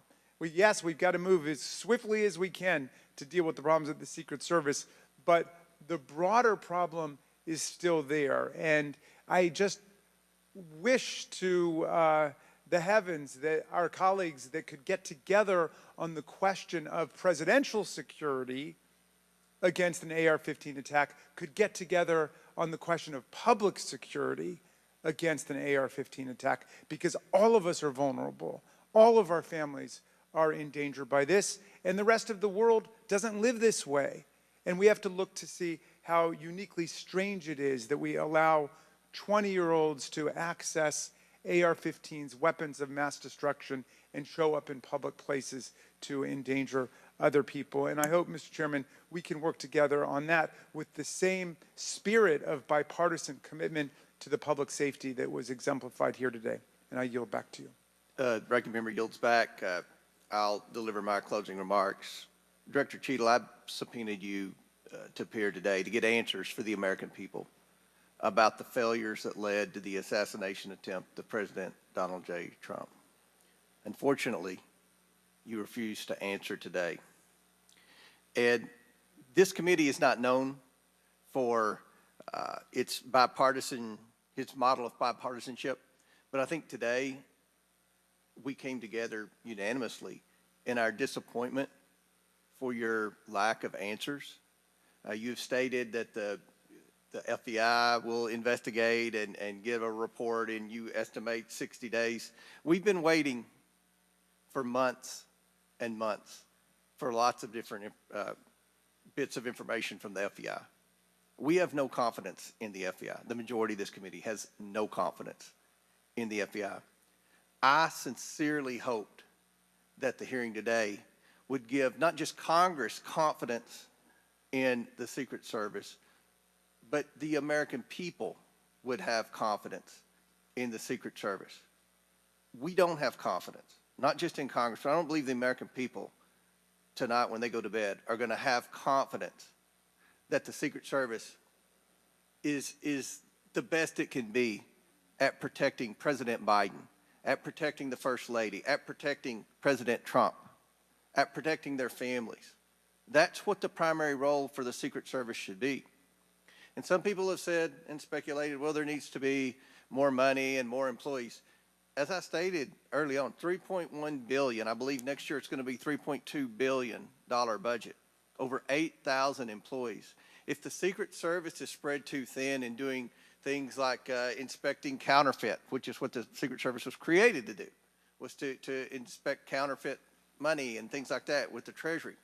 If it's spread too thin, then we need to come together in Congress, and I think we can do that in a bipartisan way to narrow the focus of the Secret Service, to protect the leaders of our country, to protect our elections by protecting our candidates. And I don't believe we have any confidence that you can do that as the leader of the FBI. I sincerely hope that we would adjourn this committee hearing and have confidence not just in the Secret Service, but in you as director of the Secret Service. But we do not. Taking responsibility requires a lot of things. It means providing transparency. It means answering simple questions. It means providing a specific timeline of July 13th to this committee and the American people. I mean, it's been 9 days. There were people that were demanding that we have a hearing the next day or 2 days following the shooting. And I said, no, we need to give the Secret Service ample time to be able to answer those questions. 9 days. 9 days. And I don't think we answered very many questions that the American people have. I don't think there was I've never said this before and I've presided over a lot of hearings, I don't think there was one question asked by anyone that the average American hasn't already asked at a diner or at church or at a ball game. The American people have questions. They deserve answers. Congress deserves answers. You were subpoenaed today to provide answers, and ma'am, you did not do that. So, as Ranking Member Raskin stated, he and I will be sending a letter requesting that you submit your resignation as a step toward accountability in what happened. And one of the biggest frustrations that many of us have, especially on this side of the aisle, is that there's never accountability in this administration.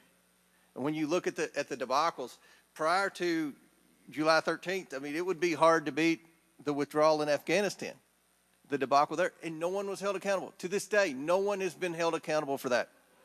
But here we have clearly video showing people notifying the police, and the police are blaming the Secret Service. The Secret Service are blaming the police. Homeland Security is blaming everybody.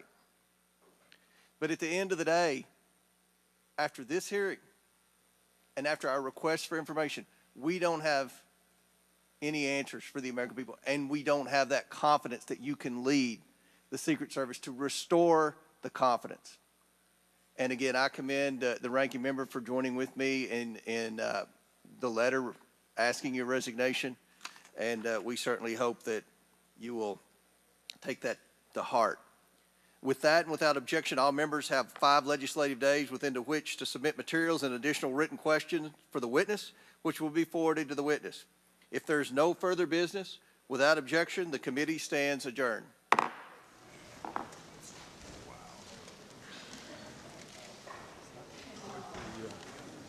Situation. Yeah, that's what we call a smackdown. It's not good either. You know, you can't be happy about that. Obviously, it's sad. Even this guy's sad back here, right? He was just filming it for C-SPAN, a quality organization.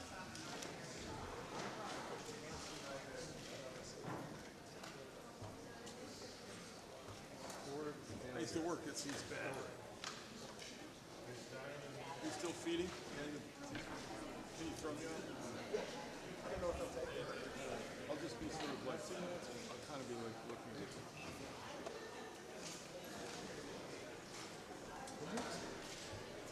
That looked pretty out here. Yeah, I did. Back in the day, I just worked for Brian Harry Lampson.